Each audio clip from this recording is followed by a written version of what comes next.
get when you're sitting as a vet. But everybody know that you're a threat. With the rest, let's go. We won't fit in your box. We don't quit, we won't stop. Ride us all to the top.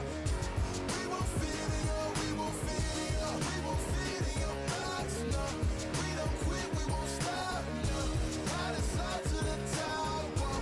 We won't fit in your box. No.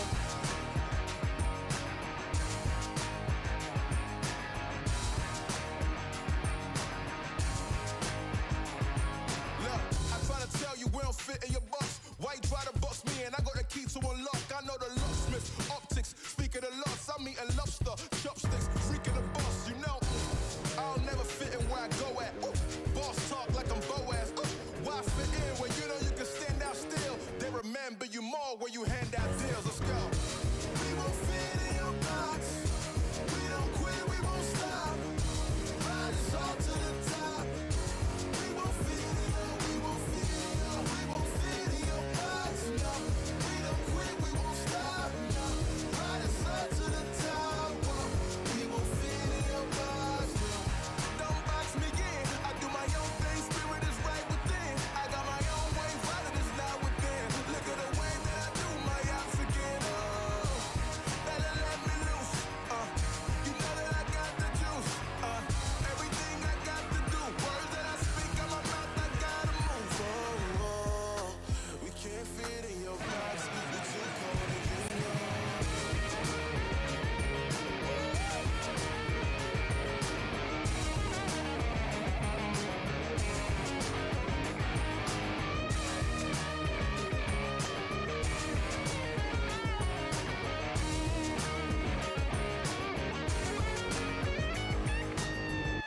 We won't fit in your box. We don't quit, we won't stop. Ride us all to the top. We won't fit in your, we won't fit in your, we won't fit in your box. No, we don't quit, we won't stop. No, ride us all to the top. Whoa. We won't fit in your box. No. Thank you, Ben, for coming out tonight. My name is Son of Augustine. Let's go.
all facts, yeah.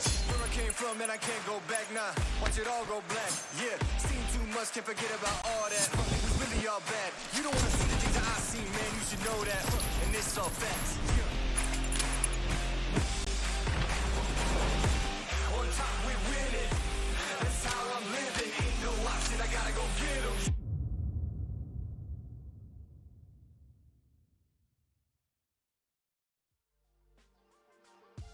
Hello everyone and welcome back to yet another day right here on the MEA Championship for the Fall 2023. My name is GEEKAY and I'm joined by none other than Esports. Yesterday, Very, very exciting day. We saw several teams stepping up to the plate, bringing in quite a bit of spice, quite a bit of flavor to the battlefield. But of course, yesterday was the nervous twitch day one, right? But now that all the nerves are kind of dealt with, everything is out of the way, we're really looking forward to seeing what the teams could be potentially bringing to the battlefield as we are stepping forward into yet another day filled with 6 matches yet again for everybody to prove and show us exactly what they can bring out onto this lovely battlefield. But of course, speaking about Battlefield, speaking about things, we of course need to give a big shout out going out to Monster Energy, our official energy drink partner for the PUBG Mobile Pro Leagues and of course the championships as well. Now yesterday, very exciting day, a lot of things happening. What was the standout plays or standout things that happened for you just yesterday? Well, we had quite a few teams that really stepped up to the plate in a very surprising way, especially towards the end of the day. We started seeing a little bit more resurgence of a few, favorites like FALCONS and, of course, Brute Force coming through. I want to say the Brute Fruities every damn time you've done this to me. So seeing that adaptation so quickly is really interesting to me, and it poses a question as to what we're going to be seeing today. Like you said, day number 1, it's just about getting to know your teammates and getting to know your competition. Day 2, that's really where we start to see the true battlefield and where we start to see who is going to be rising to the top. Speaking about rising to the top, let's take a look at the leaderboards and where the teams find themselves after that very first day. Of course, speaking about which, well, we've got the Brute Force sitting right up in pole position, holding on to a very steady position. And we can in fact see that they've actually been popping off quite a bit, right? Quite aggressive across the board and finding good balance with that to accompany those elimination points in as well, right? Placement points looking pretty great on their end. Quest also doing an absolutely phenomenal job as we did see them hold up very consistently yesterday. So no surprise really to see the top 2 teams currently holding on to where they are. Absolutely no surprise whatsoever. This is what we were talking about in terms of that consistency. We did have a few, map favorites like Quest Esports over towards Miramar that were just making a consistent statement in and out of those Miramar matches. But ultimately, again, we start to see that top heavy-handed point structure coming through, which is expected with a very elimination-heavy map, which is what we just had time and time again. So on the second page of things, yes, it's not looking as great, but there is an opportunity, of course, moving into today to completely shake this up. And it's still very doable. We have teams so close to one another that one good match, one good round could set you up into a much better standing immediately and see you maybe jumping a couple of spots. I mean, we saw as many as 9 slots being jumped in a single match. So definitely still a possibility today. And I'm very, very keen to see what some of those teams on the second page are going to be bringing to the stand. I mean, we also had a little bit of excitement happening just yesterday with the players there from Twisted Minds getting that absolutely insane winner chicken dinner, right? Not the craziest amount of eliminations by any measure of the word, but chicken dinner is a chicken dinner. So a lot of upsets, a lot of excitement being brought through, and of course we are going to be looking to see just how far these teams can look to extend all of that. But so we had 2 teams in particular yesterday, as we saw on the leaderboards, right, performing exceptionally well in their respective regards. I mean, Brute Force locking in the placement points. We did have Quest also coming through with a beautiful showing of the aggression. Now, was there anything in particular that stood out for you between those 2 teams? Yeah, well, we can take a look at the head-to-head of our lobby leaders as we saw it yesterday, currently holding on the overall standings in first and second place. The main difference was, of course, at least the play style that they were taking it. Obviously, the focus on eliminations really coming through for Quest Esports. We saw that time and time again, as you mentioned, on Miramar. The placements just didn't quite translate when, in comparison to Brute Force, a team that was quite consistent in both areas. I mean, they are currently leading with the most amount of placement point, that being 26, which is 8 ahead of what we see Quest Esports picking up, which, again, it's not a large matter of fact, a massive lead, but when we translate that with the overall points, with their eliminations, it just means an overall healthier outlook than what we're seeing from Brute Force compared to Quest. However, still a lot more time that we're going to be seeing an opportunity for both of these teams to showcase that they can do both, that they can do either, that they can do what they want, and hopefully they'll be gunning for those top slots. It's interesting that you say gunning because, I mean, within those 2 respective teams, we also had, players stepping up, performing like absolute goats, performing like absolute legends. I mean, we saw, for instance, like Ado bringing in an absolutely insane performance. Alhaje also stepping up then for their respective team. And I think it's good looking at what these players are quite capable of. Absolutely, and I mean it's a very interesting comparison between these two specifically. So Al-Hajj is our current elimination leader with 15 eliminations to their belt, and of course then Ado is our damage leader with an insane amount of 2.7 thousand damage that they managed to pick up just yesterday. So again, two very different situations for these two players. Obviously a little bit more teamwork or a stronger conversion that we're seeing with Al-Hajj, but Ado is just laying down the law, doing the damage, and ensuring that almost no one has an opportunity really to get a words in edgewise. And of course, from the Broody Fruities, Mr. DK would be very happy to see Ado do so once again today. I don't know what you're talking about. Me? No, never. I don't pick a particular team from the 16 that we have in the lineup. I never do that. Never. But yes, I mean, we've been seeing quite a bit of excitement coming through. We've also yesterday not had one particular team dominating on a respective map, right? We've seen a widespread coming through with regards to those winner chicken dinners. Now, I think for today, it's going to be interesting to see whether or not we are going to have other contenders potentially stepping up to the plate, right? We've got RTG, Road to Glory. We've got the players there from Vision, Esports, XENON, just to name a few that also could really look to capitalize and utilize this map rotation that we have. And I mean, this is exactly the same as what we had yesterday. Erangel, Miramar, Erangel, and then we go into the final stretch, which is going to be Sanhok, Erangel, and Miramar. So yesterday and today, right, a great opportunity for teams that are feeling very confident when it comes to the map of Erangel to really showcase a lot of their capabilities. But I think the big thing that we could potentially be looking at here is teams that have not necessarily had all that much luck on Erangel really trying to crank out as many points as they possibly can find here today. Absolutely, like you said, we haven't had those map leaders really step up to the plate and shout and say, look, here we are, we're going to win every single Erangel, which is going to be a bold statement to have. As we said, 50% of the matches for the MEA Championship will be held on Erangel. So it is a massive opportunity for any team in particular if they are the dominant leaders. And one such team, actually, I would say it's not the most dominating team, but definitely the leaders in those Erangel matches is a team like Virtual Gaming. They were the team that yesterday picked up the most points on Erangel, so we can take a look at exactly what those stats are looking like. And I mean, when I say the most points, it's literally 38 in first place versus a 31 in second place, that being Brute Force. So it's a very tight competition between these teams, who is really going to take that crown as the leader of Erangel. Because if they manage to keep that consistency, then yes, we absolutely could be seeing a resurgence of a team like Virtual Gaming to the top of the leaderboard. But so far, I mean, the three teams that won yesterday's matches was RUKH, then Virtual Gaming, then the World of Battle. So it's a very different field. It's a very widespread approach that we're seeing from these teams. It definitely is quite a bit of a widespread, and of course it's quite a bit of a change-up because, I mean, this performance from Virtual Gaming Squad, we did not see them play like this back in their respective PMPL, right? So this is such a satisfying step up coming through from them, and that is why I'm really looking forward to today's matches to see whether or not we're going to have even more teams step up to the plate. I mean, Twisted Minds, they really cracked it wide open on that Miramar yesterday. We've not yet seen a lot of those opportunities being presented to them when it comes to the map of Erangel, but I mean, there are going to be ample opportunities for teams to do exactly that. And I think the more proficient you feel on a map of Erangel, the better your odds are going to be able to secure those points, because as you've pointed out, we are going to be playing a Erangel heavy championship. So the sooner the teams can get themselves acclimated to that and acquainted with all the possibilities that could come through on the map of Erangel, I think the better off they are going to be. But as we know, right, there's so much that could change as these teams are going to be working their way through, especially off the back of yesterday, as the teams will have a lot of opportunity to really bring everything they can. And I mean, look at just what they've brought in the first day.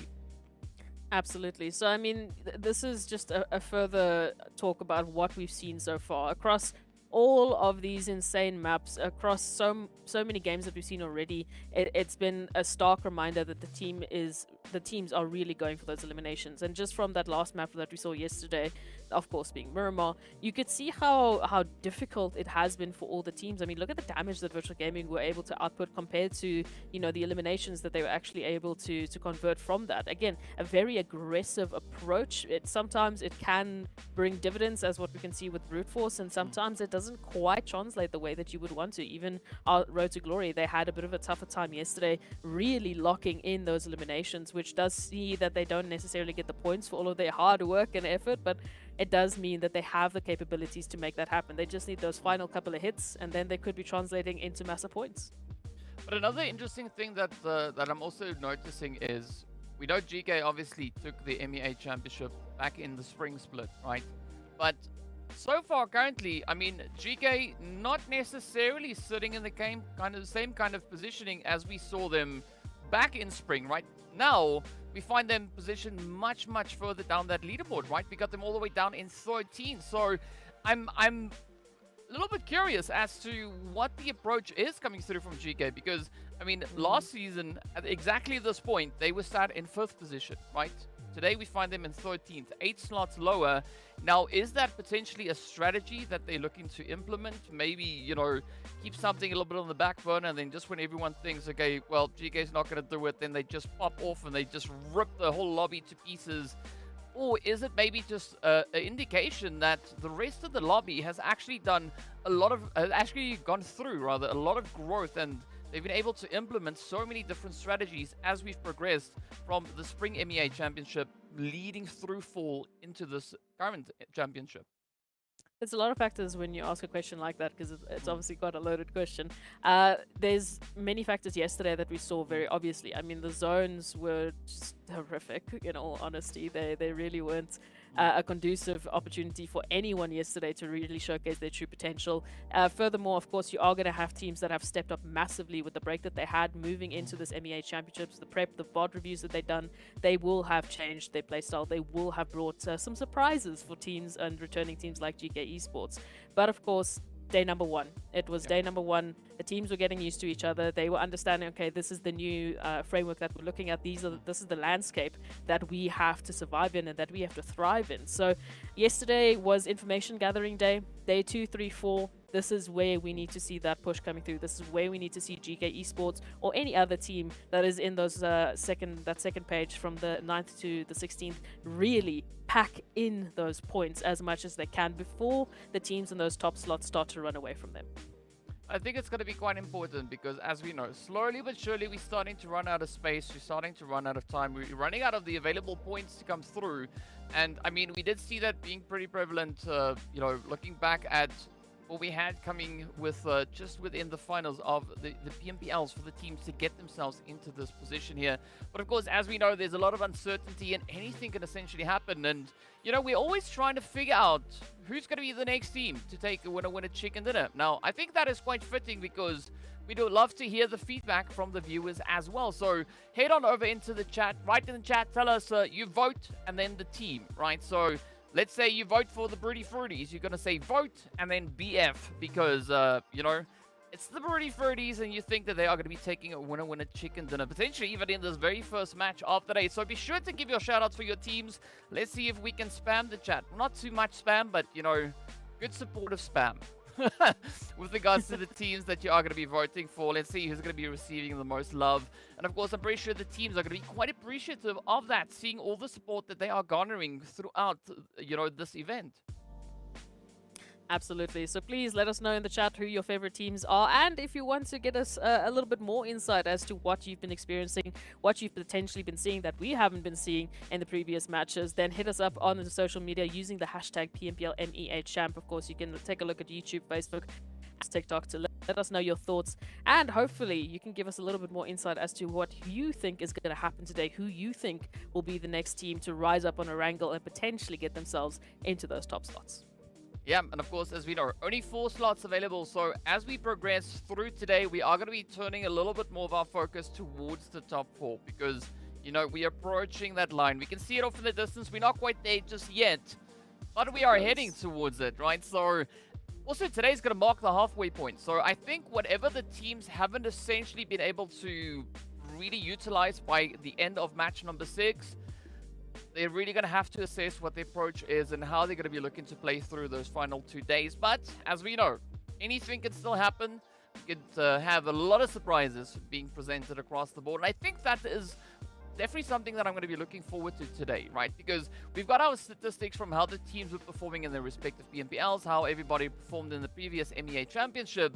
But based on what we've been seeing so far, it's all changing, right? A very familiar landscape that we're on, but a lot of the features actually have gone through quite a bit of a change. You know, we've got the players, the map, still the same thing, but the strategies that we're seeing, the rotations, and the way that the teams handle the pressure being presented to them, just so satisfying. And of course, yesterday we also did have quite a bit of water. So let's hope today things dry up quite a bit more, and that the teams will have a great opportunity to really showcase all their strats and capabilities as they are coming into a fresh day and a new opportunity to bring in that dominance.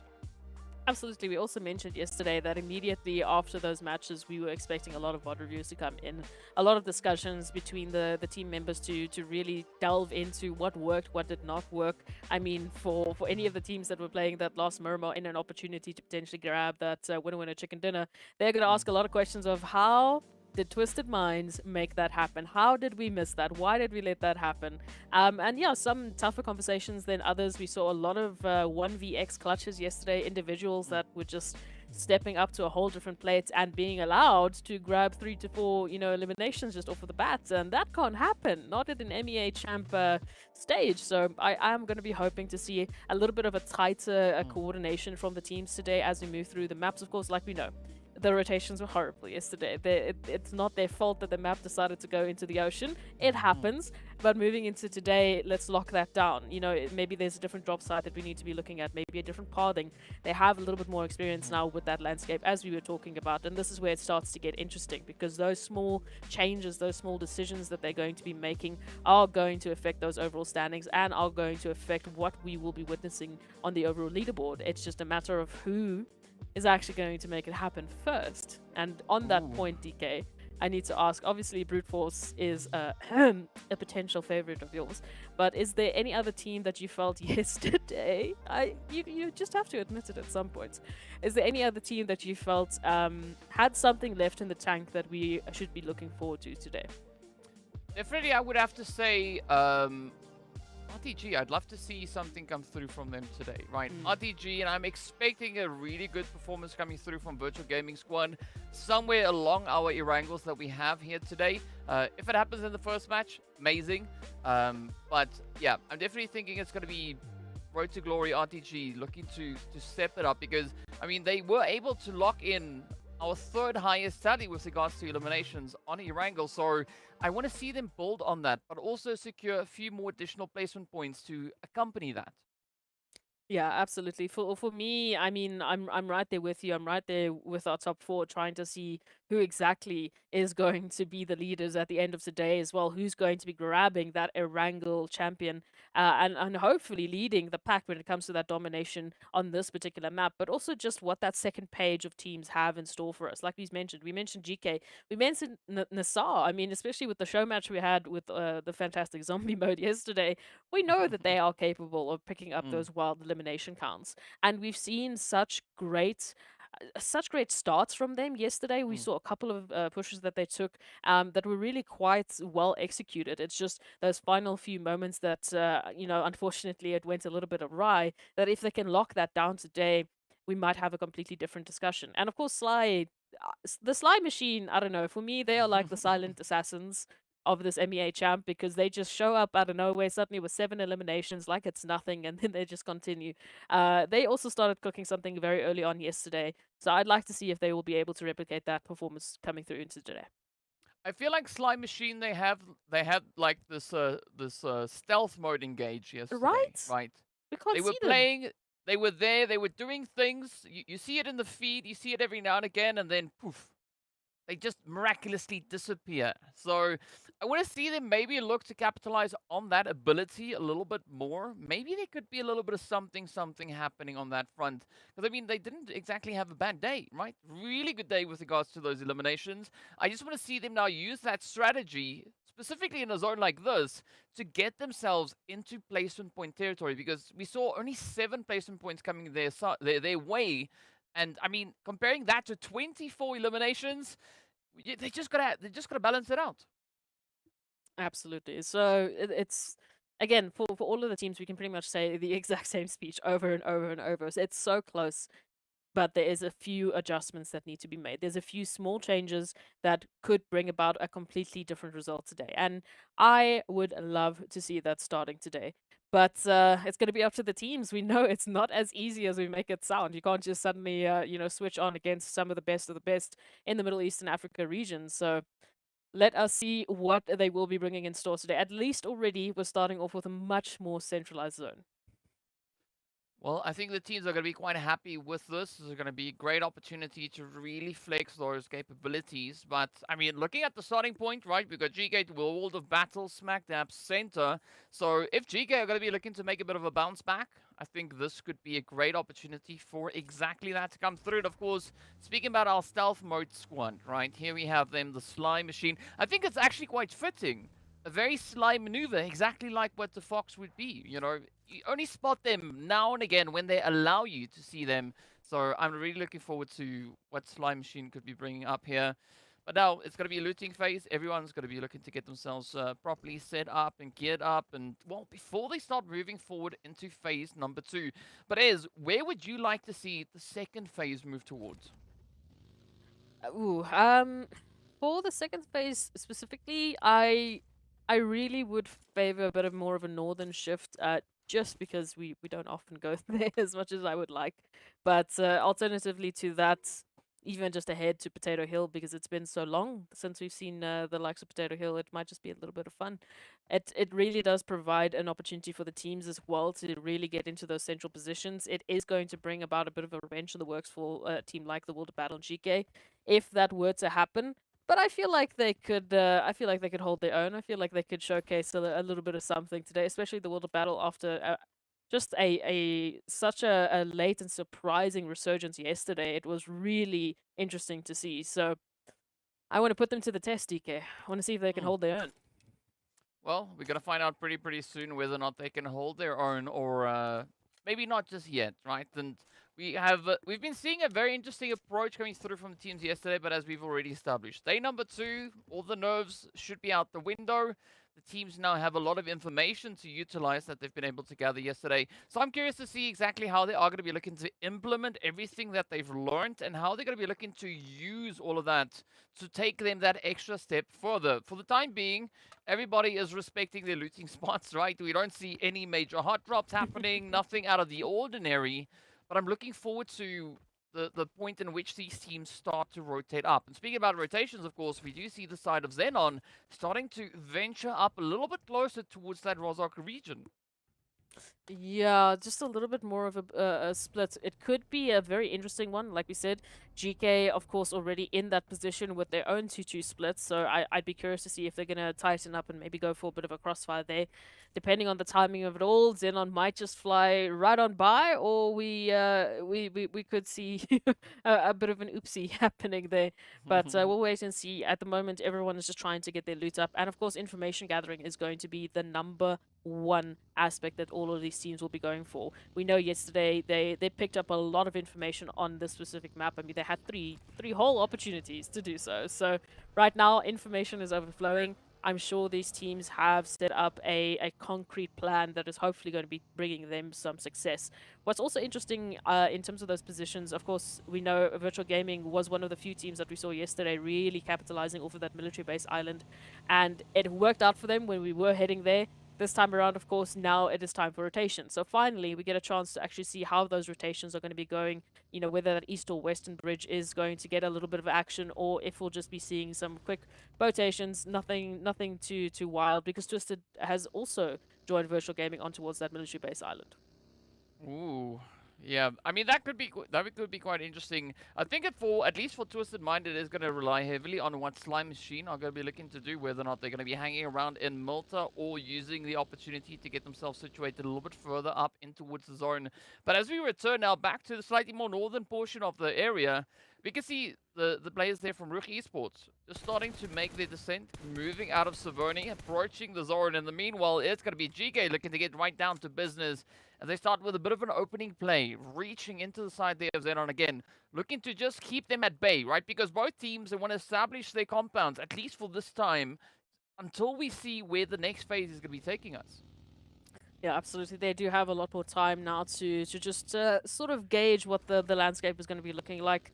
at this moment in time. Obviously, there might be a few car chases, maybe a few bumper bashes, but ultimately it's all in good progress as those rotations are going to be made. I'm not seeing any trouble rotations just for now. We saw R8 immediately pulling back there from Quest Esports, and of course RTG is going to unfortunately have to take a bit of a similar route, but there's still plenty more compounds within that zone right now up for grabs. And again, a very good split from the outskirts that we're seeing as well. So I should not be seeing any troubles, at least for Twisted Minds, to take that Eastern Bridge approach. Sly's also moved off from farm, so they're not going to be blocking their pathing.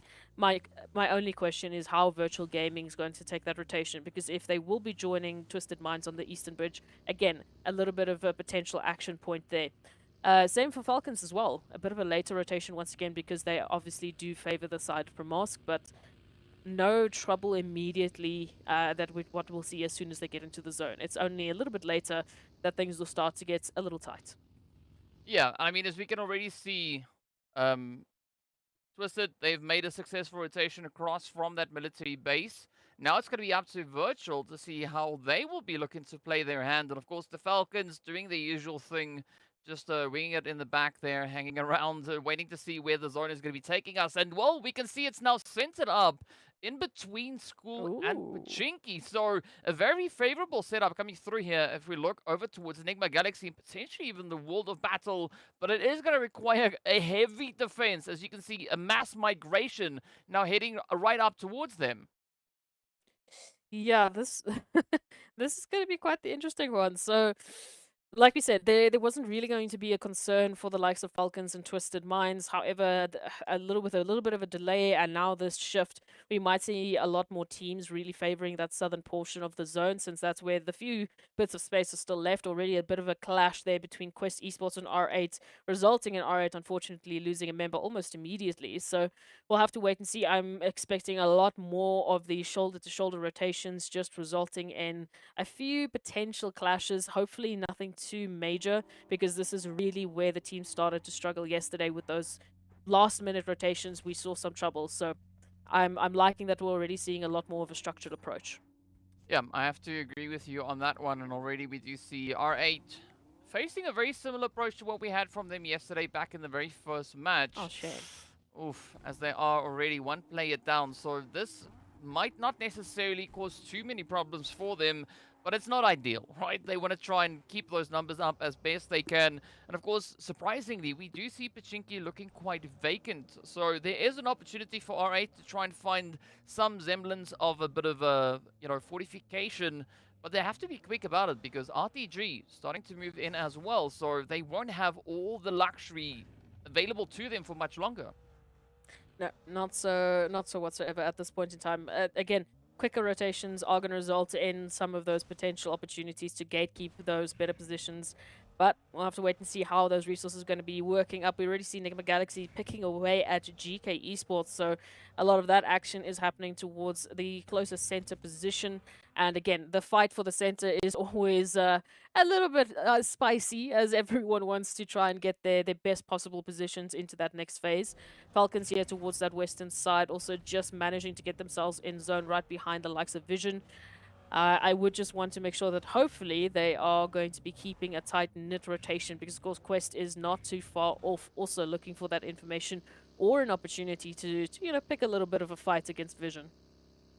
Yeah, and I mean, if we compare the plays that we've seen come through from Vision and Quest yesterday, I definitely believe that Quest should be fearing Vision a little bit more. But as we know, it could definitely look to take a completely different play here. So I guess to see exactly what that approach is going to be, because now the zone's slowly making its way on through, and everybody just cramming themselves in, and a very casual shift coming through, just taking us a little bit further down. Again, not overly aggressive, but I like that position, that setup coming through from Slime Machine. Potato Hill will definitely allow them quite a bit of a vantage point to try and utilize, especially rather in the zone. Absolutely.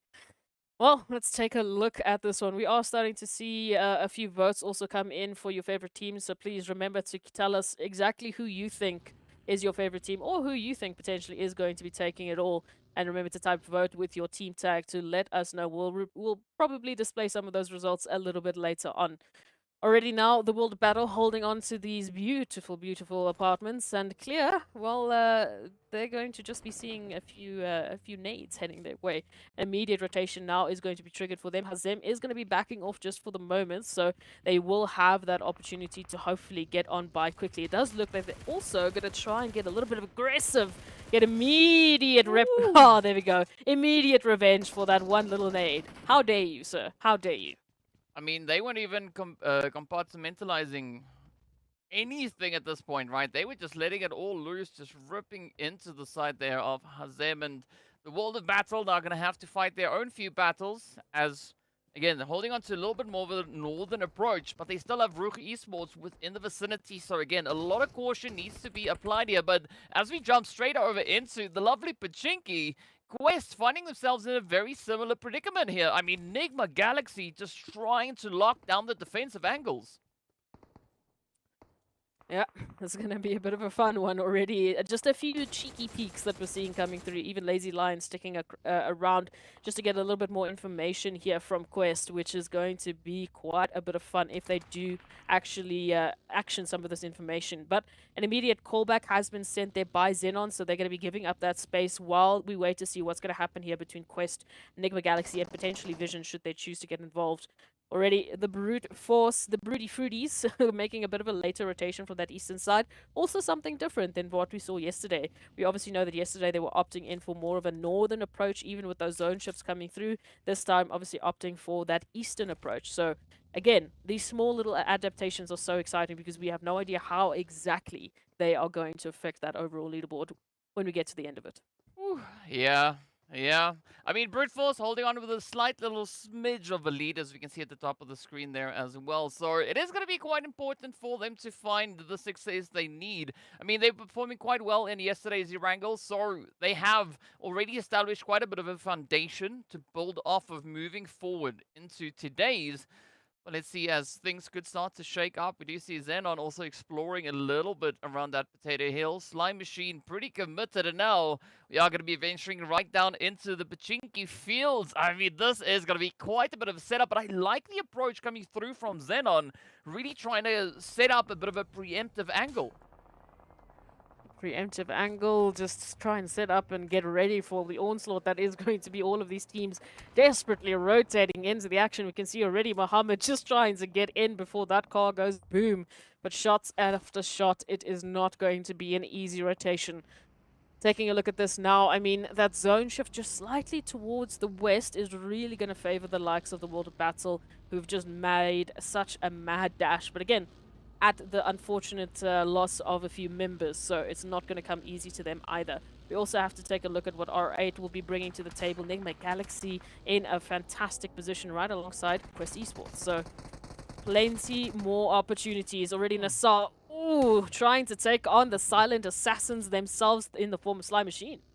Oh yes, but you gotta watch out for Sly. They are gonna be sneaky.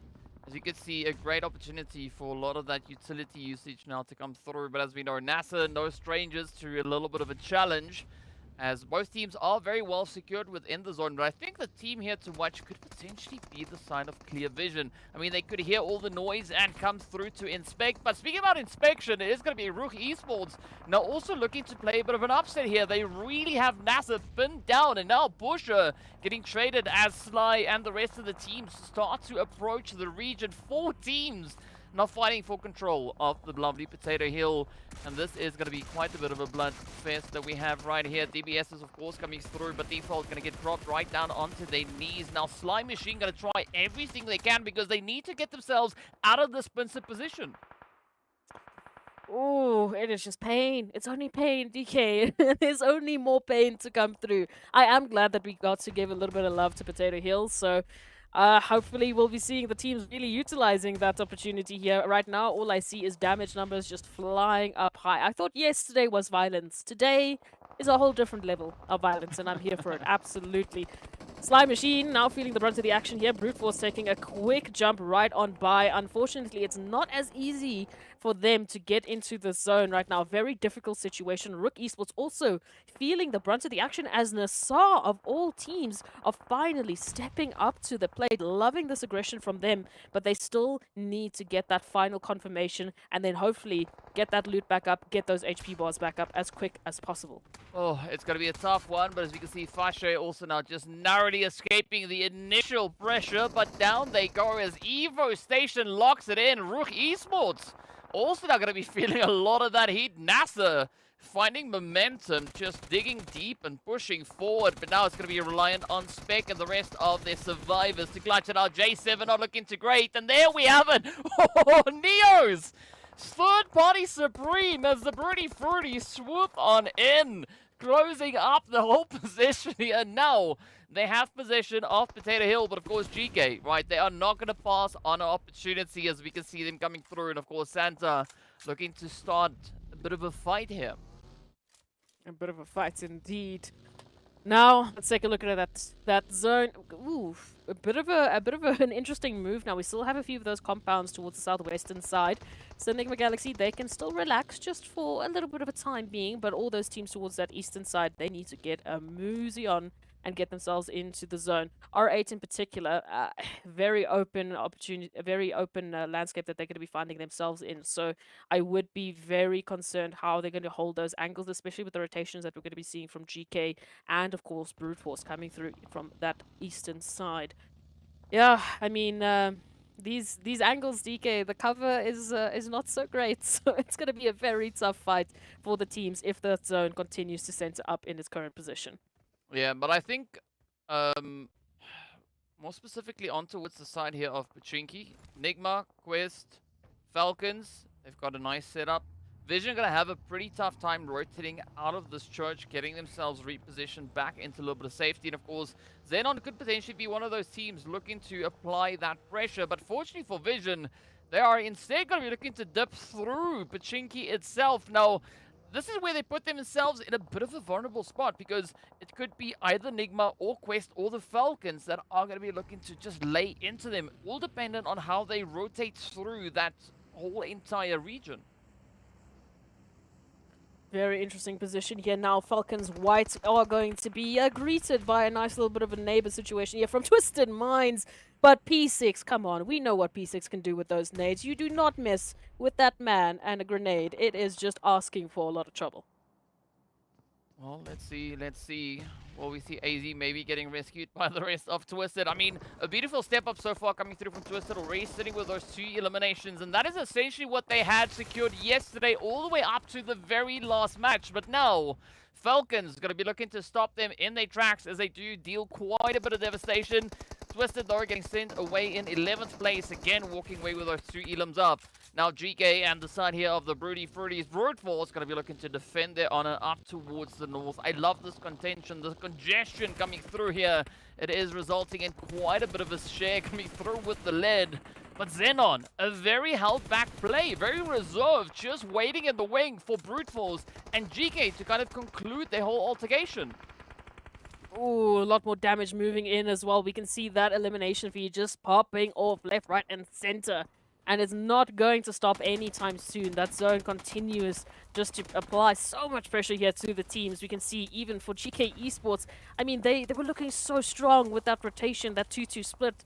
But again, rotations, unfortunately, just running through territory. And now, I mean, that is a long-distance shot. That is ridiculous. But, I mean, fantastic one there. Unfortunately, we'll be sending GEEKAY back into the lobby as XENON also starts to pick apart the Broody Fruities. Already 2 down.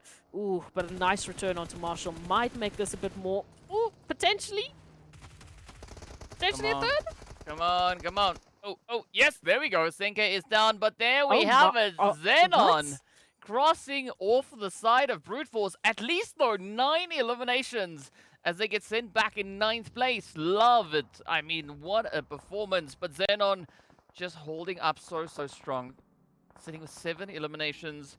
And they've got full possession of the Northern Reach. Right now, they can get themselves patched back up and then take that another approach, or that next approach rather, to get themselves situated back into the contention.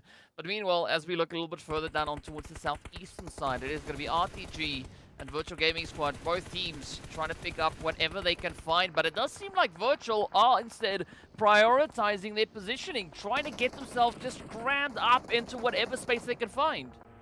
Yeah, Virtual Gaming now making that move on in, trying to get themselves as close as possible to that zone, but it's so not easy. They're doing that a shoulder-to-shoulder rotation right alongside Falcons White, who now have been holding onto this position for so long, relegated down to 2, and then, oh no, a self-nade is not going to make it easy. Teak now, the last member alive here for Falcons White to try hold on to something, but oh, nade. Even a little bit more now coming through from Yafuz to finally confirm Falcons White out for the count. I love that play coming through from your fours. Beautiful reach coming in. Virtual Gaming Squad showing why they were able to be our dominating force in our Erangel games just yesterday. Now, Vision looking to blaze their way on through. They're going to have to try and work their way up against the side here of NIGMA. As you can see, Lord and Groups trying to lock it down, but I'm curious to see what RUKH is going to be looking to do here. I mean, beautiful off-angle play. Definitely reach in and bring quite a bit of an upset onto the side here of Vision. But again, the teams having to just utilize all the available space they have and just get themselves into those more favorable angles. Absolutely. We can see that now happening here as well. Vision and to get a piece of the action as well. Like you said, NIGMA Galaxy, they have been in this position for so long. An opportunity for them to really hold on to the compounds. But as that zone keeps shifting towards the center into, well, the land of doom, then we will be seeing once again a bit of pressure onto the side of NIGMA Galaxy. Now, immediately though, right ahead of them, we've got Vision immediately trying to take hold of this real estate. Support coming through with the upset. Beautiful nade just over into the side of NIGMA. But now this starts to become a little bit of a worry. I mean, Vision still holding on to a full 4-piece. NIGMA definitely have to bring through quite a bit of a response, because if they don't, Vision are going to wipe the floor with them. As you can see, they are still sitting on a full 4-piece. But with the knock in, it might hamper the plays now for the side of NIGMA. I love this determination coming through from the side of Vision as they are looking to breach. We've got Saif knocking on the door, utilizing all the available audio cues coming through. But will that push now find itself there? Will we see Vision get the jump in on NIGMA Galaxy? Going to be a question here already. Vision trying, just a little bit of a cheeky peeky, but some utilities will stop their tracks alongside a very good line of sight hold coming through here from Freak, who's right up against it all. We've got Koops and RUKH not too far off, but again, it's going to be a bit of a difficult situation. So hopefully we might be seeing Lord, maybe one of the other members just getting closer, trying to ensure that they've got that front line as secure as possible. Because again, a 1-3 split coming through from Vision could potentially catch off NIGMA Galaxy's 1-2-1 split off. But waiting for it, it's going to come down to the timing. And again, when we take a look at that zone, unfortunately, it's just going to be applying further pressure as we do see that zone shifting away from these compounds. The time is of the essence. We can already see NIGMA Galaxy backing off because they know they need to get a rotation going. Yeah, they're slowly trying to get themselves closer and closer towards that zone, but I think they're also potentially trying to set up a bit of a trap now for Vision to fall into. Oh, but Tapo coming through with the DBS, that is definitely not going to allow that potential trap to go any much further. But I like that play coming through from Al-Hajj as well, right? They can hear all the noise going on here between Vision and NIGMA as they now try to get themselves set up in a bit of a preemptive play. But Vision looking a little bit battered here. The Pox super low in the health bar, but still very even odds going up against the side of NIGMA. I mean, Koops, RUKH, gonna have to try and defend their honors. We know Koops can definitely pull everything out of the bag and then some, but they are gonna be tested. They are gonna be tried, and well, so far, RUKH stepping up to the challenge. Now we just need to see Koops follow through with the hit there. Ooh, they made sure they heard you, GEEKAY. They're like, I'm sorry, did you just want a clutch? We can make that one happen. NIGMA Galaxy rocking in, taking out Vision Esports and locking down their compounds. That is going to be a great boost of momentum, and they are going to need it because now the rotation into the zone has to begin. Quest Esports feeling a similar brunt of action, unfortunately, at the hand of XENON, just sending some great utility into their position. But you gotta watch out for XENON. I mean, they've been playing a very interesting strategy so far this entire game. I mean, just playing off of the edge, reaching in when they need to, and now they are gonna be looking to get the jump in, and they do succeed as Fahid done. will get stopped in their tracks. Fortunately, they were already in the trucks, or they don't have to worry all too much about cleaning up. Now, XENON presented with a phenomenal angle here, right? They've got the plate down onto NIGMA. They have a potential chance at Virtual Gaming Squad as well. It's all going to come down to how they utilize the space already. R8 reaching in from all the way across the zone. We've been seeing a lot of those long reaches today, DK. I think we're going to have some new competition for the longest elimination so far. Ooh, Fares once again stepping up, finding Coops now, as NIGMA Galaxy, unfortunately, having to make a bit of a later rotation into the zone. And again, the zone is just running away from NIGMA Galaxy. XENON is going to be sticking around for a little bit longer as they want to get these final few confirmations. 2 more to the tally would definitely bolster them on these overall standings. I mean, look at that. Already 10 eliminations in their pockets. Well, let's see whether or not they are going to be able to find even more. If that molly connects up onto the side of NIGMA, that could be exactly the opportunity they need. But the blue zone is now going to force the hand as NIGMA will have to move up. Lazy Lion hits it in as RUKH gets dropped. Now it's all down to Koos, but this is going to be a heavy, hot, and heated play as they do manage to at least escape the building. But things are not looking all too hopeful just yet. The blue zone catches up, and there we have it. Senkei! What a bounce coming through with that nade, though! No, that was ridiculous. That nade was so perfect, and that was literally a nade from the grave. Ultimately, just a final poke at XENON saying, thanks a lot for taking us out here, you can have this. But now we take a look at it. It is the top 3 teams here. XENON down to 2 members, but that res should be coming through. Sure it is, and hopefully they have enough resources to get those HP bars up and at them as soon as possible. R8 in a very good position. They're up with 3. The only question we have now is what Virtual Gaming can do in this situation. Could we see another steal as what Twisted Minds was able to do yesterday? I mean, it would be amazing, but we do say goodbye to Fares as they will get stopped in their tracks as well. Now, R8 got themselves in a bit of a 3v3. XENON v R8 to fight for that winner-winner chicken dinner. Neither team having any kind of advantage here. So it's all going to come down to the wits and how they can handle the pressure. Who can get those positions secured? The push coming in. It's going to be Marshall slowly creeping their way on forward. Lazy Lion doing exactly what we would like to see a Lion do, right? Get nice and low in the bushes as they do hit the shot through up on towards Ida. R8 now reliant on Ragnarok and Kra to see whether or not the performance could come their way. A 2v2 showdown. XENON sitting on a very luscious dozen elims, 12 in fact. And of course, now the 5 still holding nice and steady over for the side here of R8. Who's going to be the team to lock in the next 3? I mean, Ez, we couldn't have asked for a more balanced play coming into this last zone. This is brilliant. A great 3v2. Almost 3 now to take us into the final moments. And there it is. R8 will confirm themselves as the first Erangel winners of the day. So, once again, DK, we still don't have an answer as to who's going to be dominating Erangel. I don't think we will at this rate. Yeah, we definitely won't. But a phenomenal play coming through here from R8, securing themselves that lovely winner-winner chicken dinner. I mean, based on the performances that we saw from the entirety of R8 yesterday. Yesterday, they secured themselves 9 points across 3 Erangels. They went over and above that in our very first match of the day. And this is what we love to see. Teams stepping up, really going ham with points. And of course, well, bringing in quite a bit of excitement. But we also did see some heavy hitting blows coming through. I mean, XENON hitting double digits, absolutely amazing fact. And well, no surprise to see such a presence from XENON coming through here in the match report. Absolutely. I mean, with all of those eliminations that they were picking up, I'm not surprised in the slightest. Again, that final little nade bounce was hilarious, but it ultimately didn't stop XENON from really making a massive impact. And again, R8 Ida coming through there with a great number in damage. We've got Fares, no surprise, with that longest elimination. I can think back to exactly which one that one was, but beautiful, beautiful performance ultimately from everyone here. And again, this is what we wanted. This is day number 2, first map. We're already seeing teams stepping up to a whole different level. I mean, and I'm hoping to see even more of that. And I mean, there's so much excitement coming through here. Let's take a look at the match ranking to see exactly what the point tally is for our respective teams.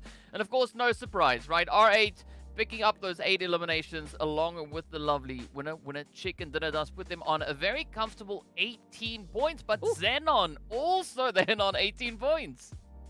Yeah, I wonder why. Could it potentially be those 12 eliminations? Nah, possibly not. Maybe. Yeah, this is exactly the kind of XENON performance that we were waiting for. And to bring it in on the first map of the day, you can definitely see there was a plan in action, and they have executed it brilliantly. Going to be very curious to see how they will bring this sort of performance back in our second Erangel, because then we have that contender for a team that could potentially dominate the likes of Erangel, which again is going to spell a lot of danger to the rest of our competitors. But let's take a look at the second page. A little bit of a better split going into the top 8, and then moving into the second page, only GEEKAY and unfortunately the World of Battle, who did not quite have the game that they were looking for. And it's very sad that these were the two teams that I highlighted earlier, and I even sent the zone their way by accident. So I'd be very curious to see how they're going to turn that one around moving into the next matchup. But like we said, that challenge for the teams need to be there. The more they are challenged, the more they are going to adapt.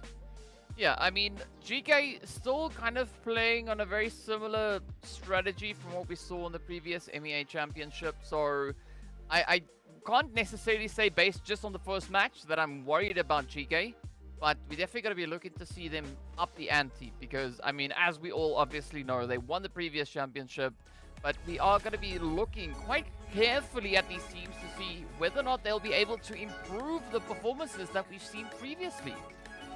That is going to be the hope here. So, looking into this Erangel match, we saw, I mean, just an incredible showing. Once again, Pusher just putting in the nail in the coffin there into NASR. So, I think they might be feeling that one a little bit later on.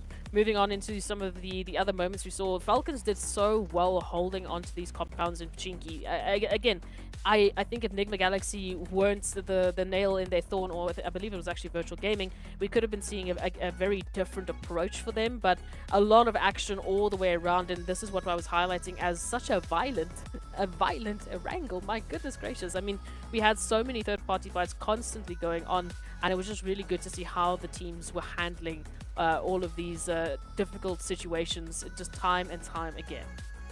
Yeah, I think they are going to be facing a plethora of those difficult positions as, I mean, this was only the first match of the day, right? We still have 5 more to go, and based on the kind of pacing that we saw so far, I expect these teams really to step it up to the next level, maybe even 3 levels up from what we've had just to this point. But here we have it, of course, R8 securing themselves that winner Chicken Dinner, and I mean, of all things, they get it secured with a pistol. Not an AR, not a DBS. A pistol. Absolutely insane plays coming through there. But on that one, of course, we are going to be heading into a quick break. So be sure to stay tuned and we'll see you guys right back for match number 2.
Hello and welcome back, everybody. We're getting ready for our second match of the day now. We've dusted off the bread and butter, and speaking about dust, we are going to be heading over into the desert, so a lot more of that to come through. But before we get there, of course, let's take a look at a bit of the Erangel performances that we've seen so far. Seeing that we've had 4 already.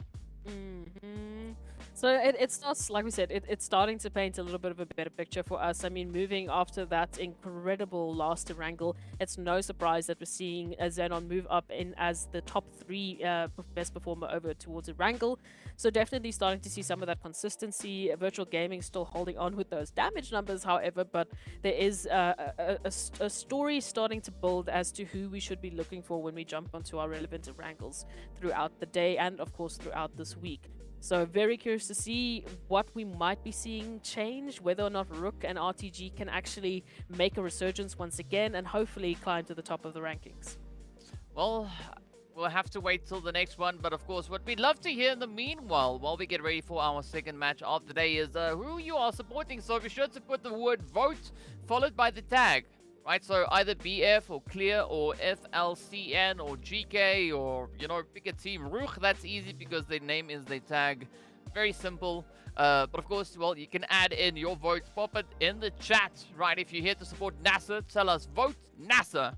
And then we can see who will be receiving the most support in our chat. So get it poppin'. Let us know who you are here and who you are excited to potentially get themselves a bit of a victory, a bit of a potential winner-winner chicken dinner. Speaking about winner-winner chicken dinners, right?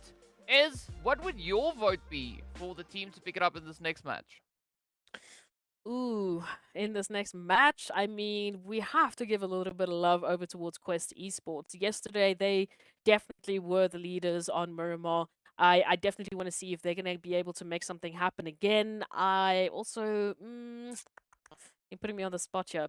You know what? I'll say NASR. NASR is a team that keeps getting very close, especially in terms of elimination points. I mean, they've been one of those teams to consistently pick up a good number of points over towards Miramar specifically. In totality, I just want to see a little bit more, you know, placement to elimination combination. It's great to be that aggressive team. It's great to get those eliminations, but let's you know, also match that equally with as many good placement points as we possibly can. So I'd be keeping my eye out on Quest and Asaf for this one. All right. We'll call it a diplomatic answer. Right, we'll go with that one. But well, irrespective of that, I do think also that I think even Road to Glory could definitely look to bring in a bit of a surprise here. I mean, it's a battle or a gamble, right? Rather between them and surprisingly Twisted Minds. Statistically speaking, looking at only placement points, not eliminations, only placement points. Aside from Quest, I would definitely say potentially either Twisted or RTG. And well, the zone is definitely going to have these teams having to do quite a bit, as it does move all the way over towards that far eastern side, but fortunately not heavy on the water edge. Yeah, look, there's a little bit of water included, which again, for a map like Miramar, is very rare. It's not as dramatic as what we saw yesterday, but definitely hoping that we're going to be seeing a lot more of an opportunity for the teams to showcase their best practices. I mean, moving into this one, a top easterly Miramar is also quite strange. I'll be honest. We don't often go over towards Cruz del Val or Al Azhar even. We very rarely give those places some love. So I have to ask you now, since you did this to me, where would you like the zone to move into this next phase? Ooh, I thought you were talking about this current phase because I was about to say something completely different from what we got, but you know, we'll take it either which way. I specifically would love to see the zone maybe pull in a little bit more towards the north, seeing that we haven't had a lot of that kind of transition come through. Potentially up to like Cruz del Valle, Tierra Bronca, maybe even Torre Ahumada, or who knows, maybe a bit of upset, right? Campo Militar, because let's be honest. Let's see these teams played in Campo Militar, so vast, so open, and very limited hiding spaces. Yeah, very limited indeed. So it will definitely be a lot of fun if we do see the zone go towards those areas. Again, we don't often get to give those areas a lot of love on Miramar, so maybe it's time. Maybe it's time we put these teams once again into the test. Shame, they've had a lot of tests in this last few matches. But hey, it's the MEA Championships. You have to be the best of the best. Or go to PMGC, and that is a whole different cup of tea. So I would love to see exactly what these players are capable of doing in the face of adversity. But moving on into what's currently happening, we do have a lovely little bit of a drop sites coming through, especially from the likes of Slide and NIGMA Galaxy over towards those Los Leones areas. And of course, we know that's again very south towards the zone. So a bit of a quicker rotation might be seen from them. Twisted Minds already taking a coastally approach all the way into the zone, heading through Puerto Pareso. So they are just gunning for the zone right now. They don't care about anything else. I think that could be a good call to make from Twisted, especially looking at where we have the rest of the teams currently situated. So I want to see them maybe push beyond Impala. I mean, if they are going to be looking to go into Impala, I think that is also just going to be a slight bit of a temporary spot, at least for now. But yeah, it could be a good preemptive play, especially as you've pointed out, we still have a few teams situated down in towards Los Leones. And who knows how these teams are going to be looking to rotate up. Maybe Impala, maybe La Bendita, maybe all the way through San Martin and Hacienda del Patron, you know. Oy, Dios míos, it could go in so many different directions, but well, we'll find out pretty soon. Two teams, though, that won't have to stress all that much. Is going to be Quest and RUKH Esports, right? RUKH all the way up then towards Tierra Bronca, and Quest actually with a very comfortable spot up in Al Azhar. Yeah, with a very quick rotation for them. So they're going to be the first team to really feel the fruits of their efforts over into this next phase. We can already see a great number of rotations moving in there from the World of Battle, as well as NASR, Sly, also just a quick rotation up from them. Very curious to see where they're going to end up, if we're going to be seeing a little bit more love towards those outskirt positions like Impala, maybe even Campo Militar. I mean, that it's quite a rotation to head all the way there, but hey, if they are feeling they have enough fuel, we might be seeing that actually happening here. Ultimately, though, I have to point out that we have a very quiet start to Miramar, which again, it signifies to me the changes that these teams have implemented immediately. Yesterday, we did see a few near awkward encounters, if I could say it that way. And this time around, even though we have such a strange rotation, the teams are really locking it down as much as they can. Well, let's see if they can make a little bit of noise. Speaking about noise, our Silent Assassins sneaking their way on through. Ooh, there we go. 13 coming through with a bit of a hit. Trying to capitalize on the available opportunity as NASR are going to be trying to squeeze their way on through. But again, we are going to be seeing a little bit of this contention coming as the teams are taking the approach, right? Everybody now trying to get themselves situated up in towards this next phase. But I think once we get through this initial part, as the teams get themselves positioned a little bit deeper, a little bit further on in, we might have a little bit of a reduction in that initial aggression. We do. We might see a quicker resurgence from the teams in terms of just locking things down, focusing on those placements, focusing on those better positions. So, I mean, as we take a look at it as well, R8, one of the teams that we saw doing pretty well in the previous Erangel matchup, also moving on to Miramar, looking to up their performance, looking to do better and better, because that's what has to happen at these MEA champs. They have to just continuously improve. So I would love to see what the plan of action is here, especially considering their current position over there just to the outskirts of Hacienda del Patron, and a very close contention to clear as well. Clear vision just towards the south of them. So I would be interested to see how that setup is going to come through. GEEKAY Esports, yeah, I'm not too sure, DK, what you think, but I really do want to see GEEKAY bring in a bit more of a dominating performance than what we've seen so far. They definitely have what it takes, and we know that they have that ability from that previous MEA Championship, but it's translating it into these I really want to see what their plan of action is. I mean, last season they really set the standard with regards to placement points, coming through with 28, the highest amount of placement points that we saw from one particular team on the map of Miramar. But we've not yet seen that play. We've not yet seen that GEEKAY, the previous season's GEEKAY. But I think, as I've said before, I think this is a great indication of the growth that these teams have gone through, right? Just the level of expansion they've been able to bring on through. I mean, last season, GEEKAY dominating on Erangel, having a really good run with regards to Miramar, and I mean, they even took a bit of a play when it came onto the side there of Sanhok. Again, Sanhok not necessarily being their strongest map, but it was a very balanced approach coming through from them. This season so far, I think they might still be looking to just get a really good assessment as to what the flavor of the day is going to be, right? How the opposing teams are going to be looking to play it, and of course, well, if the zone is ever going to decide to just chillax a little bit. What is this zone? What? Where are we going? What is this, DK? I mean, these are positions in this map that I don't think we've ever been to. I mean, it's more obscure than heading to those two islands towards the eastern side in the water at this point, because where are we even going? We're going to the outreaches of Miramar, where no traveler have gone before.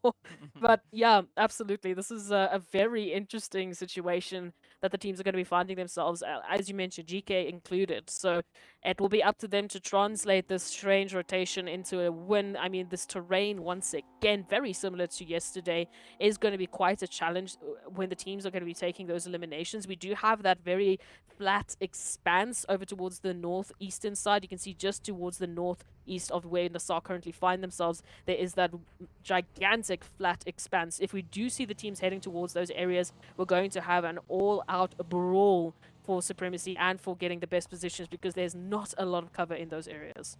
Yeah, I mean, it's going to be pretty tough having, again, already quite a bit of a reduction in the player pool area. RUKH on a roll. In a different sense of the word. Yeah, not the kind of role that we necessarily intended to see RUKH be on, but you know, we'll take it whichever way. But I like this play though, coming through between both NASR, NIGMA, and of course then the players there from the World of Battle, who we have just on that opposite end. A little bit of an odd sandwich coming through here, but NIGMA definitely not going to be backing out of this. They try to make a bit of noise, trying to fend off the advances coming through from NASR. But NASR, you can see that determination. They are just committed to finding the approach and the plays down onto towards NIGMA Galaxy. Love to see this. Quite an interesting situation that we do find. NIGMA Galaxy being one of the first teams to really send it towards that expanse that we were talking about. They don't want to be in that situation with a late rotation. We could see SK Ton and the rest of the team of R8 actually moving into this northern side of that expanse. So again, the teams, they have a feeling that it might edge towards this point, and if it does happen, they want to try and be one of the teams to get the very few compounds available and few bits of cover. And right now, NIGMA Galaxy will be one of the absolutely best suited teams here. There's still about 4 or 5 that might be worth actually taking up, but we'll have to wait and see how that zone is actually going to translate. And we could still potentially move up all the way into Al Azhar and just completely throw away any idea that I had of this zone. If that happens, I don't think that Quest are going to be very happy about that shift coming through, because, I mean, that is where they started. We see them now obviously having a bit of a play, moving over towards that more eastern side. The zone not exactly centering up over towards Al Azhar, but it still maintains a bit of consistency with regards to that. But you can see the teams, right? They know how challenging this particular region of the map is, and that's almost exactly the reason why we don't see any teams taking any possession of compounds within Al Azhar. Yeah, look, it's a strange expanse, and it's a strange zone that these teams are going to be dealing with. So a bit of a 50-50 gamble, but does look like we'll be leaving behind that expanse just a little bit. So unfortunately for NIGMA Galaxy, they made the wrong gamble, and we're going to be centering on just to the outskirts of Al Azhar. Still a very difficult terrain to really utilize. So we can see a great opportunity here for clear vision over towards that eastern part of the map. And then, of course, we can see the Sly Vision that have just moved on in from that southern position as well. Now, taking a look at this, still not a single elimination, DK. It has been deathly quiet. 3 phases quiet, yes. Well, in the first match, we were talking about how the teams come through with a very determined approach, right? You can see a lot of focus being applied here, but there we have it. Nox coming in. We have eliminations on board, and NASR, unfortunately, the first team to lose a few players. Now J7 and Spec having to try and defend, but it's all now reliant on Spec. Beautiful answer to the push coming through, as they do find themselves a little bit of that Kalaga action. Now Spec having to see if they can maybe secure a bit of a finish here, because it's all going to be down to Rio. There we have it! NASR managing to survive, and while first team back into the lobby is not NASR. Oh my goodness. Well, here we go. RUKH as well, just finding Quest Esports and R8 all of a sudden feeling the brunt of the action. An immediate response here from Kansei as well to find one, the second coming through shortly. R8 to scramble with the two-piece up, trying to retain this situation. They don't want to let RUKH go down without a fight, and unfortunately, Quest are making it so difficult to get a word in edgewise. Well, let's see. Well, we have Quest. Find the success they need. I mean, they had a lot of luck just yesterday, but so far it seems like R8 are gonna come through with a little bit different plan. Kansei now trying to strafe it, but unfortunately not finding the exact footing they needed. Now Quest down to a one-piece. R8 are gonna be smiling. Ooh, but Ida instead does feel a little bit of that toasty flame action finding their way on in, and this could still be quite a bit of a play being made by Easy. I mean, from afar they could definitely cause so much damage in for the players here of R8.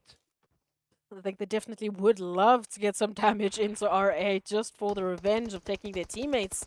And at this moment in time, we can see Quest. Well, not really the focus right now. It is NASR all of a sudden relegated down to only Spec, who is running for their life from the likes of NIGMA Galaxy. Unfortunately, the doorways didn't quite work with them, and we will be saying goodbye to NASR, who at least go down with 4 eliminations. So not a bad showing whatsoever. And Easy, this position, I do hope that they have enough time to play around here, because if NIGMA continue to push on up into R8, oof, it will be a little bit awkward here for Easy. Yeah, it might become a little bit uneasy, right? And that is exactly what R8 are going to be looking to do. But Easy coming through with a very quick response with that AKM, just laying down the law. Ooh, Ida. And also getting met with a little bit of that pressure play. I'm not quite sure if that came through from the side of RUKH Esports or NIGMA Galaxy, but either which way, the heat is on Easy. One player away. Oh there we have it. Easy coming through with a clutch. Dare I say it was easy? No, it wasn't. No. I mean, that was insane. Absolutely. What a way to get revenge, Quest Esports. They're still going to be the talk of the town right now, up with 4 eliminations. One of our lobby leaders in the situation. I can't even believe that happened. Unfortunately, NIGMA Galaxy, they continue to be the cleanup crew. Can Easy do it again up against the full squad here of NIGMA Galaxy? Not even an opportunity to breathe, unfortunately, as Coop steps up and finally does the cleanup here for the likes of Quest Esports. But man, what? Wow, that was incredible. This is where you say, oops, there it is. So very well played by NIGMA Galaxy, closing that one off, finding themselves a few additional eliminations. But in the meanwhile, we are going to be hopping on board here with Santa and the rest of the players from the side of GEEKAY. Yes, I know the name doesn't say Santa, but that is what I call Santa, is, well, Santa. Speaking about Santa, though, a few surprises coming through, not exactly cookies and milk, but it is instead going to be the players here from FALCONS White looking to push on through. Zeke trying to just strafe their way up the hillside. Ragnar already down. Gaith, a very aggressive performance we saw from them just yesterday, but Santa stepping up, dealing a few blows, but down they go. FALCONS getting taken down, and GEEKAY stepping up.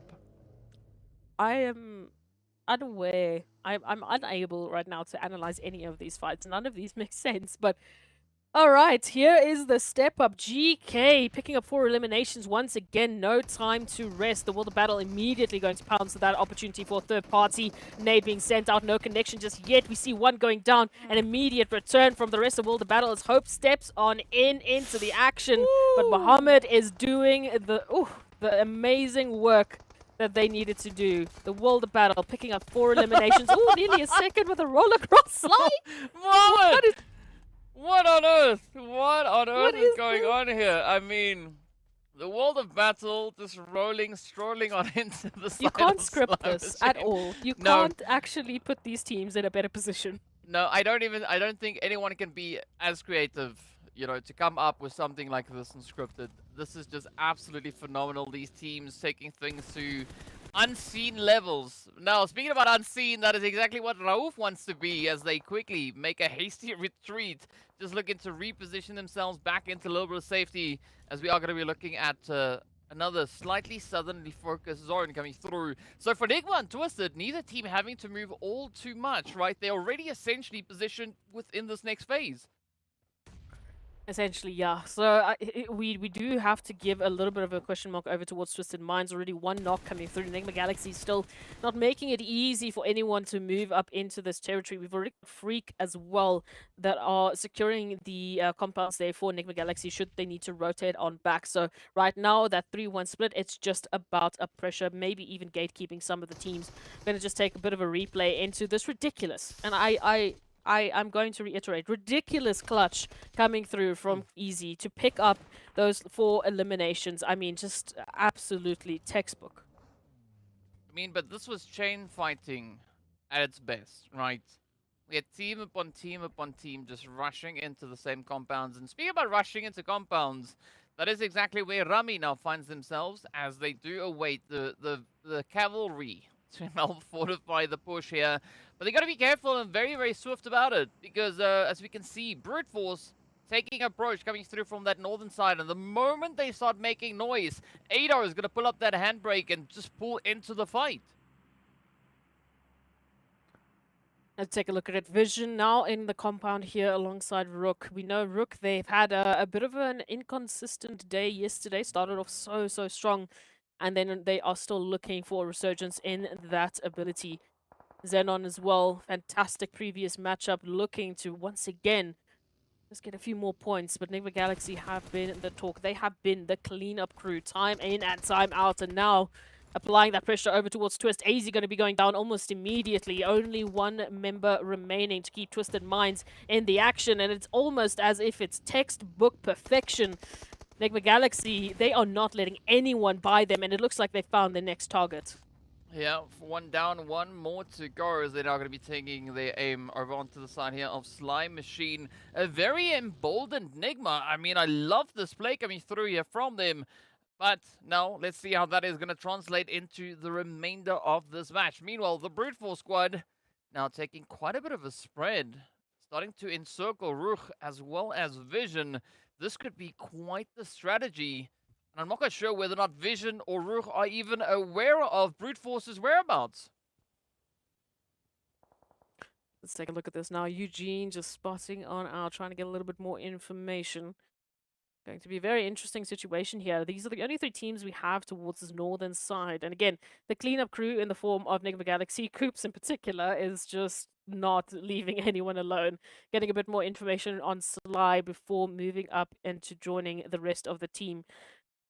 We've got Virtual Gaming and Clear Vision who have been incredibly quiet as well. So now looking at this next zone shift, definitely going to be looking at what NIGMA Galaxy will be bringing to the table alongside XENON and Clear Vision with their current positions and the locations that they can take a hold of. But towards this northern side, we need answers. Is it going to be Vision, RUKH, or the Brute Force team moving in to our next phase? Let's see where that next phase is going to be taking us. Meanwhile, Fares now trying to reach in with a little bit of that utility. Focus now locking in the focus as they do find 13, but a one-shot. Going to be taking a bit of a swing over onto the side there of Virtual Gaming squad. Now, I like the contention starting to build here. Yafaz, will they find a bit of a play? Will they get the angles they need? Vankit, focus. This could definitely be quite a bit of a strategy coming through. We also need to see one shot and Vito pick it up as well. But they're all now confined to one little piece of compound, and this is going to be that push coming through from Virtual Gaming squad. Clear Vision are having to apply a lot of that defensive strategies here. You can see a Hulk now patiently trying to get themselves meted up, but this could be exactly the opportunity that Vito is going to be looking for. Unfortunately, Utility is not exactly finding their place. But here we go, the push is in. Meanwhile, the Brute Force squad pushing up on RUKH, but look at the nade onto Vito. Oh, Hulk getting smashed on down. And now Amjid and Fares, the 2 remaining hopefuls left for the side here of Virtual Gaming squad. Ooh, a couple more nades now being sent out. Fares now looking for a resurgence. A few more eliminations. Oh, but Clear already finding another hit in. We can see one more going down. Virtual Gaming trying desperately with those nades to bring about an answer. And unfortunately for them, it might be the recovery. We've got a 1v1 here to try and find the winners between Clear Vision and Virtual Gaming. Let's see where this one is going to go, though. Focus now, oof, in such a difficult position. They definitely need to try and get themselves patched up, and that is exactly what they look to do. But let's see. Can Virtual Gaming Squad find the necessary push? Jeet now cooking up a bit of a utility there, trying to see if they can find the exact placement of the nade instead. The finisher comes through. Oh, now we are down to a 1v1. There's no opportunity for reses. It is Jeet and Focus, both players now looking for the angles. Jeet taking such a blow, but look at that nade as they let it loose, and that is it, only surviving with almost no health themselves. Oh my goodness, this is a ridiculous matchup. We are relegated to a couple of stragglers here for some of our teams that were just doing so well. XENON down to one Vision, down to one Virtual Gaming. Again, a team we've highlighted as one of the leaders over towards Erangel with their consistency. Now also relegated down to one just by the skin of their teeth, unfortunately. But again, the focus is going to be on our 3 teams up with all 4 members. Specifically, I would say NIGMA Galaxy. They have just been looking so confident moving into this Miramar. You can see Coops, the likes of Lord, with a nice little weaponry, you know, coming through here. We very much like what they've been able to actually pick up there. AMR is going to be bringing in a whole different level of pain into this next zone, especially with that new shift. Well, this is going to be very painful, yes. But, I mean, no better team to try and mount a nice bit of a pressure play other than Slime Machine, who we see sitting with a lovely full roster up. Great positioning on towards the southern edge of zone. It's going to allow them a great bit of visibility. Speaking of which, it is going to be Fashe now trying to see if they can pick up a little bit of Rauf and potentially even Lord as NIGMA creep their way closer towards that zone. But again, a very exposed rotation coming through here for NIGMA Galaxy. Let's take a look at this one. Brute Force also up with 7 eliminations. We've got the Silent Assassins in the form of Sly Machine already picking up 1. But look at that shot coming through from Lord. Just absolutely pixel perfect. And I think Sly Machine will be thinking twice before peeking this angle again. Right now, I think they want to just lay down low, just for a little bit. I mean, the moment you hear the shot of the AMR, you know, right? If it was me in this lobby, I would run to the water and go have a bit of a swim. But in the meanwhile, it is going to be 13, ending it right there for this scrum as Vision run out of players. We are down to our final 4 teams. And you can see everyone essentially spread all across the region. But a great position still being held here by Fasha. You definitely have to watch out for any potential AMR shots. And Lord, I'm just waiting for this hit to connect. Yeah, look, I'm a little bit scared. I am just a little scared. Look at that. Just so you can't even. No, man. When I say pixel perfect, I don't even have a word that's more pixel perfect than pixel perfect. Absolutely disgusting from Lord, and I would like to see it again. So that's all I'm going to say about this one. But in the meantime, Sly Machine, the position that they're holding, they do have that elevation. Obviously, we do have NIGMA Galaxy just nestled right below them. But then, of course, the question is how Brute Force will be making use of their positioning. It is a bit concerning, of course, going against Sly Machine because of the angle they have directly into Brute Force and their current position. So maybe this little bit that NIGMA Galaxy is going, or pressure that NIGMA Galaxy is going to be applying to Sly Machine could be the chance Brute Force needs to get themselves out of this position. Well, this could definitely be a great opportunity for one of these 4 teams, right? Which one?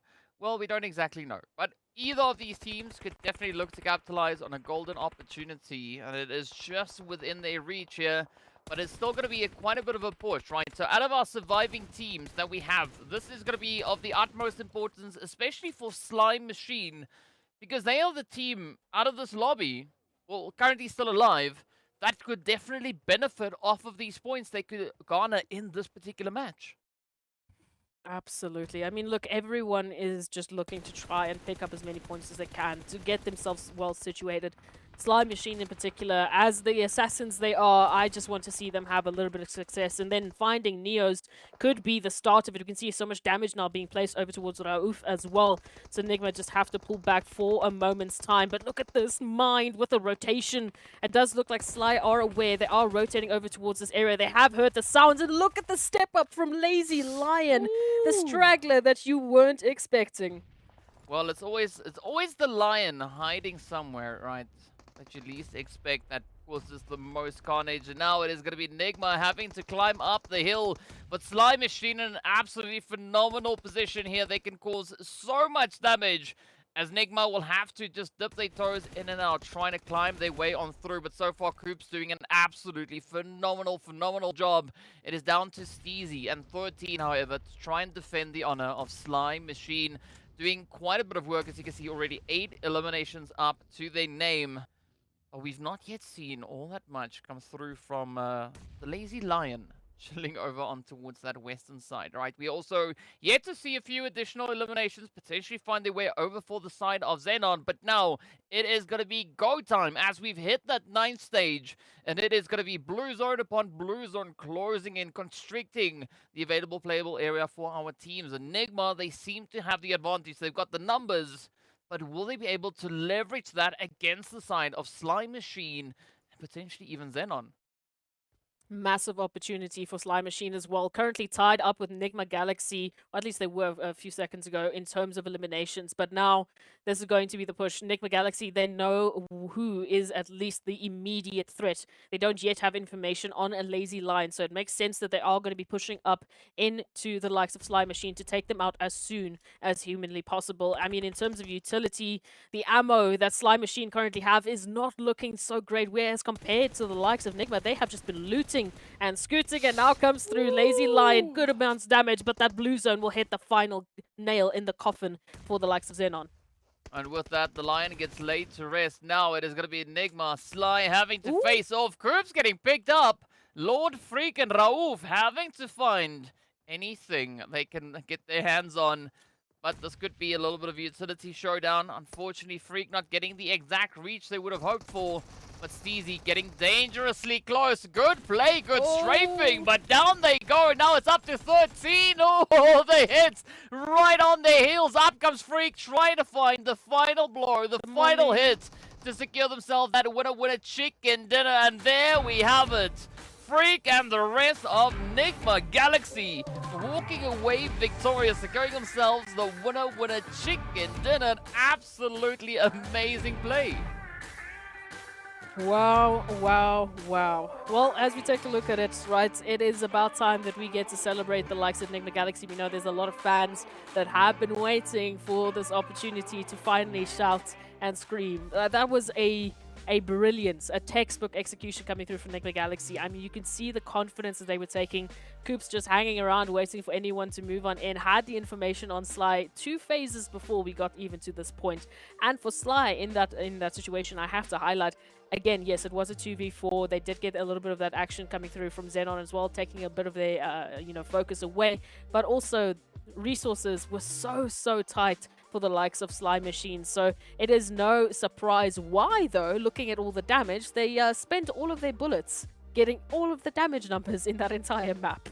I mean, it comes down to the positioning, right? They just held such a good position, and I mean, that has allowed them to survive all the way up into that final stage. Again, just capitalizing the living heck out of that high ground positioning. That's why they've got so much damage, right? Almost 3,000 damage. That is absolutely insane amount to see. Oof. But unfortunately, only managing to milk 8 eliminations out of all that aggression. It is unfortunate, but Slime Machine definitely finding quite a bit of an approach, right? I really like the spacing that we've seen now come through from them. But I think the only thing that we are yet to see from Slime Machine is them now being able to convert that into phenomenal finish. Speaking about finishes, let's take a look at our overall rankings. Of course, NIGMA Galaxy, right? In all the Erangels, all the Miramars that they played, the other 2 that we've had already, they were able to secure themselves a grand total of 13 points in one single match. They almost nearly double the amount of points just based on what they were able to do here. 11 eliminations coming through, absolutely insane. But of course, based on all the insanity we've had, we have to have a few teams make a bit of a stop over at our donut shop. Yeah, it's no surprise. I mean, especially looking at all the action that happened there with Twisted Minds and Falcon Whites, it was a very difficult situation for them as well. Taking a look at the highlights once again, just to remind ourselves, even NASR, it was, I really thought it was going to go a whole different way. We had so many surprises moving up into this Miramar match. Just as you think it is going to be the one move forward, we get something ridiculous like a 1v4 clutch coming through here from Easy, picking up all 4 members of R8. I mean, in what world would we have put that on our bingo card? Same could be said here for Falcons White, the World of Battle, GEEKAY, and then just this constant, like you were saying, chain fighting, bashing absolute madness that we had on Miramar. I mean, this is exactly the kind of momentum that we want to see, right? The kind of strategy the teams are going to be looking to employ for the rest of the day. Absolutely phenomenal showdowns. But we've seen quite a few clutches being brought in this play as well here from Amjid. Such an amazing nade, but it was short-lived because, well, they could take it out. And then, of course, AMR, right? Lord doing some phenomenal work. Love these headshots as well. But again, right, the teams, the players, all just flexing on their capabilities. And you got to give mad respect going out to Lazy Lion as well, right? They just held on for so dang long, trying to just ride it out as best they could. I mean, they really did well in terms of taking the focus away from Slime Machine. I feel like if they had maybe a second more barring that blue zone, it could have been a whole different story. But of course, DK, that is the second match of the day done and dusted. When we come back, we're going to be taking a look once again at Erangel. So be right back, get some popcorn, we'll be right back.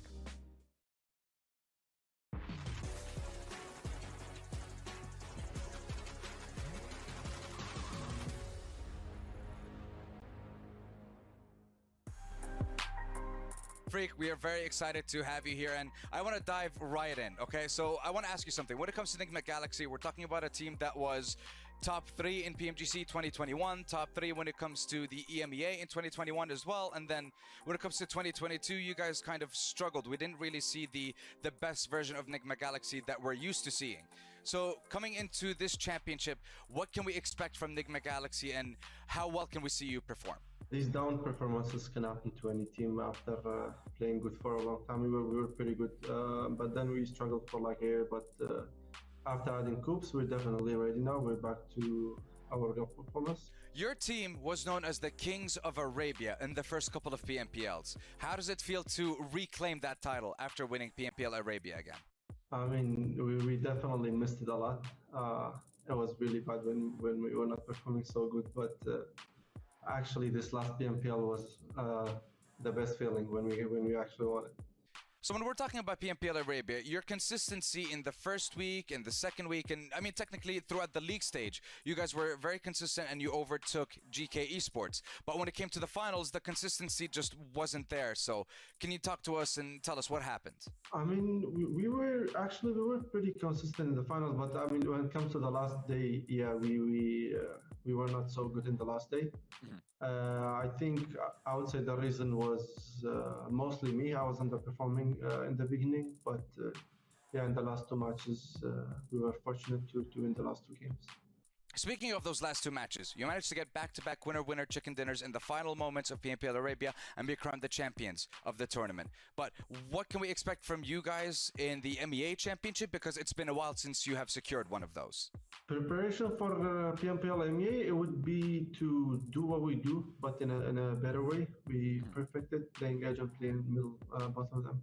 Now, when it comes to the PMGC, Freak, this is going to be your 3rd time participating in the tournament. So my question to you is, what can we expect from NIGMA Galaxy, and do you think you have what it takes to bring home the PMGC? I would say we definitely can go for the title too, but first of all, we need to focus on qualifying to the grand finals. Last question, Freak. I just want to ask you, is there anything that you'd love to say to the fans of NGX, your supporters, anyone? The floor is yours. This year, inshallah, we'll have something for you guys. Inshallah, you'll be proud of us.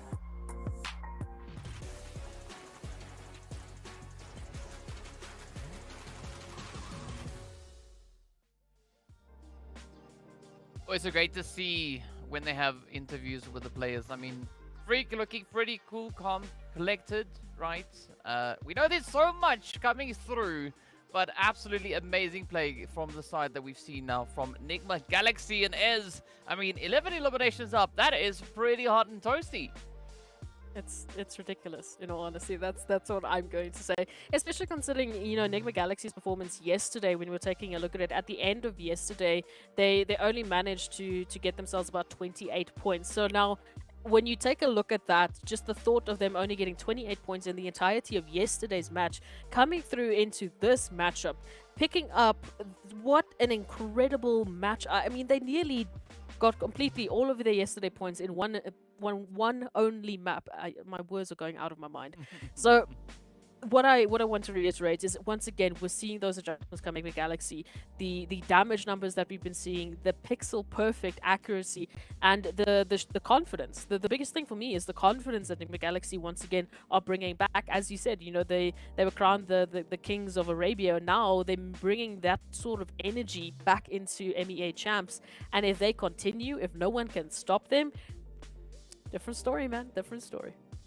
I mean, and they set quite a bit of a standard, right? Taking the league stage in the PMPL, taking the finals in the PMPL, acquiring 12 winner-winner chicken dinners throughout that entire play, and now stepping onto here. Sure, they've not yet had their hand at as many matches to do exactly that, but they were able to secure their first winner-winner chicken dinner, and, well, doing an absolutely phenomenal job in that. And what I'm looking to see here is exactly what the pacing is going to be, right? Are the teams going to be looking to continuously build on the momentum they've been able to establish so far? Or is there going to be a little bit of a disruption potentially finding its way on through? Because, I mean, these teams, right, let's be honest, this is pretty tough competition. We've seen how these teams have been playing, how they've been grinding their way through the respective PMPLs to get themselves to this point. So, absolutely phenomenal things. And of course, well, hopping right back onto Erangel is going to be a great opportunity for the teams to push that even further. Absolutely. And again, we just going back to some of the points we highlighted earlier, moving into that first angle of the day, we were highlighting, of course, the likes of Virtual Gaming Squad. Naturally, there's a good reason for that. They still are the leaders on Erangel in terms of overall performance throughout our previous matches, picking 6 points in total. Followed closely behind by Brute Force with 40 and XENON with 39. Again, we can completely understand why, based on the experiences that we've seen. Good point, though, to be made is that out of those three, only Virtual Gaming has actually picked up the winner-winner chicken dinner. So there is still a resurgence potential of placement points that can happen here for Brute Force and the likes of XENON. And I'm going to throw RUKH Esports in there as well, just because they were the first team to pick up a win on Erangel. I want that same energy back. I don't want that energy to disappear. We need to see RUKH once again bring back that dominating performance. Yeah, I'm right there with you. I mean, as we know, RUKH definitely being a very, very capable team so far for them. Today, looking a little bit worse for wear. Sitting on, I believe, 4 points. So not exactly the kind of tally that we would have hoped to see come through on their end. But let's see, maybe they'll be able to find a little bit of a push, a little bit of a play along the way. Speaking of which, though, we are going to be waiting in anticipation to see what our very first zone is going to be bringing for our respective teams here. But no, right, again, moving back into Erangel, this is once more the opportunity for the teams that have been showing some pretty phenomenal consistency. Oh, look at that zone. What? Why? How? To show us what they can bring through. But yeah, we are going to be starting with a zone centered on Prison. Yeah, no, this is just... Mm-mm. Mm-mm. I mean, my brain is still recovering from that shot from Lord on Miramar, so I don't think I'm going to be able to give you much insight right now. All I'm going to say is someone paid off the zone god. I don't know who it is, but clearly they were thirsty, because this is way too much water for me in the 2 days worth of matches. But over to the east is where we will be going, it seems. XENON already taking a 2-2 split. We can see Senke and the likes of Carry Boy heading all the way into Kameshki, just getting a little bit more loot as well, while the other two hold on into a position within the zone. Taking a look at the current positions, I mean, the likes of NASR, Smack Bam Center, lots of space for them to work with. And then, of course, for the rest, it's just about loot time right now before we start heading into those rotations. For me, right now, I would just be curious to see what GK Esports and the World of Battle were actually going to be getting up to. We do have, of course, the World of Battle nestled in very nicely between the 2-2 split here of GK Esports. So whether they're going to go for a potential pincer play this early on, yet to be seen. It would be quite wild, but you never know. Yes, it definitely would be quite wild. But what we do know is that we'd love to hear what your predictions are while we look at Slime Machine getting absolutely battered. Clear Vision rushing in right behind them. A little bit of that drive-by action, but be sure to let us know in the chat. Right, hit us up, say vote, and then the team tag. You can see the team tags on the left side of the screen there. Right-hand side, sorry, I got my fingers crossed. But yeah, on the right-hand side, give a shout-out for your team. Who do you think is going to be the one to clutch it up here today? Speaking about clutching, though, Santa actually in a very, very tough spot here. Yeah, this is a very, very difficult situation. Taking a look at it, that nade, a little bit of a bounce. It is thankfully going to fall short, but Hazem not going to stop at that. They do want this elimination, and they will be getting it. No opportunity really for GK to do anything much about it, unfortunately. That is two members that, yeah, are really not in a great position to be saved, unfortunately. So looking at GK, this is the question I had. If they were going to go for the pincer play, it would have been a bit of a wild ride, but it might have just worked because it was going to be such a surprising play. However, resources, angles, it's all about that timing. So we will have to wait and see what GK can do with two members up. And already, Erangel, so much more aggressive than that previous Miramar. Yeah, definitely a lot more aggressive. But yeah, I mean, we've lost two players from what we can see so far. Sly and GK, each with one reduced. Still, all 16 teams up. And I mean, we're not necessarily seeing a major push coming through from the teams trying to get themselves situated over towards that eastern side, right? A team here, for instance, like R8, nearly 3 kilometers away from that zone. They still have about 3 minutes and a bit of change left on the clock. So not necessarily something to be all too concerned about just yet. But I sincerely hope that we are going to be seeing the teams rotate up much sooner rather than waiting till the very last moment. That is going to be the hope. But again, I mean, the teams have done so well at keeping me speechless alongside the zone for the entirety of today. So I feel like whatever prediction I'm going to be making is going to be absolutely wrong. If we do want to try our hand at it though, DK, taking a look at this next zone shift, we do really see a focus on NASR and Vision's current position while we take a look at how exactly everything went down there for the likes of GK Esports. But into the zone, where are some of the prime positions that you would really be focusing on if you were a team making this rotation? I know some would be very happy with that Milta position and potentially even a bit of a shelter hold, but there are so many, you know, tinier compounds and like little sort of digs into the hilltop that also could prove a bit useful. But what are your thoughts? I would definitely say a position up towards Mansion. As we know, just on the outskirts of Mansion, we've got that beautiful elevated piece as well. All right. Now, in a zone with this, like this rather, looking at where we've got the outlying teams, I think that could be quite a bit of a favorable setup to hold, specifically with regards to, you know, teams position on towards the northern side. But then also a little bit further down on towards that lumberyard, right, just north of Milta. I think that could also be a very, very favorable spot to be holding on, because at least for now it's not necessarily going to be allowing a lot of information to be gathered as the teams are still looking to make their rotations in. But I think preemptively that could maybe be a good setup. Oh, we're going to take a look at this and see how exactly we're to be planning to play this one out. We can see those rotations now finally being triggered as everyone is gunning for a great position within zone. It might even be a case that XENON might be heading towards that mansion position. Before, though, it does look like they want to check out a little bit of action towards prison, where NASR are currently holding. So, looks like we might have a potential either a peekaboo. I'm not sure if XENON is going to go full in and actually try and take that position away from NASR, or if they might just back off and give them the space that they deserve for now. Vision also moving into this action. So, prison Prison is in deep danger of being quite chaotic very soon. Yeah, I mean, that is going to be, well, a prison in and of itself, right? A few teams are going to make it in, a few teams are going to make it out. Who those teams will be, well, we don't have the foggiest of clues. But in the meanwhile, what we do know is that Clear Vision is going to be looking to aggress onto the side here of RTG. Beautiful showdown as one shot will get knocked on down. Oh, absolute devastation, though, getting delivered as Clear Vision are our first team packed up, shipped out, and getting sent on back to the lobby just in time to see where the second phase is going to be taking us.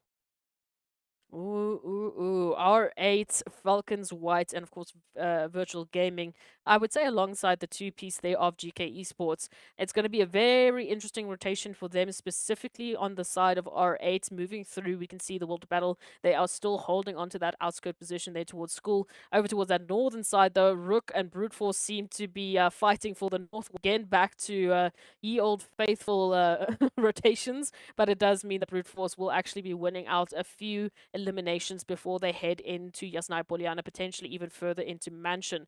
And RUKH, unfortunately, will have to take a longer rotation out. Even Quest is feeling the brunt of the action. Yeah, I mean, it is pretty tough, but Quest now have the opportunity to lick their wounds, to get themselves patched up yet again. And in the meanwhile, we still have a few teams on the outlying reaches. We've got GEEKAY trying to push through R8, as well as the Falcons. But I like the setup just up ahead coming through from the World of Battle. This could be a very exciting play and a little bit of a gatekeep opportunity. But it is going to take a little bit of time until we see both these teams, right? GEEKAY and R8 finding their rotation successfully in towards that next phase. Well, all we can do at this point, I think, is hope. Hope that we are going to be finding quite a bit of carnage just around the bend. That is going to be the case here. We do see XENON once again backing off potentially to that mansion area. So it does seem like they have found their home. NASR and Vision still keeping a bit of a shoulder-to-shoulder rotation. Does seem like Vision might opt in rather to go all the way over towards Lipovka just to keep themselves safe. We know that they do like those outskirt plays, so that definitely would keep them away from the action until they are ready and potentially looted up into a better standard. Sly moving in from that southern side. We've got just so many potential spots of action all over the show. You can even see there from Brute Force getting up into that nice little bit of an elevated area, trying to see lay down some law, and the World Battle, unfortunately, will be losing some members here. So a very scattered approach there from them, taking that 2-1 split, I believe it was. Oh, it was a 3-1 split. Oh. Well, let's see if any of the scattered plays are going to result in a little bit of magic. Speaking of scattering, also Virtual Gaming Squad still rather scattered all the way down to the edge of zone. A quick look back at what happened between RTG and Clear Vision.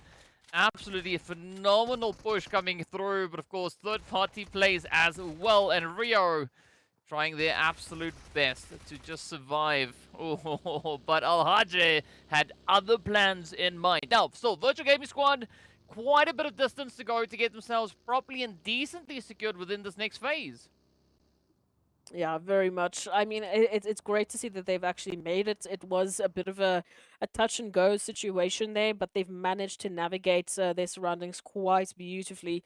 And again, we still have to wait and see how Virtual Gaming will be entering the situation. RUKH, I mean, the long rotation they had to take due to that initial engagement against Brute Force has at least paid off. They have a very quiet entry into the zone, at least for now, until that next shift comes through, and it looks like they'll still be treated, wow, brilliantly.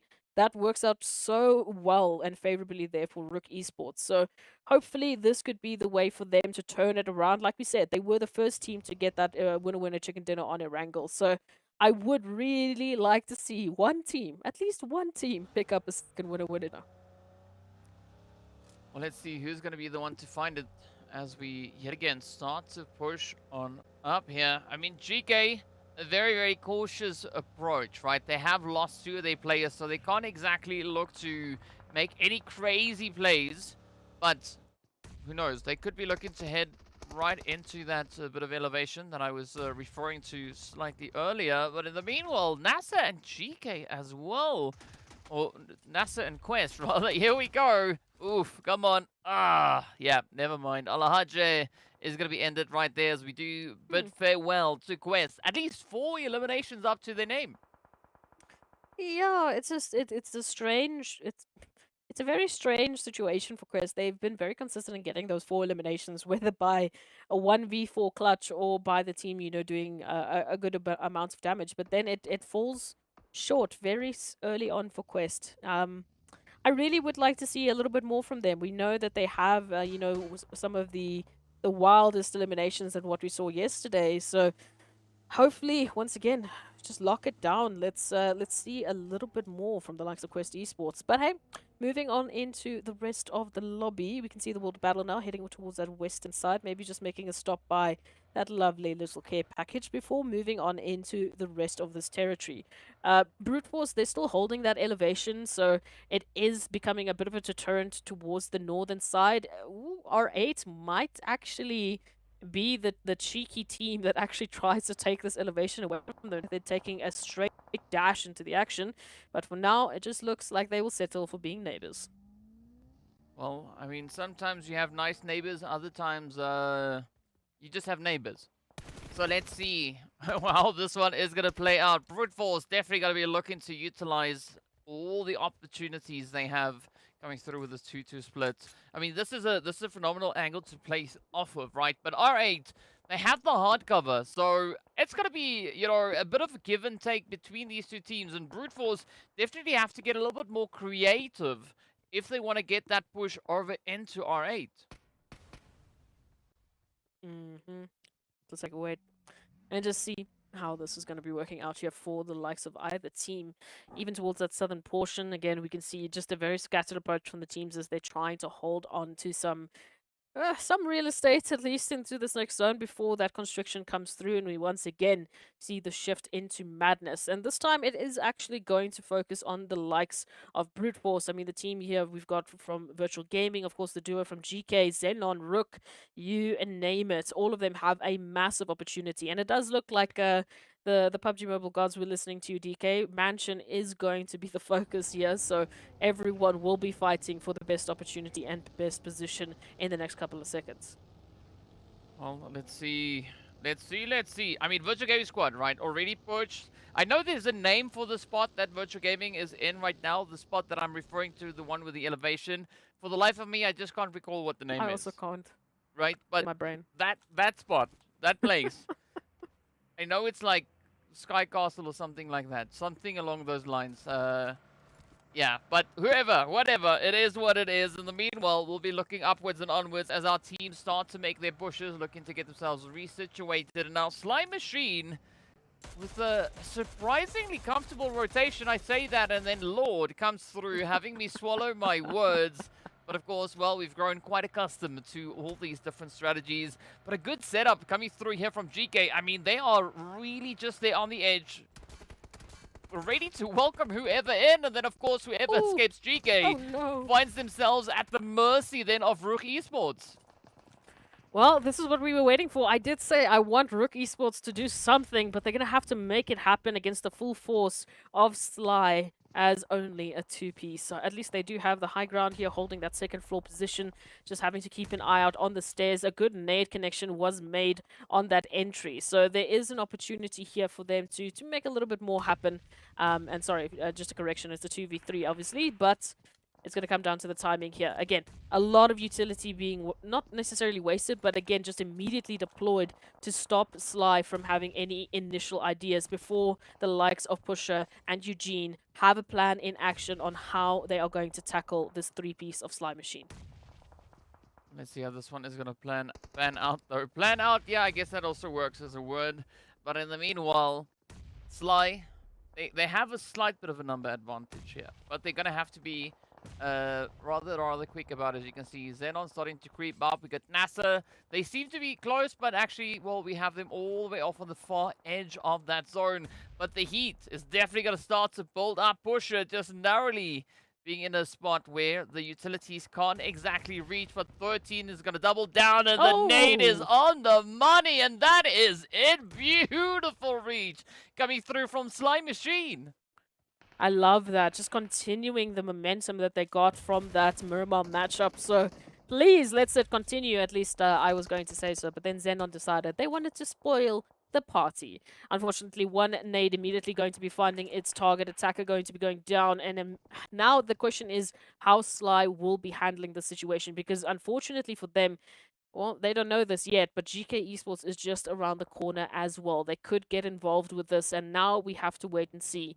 XENON desperately looking for a lot more eliminations before they have to deal with the rest of the lobby moving in with the next zone shift. Oh, Let's hello? see. Come on, Muhammad. I mean, we've seen an upset come through from Muhammad already today, right? So, is Muhammad gonna try and clutch it out yet again? It is gonna be a pretty tall order, and the answer is unfortunately no, as Neos just casually sneaks that nade in, and Muhammad, well, you know, taking one for the team. Down they go. Sly Machine and XENON finding themselves still in a little bit of a standoff here as Steezy, not exactly sheezy, but either way, gonna try and strafe on through. Now 2v1. Oh, look at that play though. Good hit coming through here from Marshall. Steezy is up in smoke. Now one more to go, and XENON Marshall just narrowly evading a quick trip to the lobby. Oh, Sly Machine. All of a sudden, they go from these silent assassins to, unfortunately, the target of an assassin coming through here from XENON. Absolutely just brutal all the way around. And now NIGMA Galaxy, what is happening? They just took that emphatic win on Miramar, and now all of a sudden they've been relegated down to, well, 1.5 if we count Freak's HP right now. A follow-up nade coming through from FALCONS as well, as both Virtual Gaming and FALCONS White want to take NIGMA Galaxy out of the lobby. They do not want to deal with the Arabian Kings. Oh, come on. Come on. There we have it. Absolute aggression coming through. And I think rightly so, right? The Arabian Kings, I mean, they've been really showing everything that they can master here. But now it is down to Coops. And I'm not quite sure whether or not Coops is bulletproof, right? We've seen Coops take a bit of damage in previous matches here. But now, I mean, FALCONS holding quite a bit of a presence still. This is going to prove to be quite challenging now for Coops to not only survive, but move on from this point.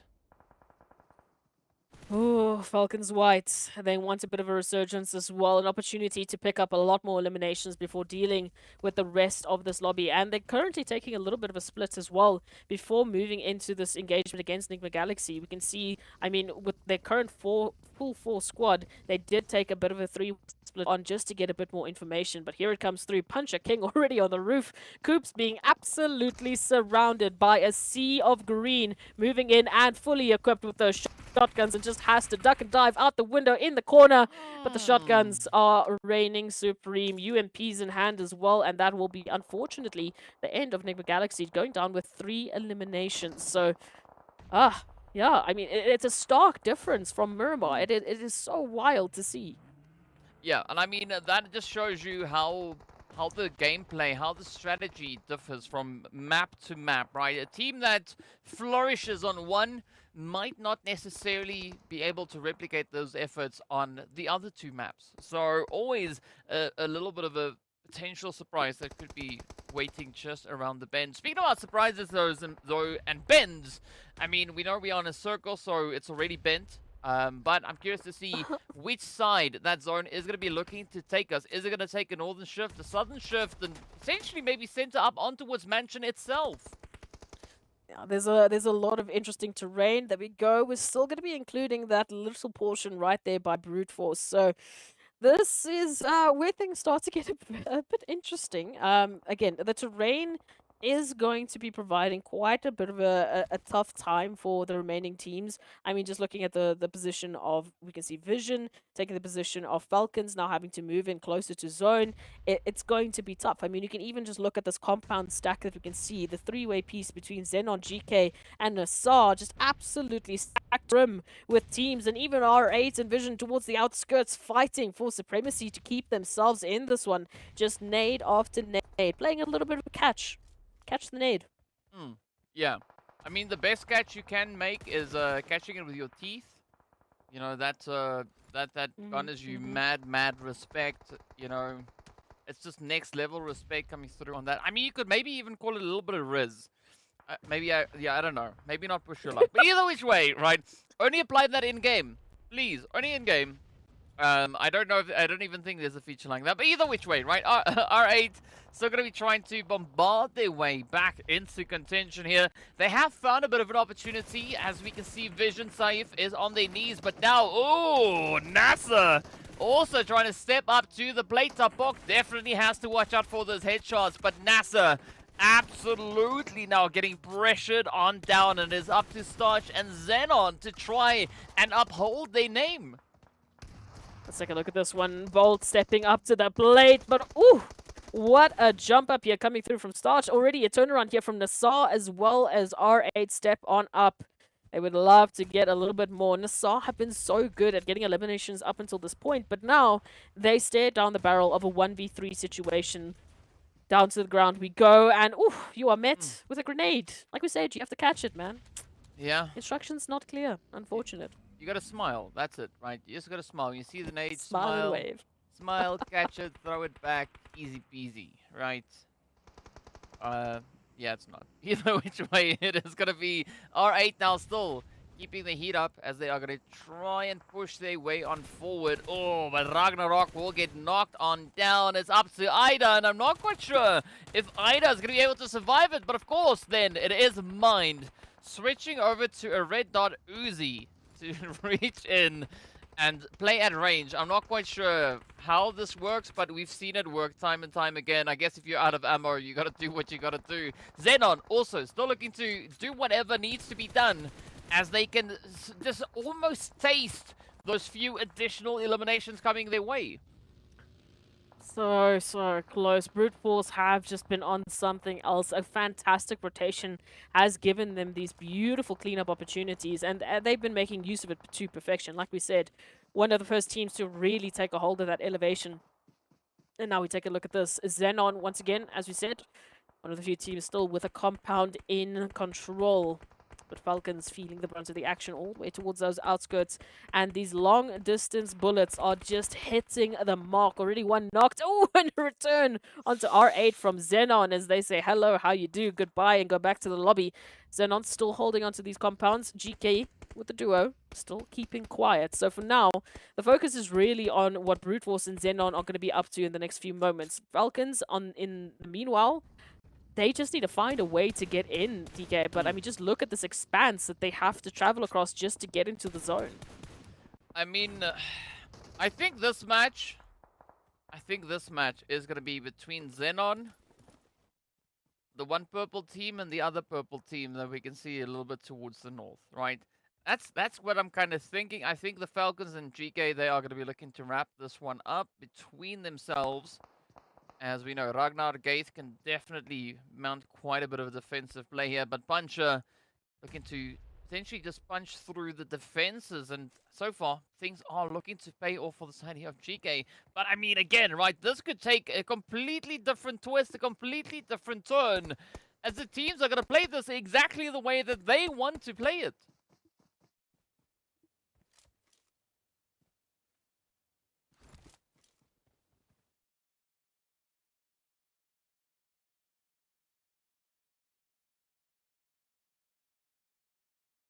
Even the likes of FALCONS right now being able to get into this position, they're playing so well, they managed to get themselves here. I am so lost for words that I muted myself. I'm so good, what can I say? But let's take a look at this.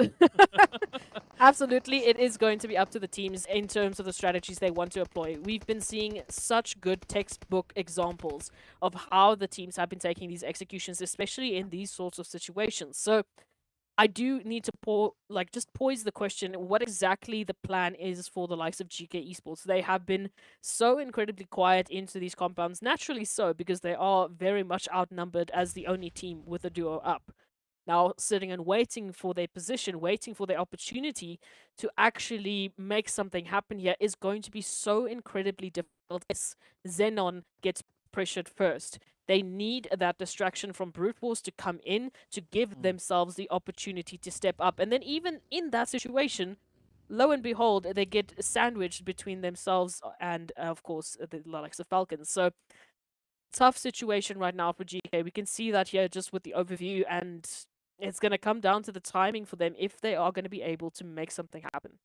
You see, looking at Brute Force's position here, one would think it is a favorable spot to be in, right? But this is actually a very, very tough angle to hold because XENON, GEEKAY, and the Falcons will have a line of sight down onto Brute Force. So they're going to have to try and ride out the storm as best they can. They're going to have to wait for the zone to force the side of XENON, Falcons, and GEEKAY to move out of Mansion and get themselves back into zone before Brute Force can even look to start to do anything. I mean, the other approach is also then just to try and slowly encroach into Mansion, try and clean it up. Maybe a little bit of a here and there action, but now with the Falcons taking a completely different approach, this is exactly that opening that Brute Force now need. It's also the opening that GK was looking for. Finally, they get a little bit of that pressure relief, specifically in the form of Falcons Whites taking damage. Puncher King actually moving up into that compound, finding Ragnar. This is not exactly what they were looking for, and they get saved by XENON. Of all of the reach across, this is not the one that you were expecting. Look, it's great for GK, but they've lost a member in the result. They've given up their position. All of a sudden, now XENON is just sitting pretty ready to be poised and ready to take out the likes of Brute Force potentially. However, it's going to be up to them. It is a perfect 4-on-4 situation. Brute Force with great position in mind, at least now getting some cover. However, that zone is going to be constricting, and both of these teams will have to get a move on. So who dares makes the move first? I'm sticking to it. It's going to be Brute Force and XENON fighting for the winner chicken dinner. I said it before. I'm going to stick to my guns. And speaking about guns, Gaith! Now I'm going to be looking to, well, get a little bit of the action here as well. But Lazy Lion is not going to just sit around and wait, right? They are going to be keeping a very keen eye on it. But that is actually a beautiful distraction now for Brute Force to try and capitalize upon, right? XENON focusing down into GK, and this allows Brute Force now to start to encircle them and try and see if they can get the jump and potentially maybe even secure themselves that winner with a chicken dinner. Ooh, here it comes through. XENON now having to make the dash. Ooh, Senkei out in the open. Yato just stepping on up with a spray transfer, but getting taken down as Neos tries to reach across, but not in time. They will find themselves at a bit of a disadvantage here. It is going to be a 3v2 situation, but they are scattered. They are desperately looking for the likes of XENON. Oh, XENON could be looking to turn this one around. A good play. Oh, Prepod with the hit. Now it is down to one. Carry Boy going to be the Lone Ranger, the last defender left to carry the honor forward here for the side of XENON. It is a 3v1. I don't see a world in which Carry Boy can survive this quite easily, especially being so close to the edge of zone. But who knows? We might be completely mistaken. The blue zone is going to help decide the fate here for them, as Carry Boy now needs to hold on. Molly is there, and that is it. The Broody Fruities step up, gets themselves a lovely winner chicken dinner right here on match number 3. Whew, there it is. I mean, what a change up. And again, going into this matchup after what an incredible win that we saw from the likes of NIGMA Galaxy, even the likes of XENON, the way that they were performing, we had a completely different story in mind. We had a completely different result in mind. But DK is going to be very happy with this one. Brute Force rising to the top. Let's take a look at those match rankings, because they were hot and heavy. I mean, 10 and 11 eliminations respectively for XENON and Brute Force moving into that final engagement. And I definitely say that the only reason, well, not the only reason, but what played a big role in the opportunity here for Brute Force, of course, was the play coming through from GK, right? If it wasn't for GK being there, I think XENON, they might have played this one completely differently. So, well done to it. But actually, you called it all the way back, right, in the first match. Right, you said you wanted to see either Virtual Gaming Squad or Brute Force step up and have a bit of a winner chicken dinner when it comes to Erangel. So, you know, in all technicalities, you're actually the one that called it out. You called the position, I called the attempt at a result. But hey, the teams have been absolutely just breaking all of our expectations. So while we take a break, while we try and reset ourselves and get an idea of what we could possibly be expecting moving on to a map like Sanhok, we're going to be taking a short break and getting a little bit of a refresher. So we'll be right back after a short time.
What's up, guys? Welcome back. We're getting ready to hop into the next match. We are, of course, heading right over into a little bit of that jungle fever, that jungle action.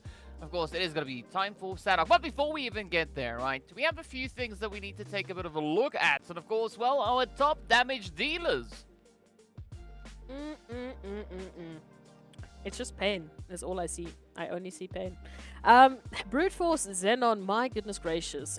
We are looking at 2,000 damage from that previous matchup. You can understand why they got into the position they did, why they became those two leaders in that previous Erangel. I mean, that is just a disgusting amount of back and forth and just dealing the absolute worst to the surrounding teams. But I mean, taking a look at some of the other teams that actually managed to bring a little bit of that resurgence, we definitely have to give it up to NASR and RTG. And again, the two teams we highlighted at the beginning of the day, feeling like there is something there. There definitely is that little bit of a shining light at the end of the tunnel for those two teams. It again just needs to come through in terms of that final conversion with placement points and a little bit of that consistency, and we could be seeing them having a really good rise to the overall rankings.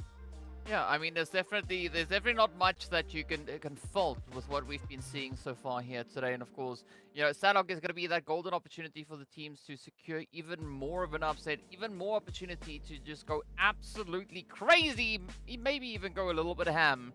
And, find a lot of spice all over the place. But who knows? We're going to have to wait until we get into that match as well. But of course now, right, we're getting to that point where the teams are definitely starting to look a lot more comfortable, right? We're not seeing any of those nerves that we had come to the plate yesterday. The team's picking up the momentum, picking up the pacing. And, I mean, looking even just at how the teams dealt with this past Erangel, a very, very exciting approach. I mean, it was good to see the zone definitely deciding to relax a little bit more, right? Not going all too crazy, but if you look at this, though, XENON, Brute Force, I mean, both teams just trying everything that they can find. I mean, it's absolutely no surprise that we are seeing such a resurgence from these two teams. Brute Force, one of the few that have been consistent. One of the few that is constantly in the discussion. So, again, they are just etching over every other team in terms of that consistency, in terms of that performance, that it's going to be very difficult to catch up to a team like that, even with an exponential growth in your performance, if it's not consistent. So even for NIGMA Galaxy, who, like we said, nearly got basically a back-to-back from all of their yesterday points into just one single match, picking up almost that exact same amount. They made that happen. Fantastic. But now, moving on to the rest of the matches, it needs to be continued. And especially moving into a map like Sanhok, of all maps, where... well, guess who won yesterday, Sanhok? It was none other than Brute Force. So we can't be letting Brute Force just go and have a field day on their own. We need to have the other teams up and give that competition. Why not? Why not, right? Bring on all the competition that you can, right? The Broody Fruities are going to be ready for it. Sorry, I thought out loud. In the meanwhile, it does seem like I've been calling Xenox XENON. I mean, it's a z sound either which way. Most of the letters are there. I'll try my utmost to pronounce the name the right way around. Speaking of which, though, Sanhok, you can't mess this one up, right? It's easy. It only goes one way, and that is right into the jungle. So I'm curious to see where our first initial zone is going to be popping off. Of course, over on Sanhok, I want to see a little bit of a challenge, right? Maybe a little bit of a something over towards like that trifecta region. I know you're going to be so happy with the shift down into Cave. We did see that come through in the PMPL as well. So maybe a little bit of something down towards Camp Charlie, Docks Cave, maybe even Quarry, right? Anything within that vicinity, I think, could provide quite a bit of excitement here for the teams. But regardless of what the zone is going to present, I'm pretty sure the teams are going to be ready to meet it head on regardless. They have to be. They absolutely have to be. And again, this is... once again, a resurgence of the hot drop action. Here we are with virtual gaming. Ew, even Sly up in the elimination feed, picking up a few tags there over towards NASR, and it's a back and forth battle. So, my goodness gracious, everyone, we just got off of the back of a massive Erangel. Now here we are immediately into the action, into the craze. Well, speaking about grades, be sure to tell us who you are here to support, right? Give them a shout out in the chat, say vote, and then the team's tag. In the meanwhile, we are going to be looking to see exactly what Slime Machine and NASR can look to do, as we do have a little bit of that hot drop action now presenting itself. Oh, but up comes the hot heat. all the sprays that they can find.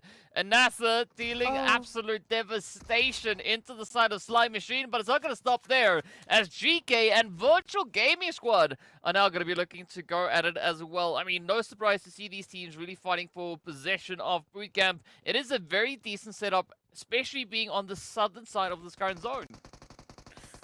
Oh my goodness gracious, we are just going from action to action to action, but absolutely here it is. We say goodbye to our silent assassins and we move over to the action here between GEEKAY and Virtual Gaming. Now again, to reiterate, GEEKAY would love to have a much better start to this matchup than what we saw previously over towards that Erangel. They managed to get into those top placements, but they had to do so with a duo. So here, the focus is to not lose any further players, to hopefully get a few eliminations, more so than the one that they've already garnered, and to continue the fight, because Sanhok always will be a fantastic opportunity to just get into the chaos, to get into those eliminations, and potentially bolster yourself up with a great amount of momentum for the last few maps. But here it goes. Amjed very close up and personal with those wonderful shotguns. You can see Gaith, exact information. No meds to work with. They only have shotties. Their shots have to rain true, or we could be saying goodbye to GEEKAY. Woo! Alright, well, give Gaith a DBS and they can make a little bit of magic happen here, but now it's down to Yafaz and Mostar. See if they can carry Virtual Gaming Squad out of Bootcamp, or maybe just through the contention here against the side of GEEKAY. I mean, GEEKAY, I like the fact that they are stepping up to the plate, right? Getting the confirmation up into Amjid as well. And this is really that kind of boost that they need to team morale, right? Feeling so much more comfortable sitting with a great tally with regards to those eliminations up. But are they going to be able to follow through? They have the numbers advantage, but now they're going to find a few meds along the way as well. Absolutely. Get a little bit of that loot up. Again, a sustained battle, it does bode well for the likes of GEEKAY. As long as there aren't any surprises from the likes of Virtual Gaming, this could be the turnaround they were looking for. And this is exactly what I would want. I mean, after a very tough Erangel, you want a team like GEEKAY Esports to get that momentum back. And a map like Sanhok, perfect opportunity to do that. I mean, just the sheer amount of action and chaos that reigns on this map is the prime place to sort of shake up the standings. We can see FALCONS just on the edge there, starting their rotation up into that zone. They should likely not jump into this action, but maybe if they hear enough shots, they might be interested to take a little bit of a peek. You can see Virtual Gaming just locking things down, waiting to see if that will be the case. And no, they are safe. But however, they still need to deal with the threat that is GEEKAY Esports. And again, loot not in the best standing. But I mean, what was funny for me about this is, right, GEEKAY and Virtual Gaming Squad, both teams, as they heard the vehicles approaching, they were like, shh, not yet. Don't make noise. Please. Don't make noise. Let's see if we can make this one through, right? Just hold steady. And then as the cars move away, they're like, okay, right, back to business. Let's see. Are we going to be able to walk away with all the eliminations that we need right here? And I mean, like, this might be a bit of a short-lived play, because not only did we just see the FALCONS rotate right on through, we still have many other teams that are yet to take a very similar kind of approach, right? NASR, XENON, NIGMA, the World of Battle, Twisted, Clear Vision, they all still need to get themselves positioned in. I don't particularly think that Clear Vision are necessarily going to be rotating all the way to Bootcamp. That rotation doesn't make all too much sense, but regardless, this is Sanhok, so if you make too much noise, you are going to get found out. So let's see how far this play can go as Yafaz now tries to play on the audio cues. Meanwhile, it is going to be RUKH Esports now looking to apply a little bit of the pressure down on towards R8 as they look to come knocking on the door right here in towards the Paradise Resort. Well, here we go. Brute Force is also towards the northern side of this alongside Vision and, of course, the likes of FALCONS who just made that rotation. So, again, making noise in this area is going to be a bit of a fun one, but it might provide RUKH Esports that equal opportunity as well, just to catch up, to get a bit more of those eliminations. And this is just that return of what we saw in the elimination feed earlier on. Slime Machine just stepping up with some great shotgun kills, but unfortunately it did not quite result in them staying up to the Sanhok. But back we go. It looks like GEEKAY is finally going to be making that final push into Virtual Gaming. They want to get this one locked in, and they want to get rotated out of this position, as we do see a few more teams having to move into the southern portion. Yeah, and that is going to bring quite a bit of spice along with it. But now, still, your fours, most are going to be feeling most of the heat coming through from the side here of GK. No one wants to be the next one down, right? Everybody just going to try and hold on as best they possibly can. You can see Brute Force, they also lost a player up towards the north, thanks to Al-Hajj. You know, exploring the region a little bit there so we can see where the teams currently find themselves situated. NASR also with a nice casual stroll. Again, not overly aggressive with any rotations, not really committing hard and fast to any particular spot just yet. But with the next phase coming through, that might have to be the play. As, well, the teams might not have much of a choice. And I'm curious to see exactly where Virtual Gaming Squad and the players here from GK will have to go as the map, rather. The zone pops all the way up towards the north. I almost said the road, but then I realized, well, that's not a thing. Yeah, the row zone, row your boat. Who knows? Yeah, Either way, yeah. teams might have to row their boats. We've got so much water included once again. I don't understand, like, why we are just heading to the outskirts of all of these maps. Even a map like Sanhok, it is small enough as it is. Yet we are still just diminishing the returns on the available space for these teams. So, yeah, for GK Virtual Gaming, please get a move on. We've been here way too long.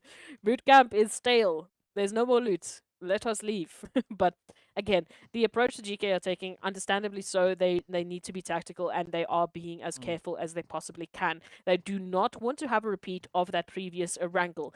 They want to get to the final moments of the Sanhok match because they need to pick up those points. So I'm all for it. And again, the longer this battle draws out, it hurts Virtual Gaming more than it hurts GK. They've had the opportunity to loot up. They've had the opportunity to run around as Virtual Gaming has been listening to them and get whatever they need to win this next battle. So we'll keep an eye out on the elimination feed. Meanwhile, taking a look at a few of the stragglers we have on the map, of course, it is in the case of Twisted Minds, the World of Battle, NIGMA Galaxy, as well as NASR. Who do you think, DK, right now, they're going to have the most trouble getting in? Oh, I'll have to ask you later because R8 and RUKH have decided to heat things up. I think the World of Battle are going to have a pretty tough time, seeing that they're going for a rotation right now out in the blue. But in the meanwhile, GK Virtual Gaming Squad, ooh, they've started to get the ball rolling as both teams are now holding on to a two-piece here, evening out the board. But both teams still need to get their butts back into the zone. Meanwhile, it's going to be RUKH Esports and R8 pushing the engagement even further. R8 already feeling quite a bit of the pressure, but as does RUKH Esports. Both teams again finding themselves on very even ground. But up comes Ida. Beautiful sneak in, but Rami can sense all these difficult plays coming through. But let's see if Rami can take those senses to the next level as they will get tested, get tried, and will they succeed? Well, we don't know quite yet. But Rami needs to find a solution to the HP bar that is starting to take a bit of a dip.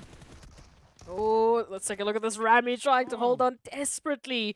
RUKH, this is not what we were looking for, but unfortunately, it is the reality. Jumping out with one elimination. Meanwhile, we take a look at GK, and lo and behold, Virtual Gaming have managed to pick up the one member. So this is back to a 2v2. Ragnar steps up, finds Yafuz, and now only one more. They have waited so long for this opportunity. It's only Mosta standing in the way from GK and having a successful hot drop. But oh, perfect connection as Mosta is still in this, on to a 1v1 in the blue for supremacy of this bootcamp position. Well, all they can do is hope, right? That is all GK can do at this point. So let's see who's going to be the team to clutch it out. It is a 1v1, the final decisive play. In the meanwhile, we do see RTG and Twisted Minds up north. But both Hope and Mosta going to try and keep themselves patched up as best they can. Ooh, there we go. Come on, Hope. Maybe going to come in with a bit of a surprise play. It is going to be jump shots galore. And Mosta with Mosta the damage. As they do find a little bit of that celebratory spray down. GK getting sent away in 14th. But now it is going to be RTG looking to constrict even more so onto Twister. But Crypto says no. Down goes the hits. An absolute domination. Oh, but the third party. Clear Vision having to play the upset. That was such a hopeful play coming through from Crypto. Oh, Crypto is going to be slamming their desk right now. That was so incredibly close. But unfortunately for us, DK, no time to breathe, no time to even think. It is brute force up against the likes of XENON, a return of what we just saw on Erangel. This time, though, it looks like it might be ending in a very different result. Carry Boy stepping up, a massive shot onto Mind, and now we take a look at it. It is a 2-on-2 situation. It is just chaos reigning supreme in this area. Once again, have to consider the fact that Vision are so close. They hear all of this action going down. They know there's an opportunity for them to swoop on in and get as many eliminations as possible. And it looks like that trigger will be right around the corner.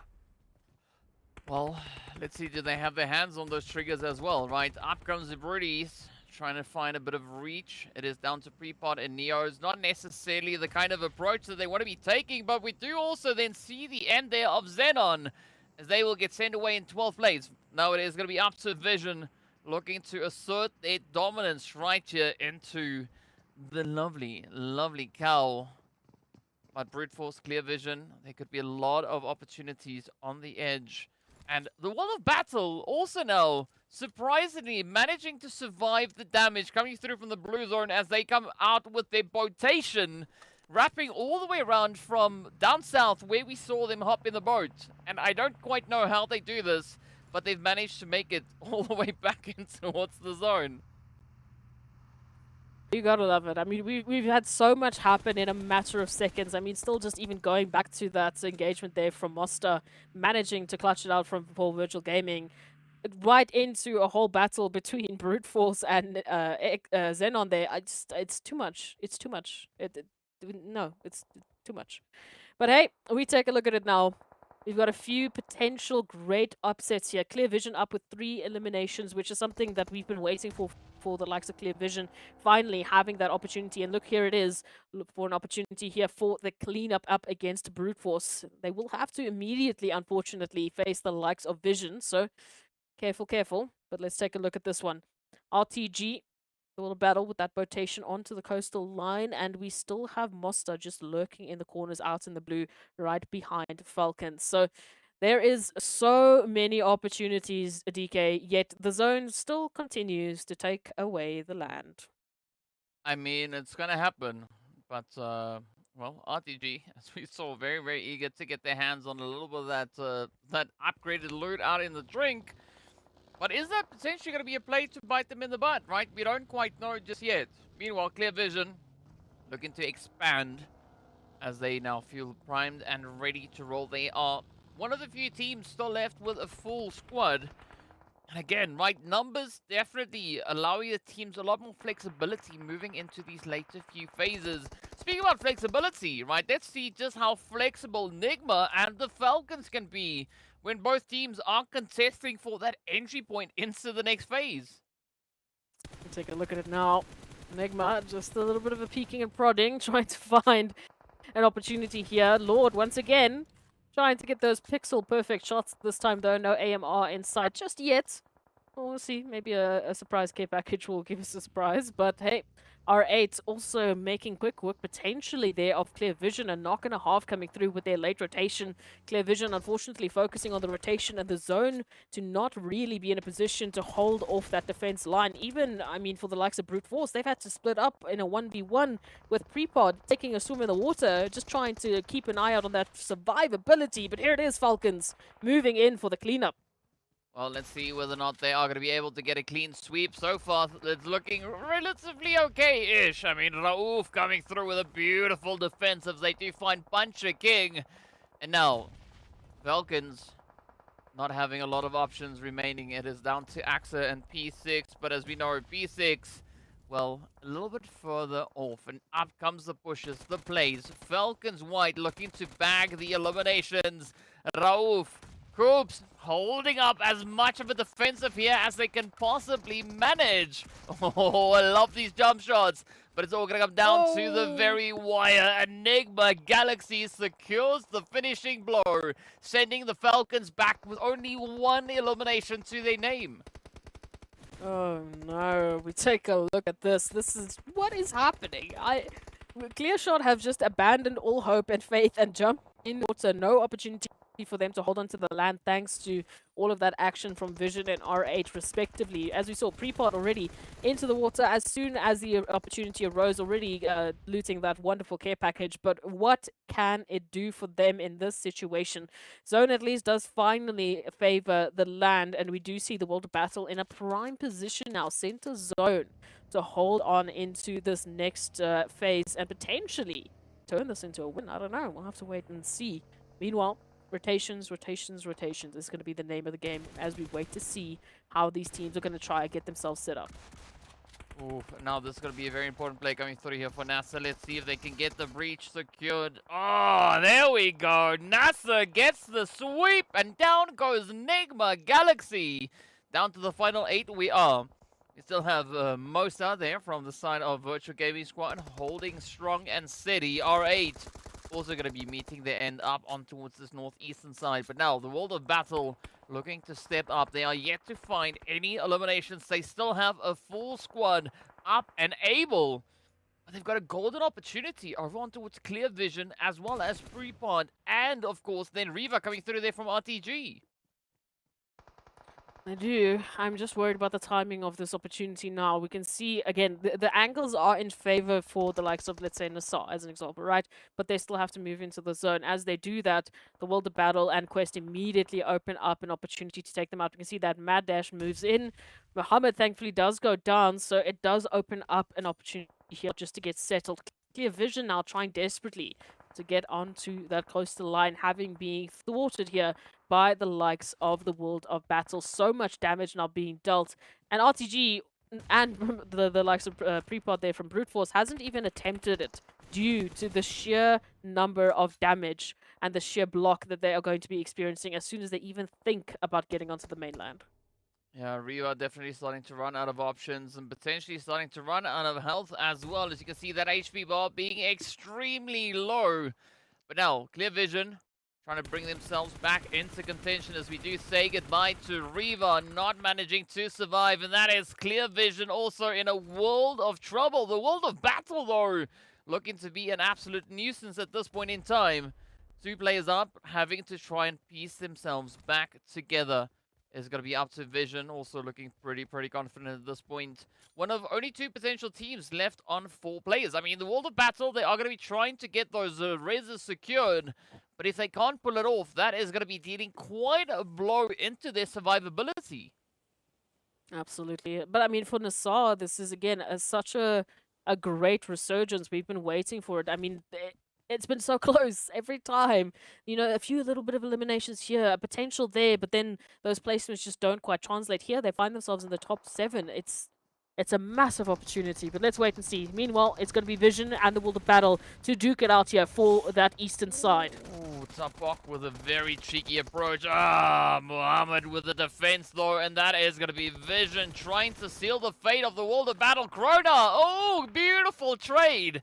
As they put a stop to the advances there of Tapok, but now it's a 1v1 and Saif looks to show the aggression, and with that they do secure the wipe down onto the World of Battle. One shot, playing a little bit of that Aquaman sneak as they push on through, but NASR coming in with a third party does secure the spray down, and it is like an absolute fest going on here. I mean, it's just carnage all over the place. Absolutely. Double digits for NASR. I'm elated. This is one of the teams that I thought, okay, well, it might have been the zombie show match that did this to me, but I just wanted to see what they were going to be doing, what they were going to be bringing to, you know, the fruition here for them. And I mean, we have to keep in mind, right, moving into this matchup, NASR only had 14 points. Now they are nearly covering all of those points that they've received for the last day and a half in one simple match with eliminations. But oh, it is not over just yet. Prepod goes down. That is going to be Brute Force down and out. No third winner chicken dinner this time. And we go down to our top 3. A top 3 we have been waiting for. Clear Vision, NASR, and Quest Esports once again back at it to see who's going to be taking the top slot. Well, that is indeed going to be the question we are going to be looking to have answered right here. But now, it is going to be a very rough trade all over the place. Quest, definitely, they've been showing quite a good performance with regards to the previous Sanhok that we've seen, right? NASR, I love how they've been able to increase their overall play coming through here. The same can be said for Clear Vision, right?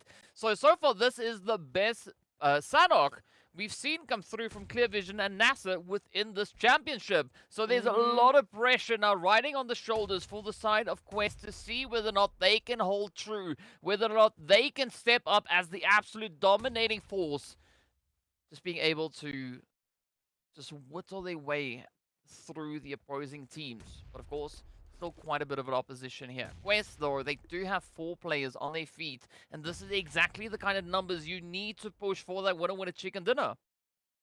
It is. Unfortunately, position is not looking too great. They will have to head through either Clear Vision or NASR. But that opening nade from Clear Vision might be the thorn in the side of NASR and the opportunity that Quest needs to take this one back. There is the dash. They have an opportunity, a direct line of sight into the zone. And this could spell disaster for either Clear Vision or NASR.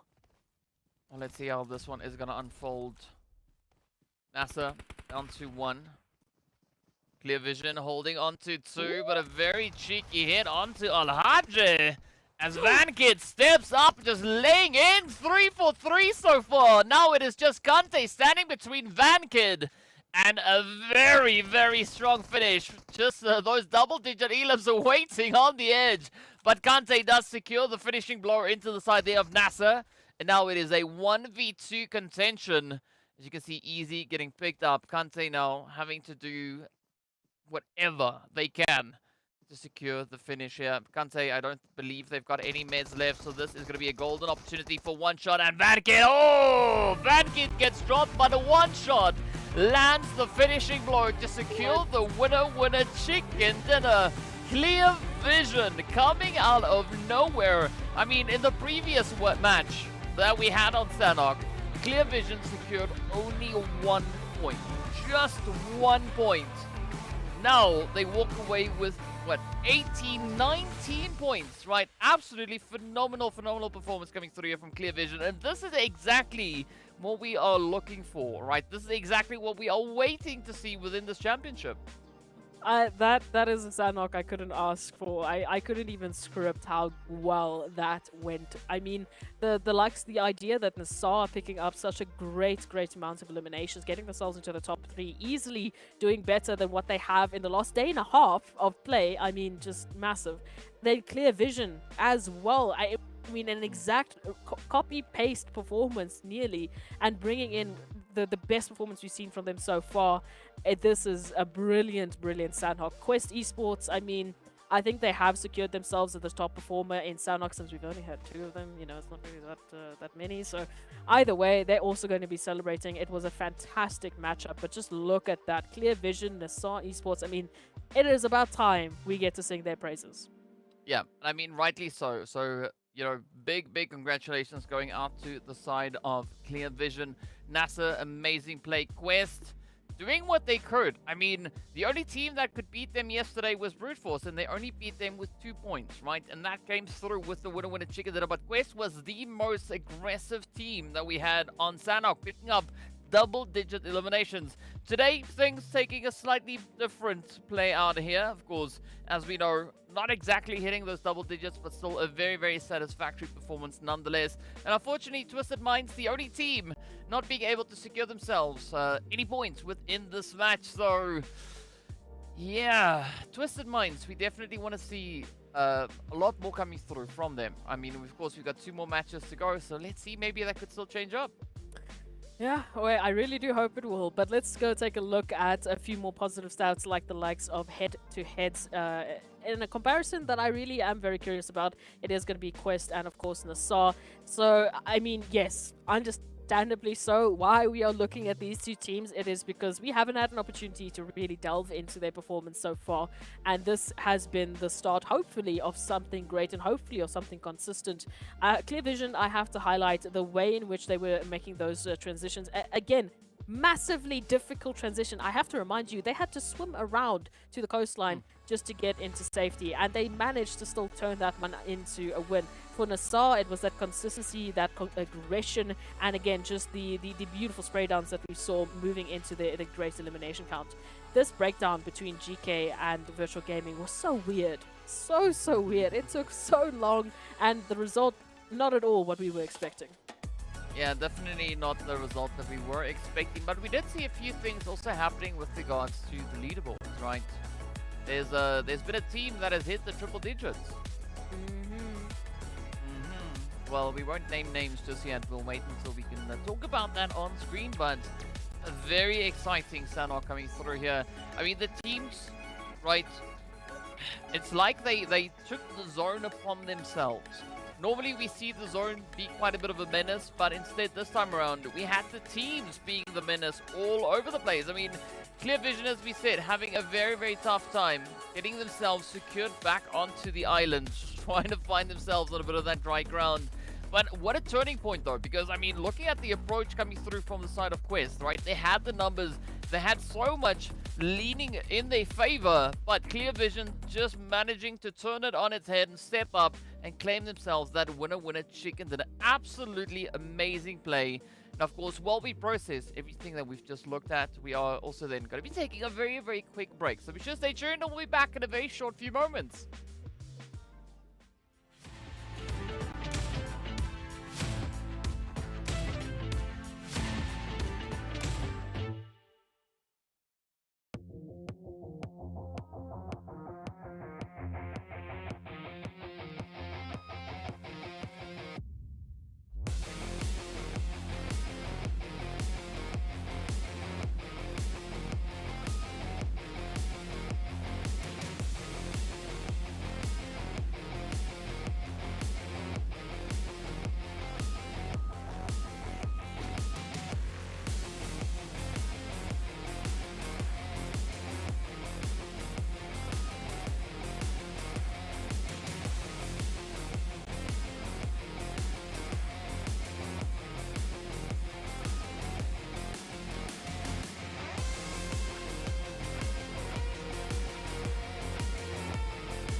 What's up, guys? Welcome back. We're getting ready to hop into yet another bout of action as we are going to be approaching our very final Erangel of the day. Now, we've been seeing so much insanity unfolding all over the place. Sanhok absolutely won for the books, but as we got to take a look at our performances, right? Our top potentiators when it comes to Erangel.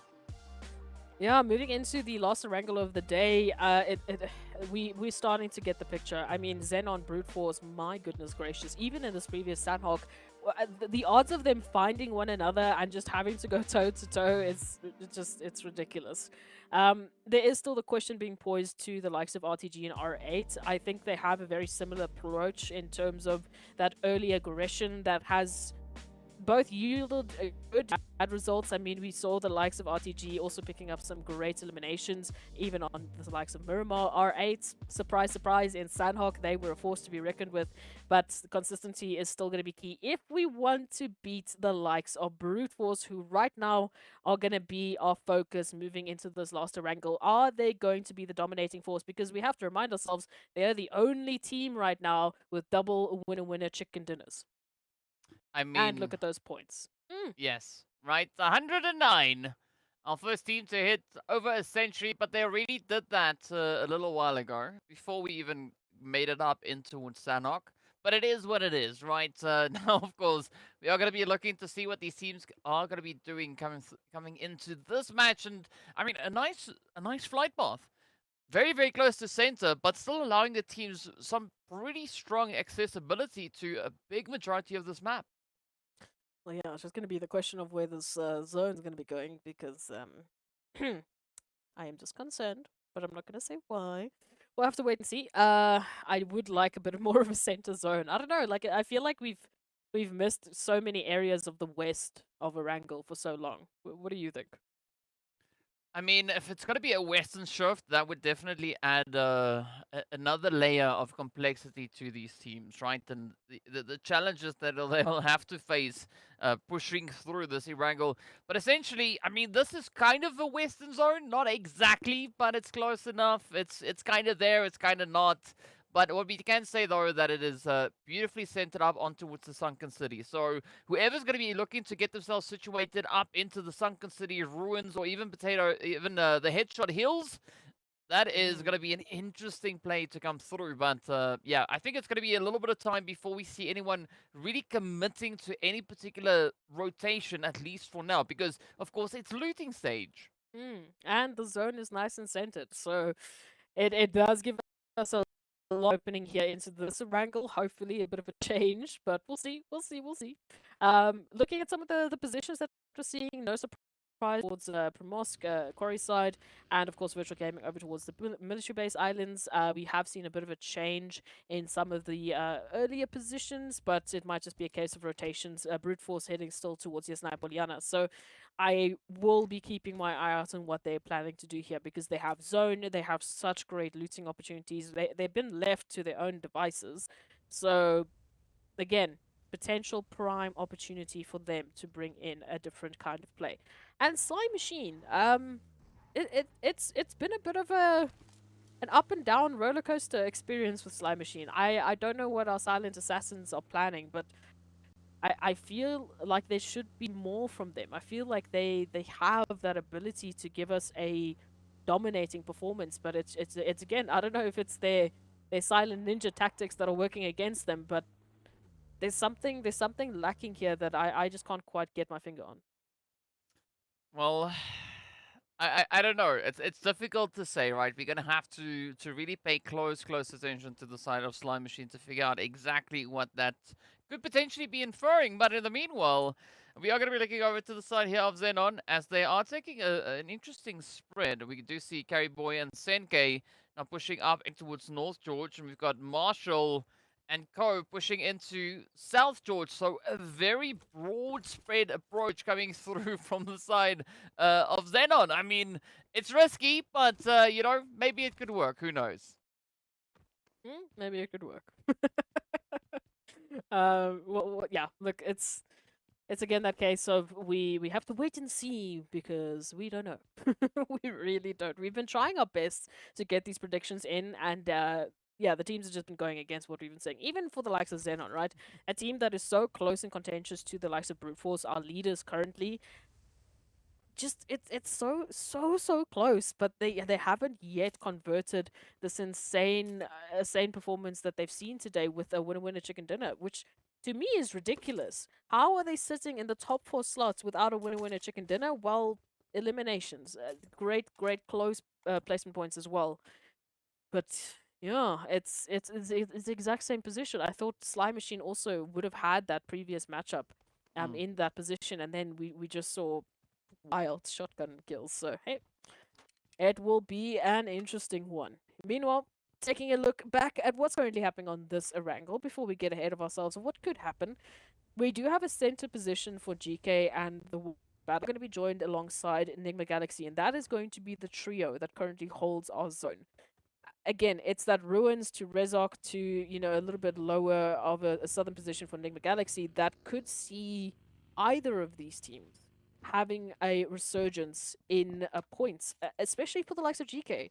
That Sanhok was close. It was so close of an opportunity for them, and the World of Battle in a similar situation. Enigma Galaxy, they just want to shock us all with their pixel perfect shots again and hopefully take another winner chicken dinner. Well, they got to float like a butterfly, sting like a bee. You know what else floats as well? A duck. Yeah, apparently you were a duck. So tell me, I when mean, did that happen? I have no quacking clue when that could have happened, but you know what? It is what it is. I'll just sit here and float Quack, quack. along. Yes, sir.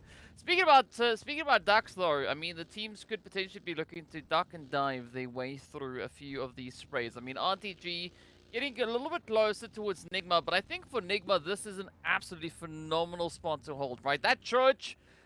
When it's within zone, it's always a position that you can see teams liking to kind of get themselves situated in. But now, with it being much closer to the side, being much closer to center zone, it will allow such great vantage points coming through for them. And I mean, even looking at XENON holding a very similar position up in towards the Ruins region, again, allows them great opportunities for any teams potentially trying to get themselves situated into this next zone.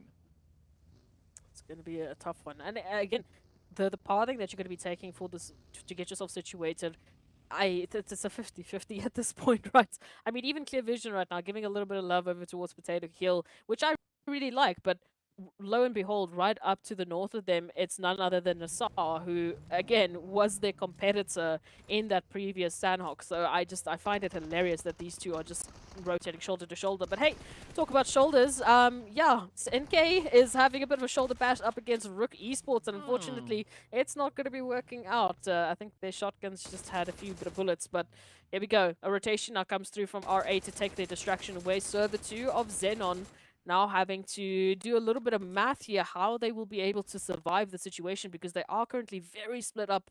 Lion and Marshall having to, yeah, deal with a very tough situation. I mean, they got to be careful, otherwise they could get themselves crossed off the lobby list, right? I mean, these teams definitely looking to step it up, and the only team that has lost players is the side here of XENON, so the pressure is there. But will they be able to survive? And I like that slight showing of cheekiness coming through from RUKH Esports, right? They saw an opportunity, they grabbed hold of it with everything they could find. But now, they need to do a little bit more than just sit prettily, right? They need to try and apply that pressure, apply the angles onto the side of XENON, because if you let Marshall and Lazy Lion do what they like, they are going to be able to apply, or rather return quite a bit of that favor onto the side of RUKH. I mean, we're talking about RUKH versus, of course, the likes of XENON. We are talking about 13th place versus 4th. XENON sitting prettily. They are having such a field day today. They've really just stepped on up in a whole different way that this Erangel matchup almost, you know, doesn't quite scare them as much. Whereas for RUKH, if they can take out the 4th best team on the overall standings right now, get themselves eliminations, get themselves this situation and this location, this is what they need. This is desperately what they need. So going to be curious now to see what this rotation is going to mean for them. A little bit of a reverse back into the compound. Lazy Lion going to take that opportunity just to get some damage numbers in. And we've got a bit more of a parking situation going on here as well. Meanwhile, we do have to take a look at the rotation. RUKH, they have that split now going for them. Bit of a 3-1 as they are trying to keep a hold of where XENON is going. But look at this! The push up into Lazy Lion's territory might mean disaster for XENON. Well, this could definitely be quite the troubling play for XENON indeed. But I mean, for RUKH, this is of the utmost importance, because looking at their performances so far today, right, they've only been able to secure themselves 5 points. That's it. Only 5 points, and that is off the back of 4 matches. So, RUKH, they're going to have to dig deep in this game. They're going to have to find a way to get themselves back into contention. I mean, they are a very, very strong team when it comes to this map, so there's no excuse for them not to step up and perform here.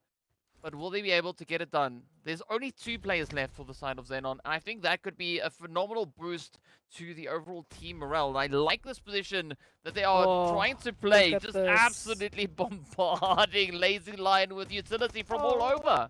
No choice, no chance even. I mean, you've literally got a 4-way crossfire on your position. Unfortunately for Lazy Lion, they could not run fast enough. They weren't able to regroup with Marshall, and now once again a 4-on-1, a beautiful isolation coming through from RUKH. This is the RUKH we've been waiting for, a resurgence potentially of map 1 RUKH, but we'll have to wait and see. Marshall gonna absolutely fight their best to stay alive. Did manage to get the 1 knock, but it's not going to unfortunately translate into an elimination. Good try, though. I like the spirit. Either way, as you said, XENON, they're currently sitting in 4th place, so losing out on this matchup, going down with no eliminations, no placement points, is not necessarily going to spell disaster for them. It is going to spell a potential for RUKH, however. So, moving on into this matchup, we also mentioned briefly a team of the likes of course, Twisted Minds. And I'm going to, again, add GEEKAY into that mix-up because they're the 2 teams right now that, unfortunately, are at the bottom of the overall standings. So, yeah, I don't even know how to break this one down. I mean, is there anything that stands out to you as something that they desperately need to just employ in this matchup to see a different result?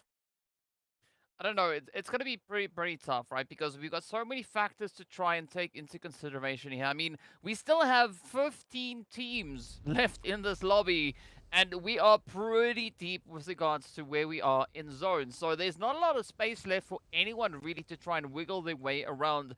So I think it's all going to come down to how determined these teams are and how good they are with keeping their focus, maintaining their their eyes on the prize, right? Keeping it right there, ensuring that they stay cool, calm, and collected. And well, with an approach like that coming through from GEEKAY, I mean, there's not much that the World of Battle can do in retaliation, but a good opportunity here from RTG as well, reaching in, playing a bit of an upset, and of course, well, helping Ragnar back into the lobby. No, no, no, no. I just asked what GEEKAY could do differently. I get a little bit of an answer, and then RTG just spoil my parade. Go away. Leave, please. Just go bully someone else. Okay, well, look, GEEKAY Esports, they've picked up those 3 eliminations. Yes, they are going to be relegated down to 3 players, but, I mean, current positioning is going to allow for a different rotation. They do have space right now just to take their time to rotate in, to get themselves situated. They're smack bam center zone, so there is no shortage of time for them to get themselves into a better position and to get themselves up and at 'em with hopefully a much better result. And I want to see it. I really want to see it. So yeah, let's take a look at this. Falcons and Vision are 2 green teams taking a very blue rotation up into the zone, already finding one another. Oh, with double coming through. It is a 1-for-1 trade, and right now the battle between Vision and Falcons is underway. Well, as we know, green means go, so this is the opportunity for both Vision and Falcons to go all out to see who's going to be able to get themselves secured up in towards this next phase. I mean, Falcons definitely going to be looking to play this one as expanded as they possibly can, right? Trying to come in with a very wide stretch, very wide reach. But still, they need to get themselves out of the blue zone because the blue is not going to be their friend. And if you mix blue and green together, well, you get a very swirly looking color. That is not necessarily going to be the most opportune play. But either which way, I don't know where the color thing came in, but let's go with that. We also then have the players there from NIGMA Galaxy just a little bit further off. So Falcons, even if they are able to avoid Vision, they're still going to face even more of a challenge now with NIGMA Galaxy and Virtual Gaming Squad. Ooh, some interesting times here. Rauf out in the Valley of Doom. Just getting a bit of information. Hopefully we'll be regrouping with the rest of the team before Virtual Gaming makes their move. We do see here, Virtual Gaming now, Mosta Fares now just looking for a bit of information. Lord and Coop's very isolated in this situation. A very tough conversion for them. And again, time is of the essence. We've got Rauf out in the open, trying desperately to get back into the action to back up their teammates, but if Virtual Gaming make their move now, it could spell disaster. It could, but let's see. Right. Will we have that move now succeeding? Is it maybe going to fold? Maybe going to falter a little slight smidge? Who knows? But Virtual Gaming Squad, they are in dire need of points, as is the side here of NIGMA Galaxy. So both teams trying their best, right? But still, they got to keep a very close eye on that zone. Oh, but Lord instead will get knocked on down as Teak from FALCONS reaches on in. Again, right, those third parties being quite prominent here as the teams are looking to capitalize on every available play. But now, Mosta. Oh, wow. I was not seeing that one coming, but that is NIGMA Galaxy right out of here. It's the danger, again, from taking that kind of a split, and it's all off of the back of, well, this wild zone rotation. And unfortunately, it worked out perfectly for the likes of Virtual, but wait, we'll see. FALCONS right up ahead of them as well, making an approach, and now the mad dash into RUKH has to happen.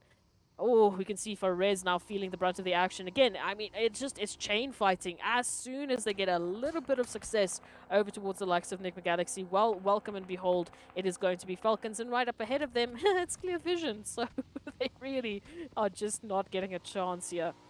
We'll see these rotations now resulting in a bit of an onslaught here towards the southwestern portion of our zone. I mean, you name it. It's going to be RTG, Twisted Minds, Vision, it's going to be GEEKAY, it's going to be RUKH, it's going to be FALCONS, maybe even Virtual Gaming if they get themselves out of the situation.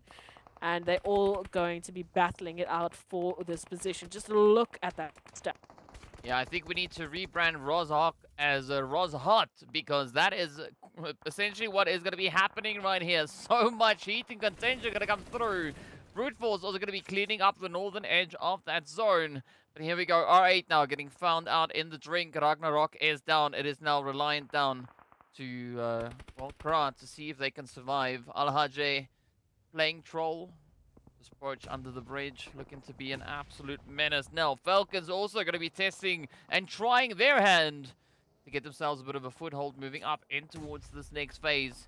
You can see Clear, again, quite resistant, right? Not going to be looking to contest them head on just yet. Instead, both teams are going to be looking to rely on these ridge lines to provide them that extra little bit of a buffer. And VanKid, I mean, they just showed exactly what they are made of in the past match. So I want to see even more of that now come through here for Clear Vision. It's going to be the question here. Now we take a look at it. Oof. Interesting rotation that we've seen now from the likes of FALCONS as well, right up alongside Clear Vision. A couple of nests sent on out. Again, the focus for me is going to be Clear. Just because they had that resurgence on Sanhok, I'd like to see that consistency move in so they can get that momentum locked in, especially coming back into Miramar. Couple of nades now being sent on out. Ooh, cheeky peek coming through from Teak, and it will result to a nade in the face as P6 and Puncher have to return with a plan of action here to get themselves out of the situation. Blue zone to their backs. Time of the essence in the face, and that will be the end, unfortunately, of the FALCONS. But again, this is an opportunity now for Clear.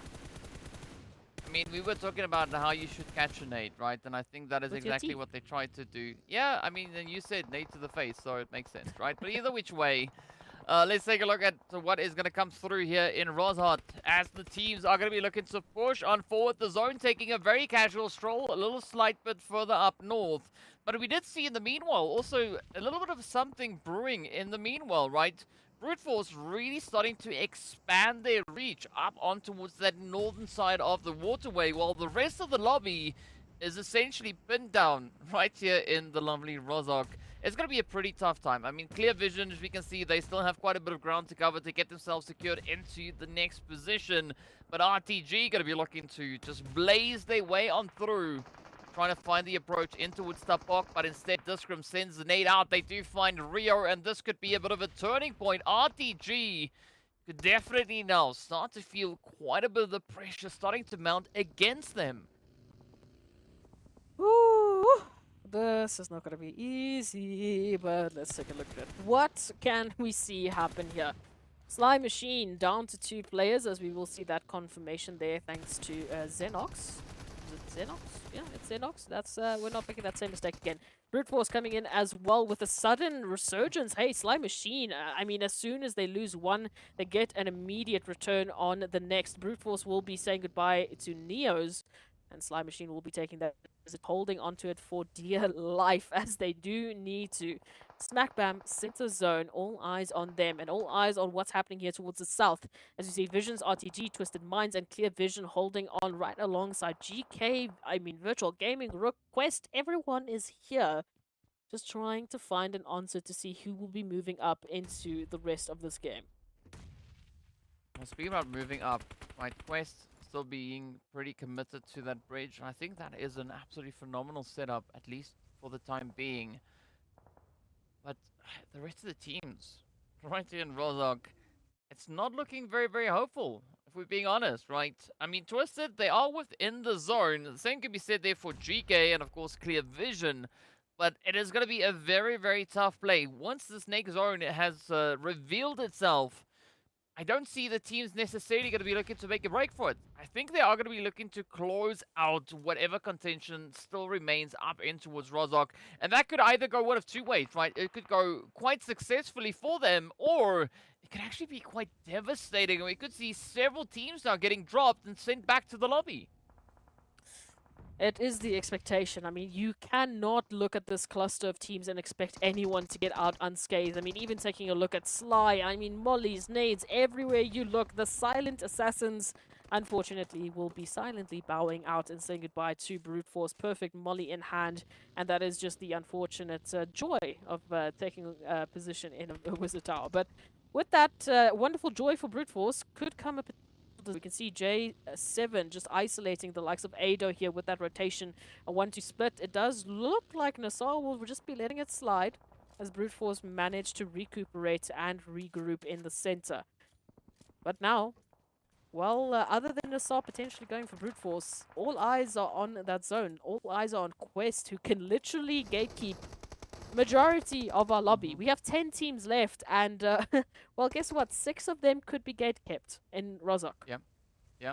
Well, I mean, looking at the teams that we still have positioned down in towards RUKH, right? GEEKAY, Twisted Minds.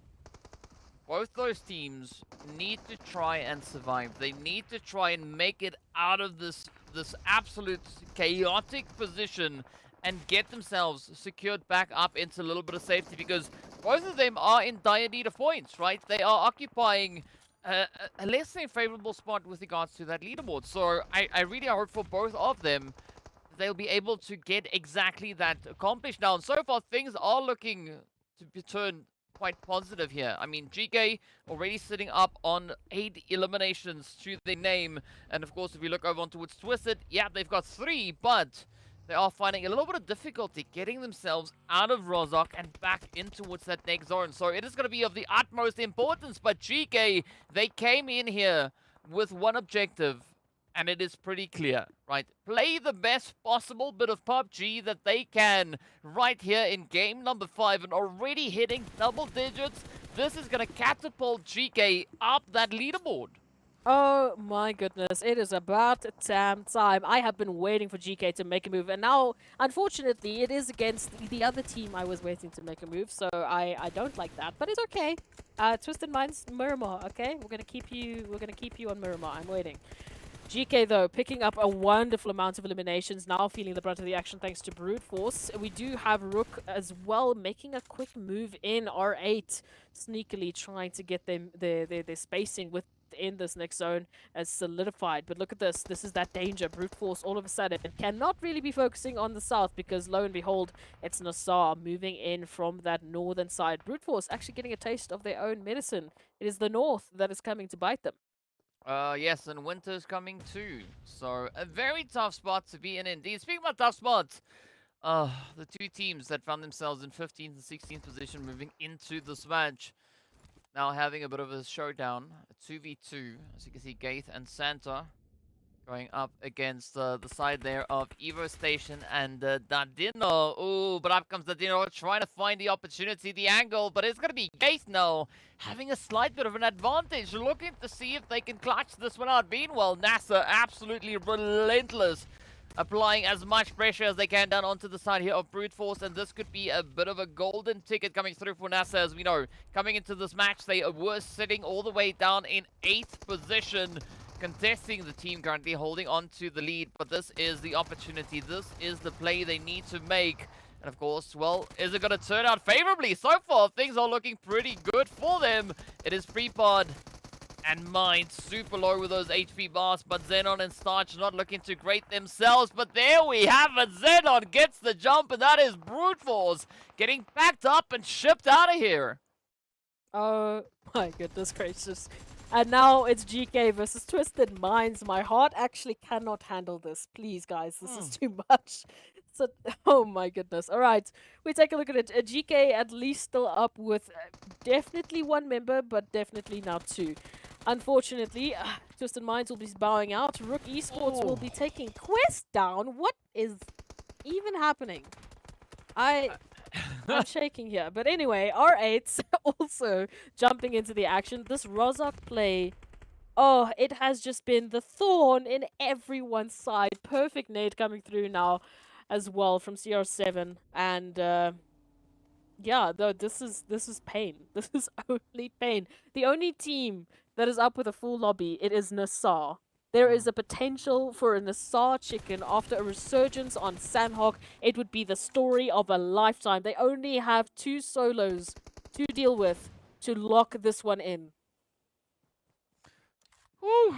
All right, so let's see what NASR are going to be able to get done. It is going to be GEEKAY, Santa, and this could be the prize that NASR are going to be looking for. But it seems like Santa is instead going to be looking to dip out into the blue. Yes, sir. Down they go. And that is NASR walking away with the winner chicken dinner.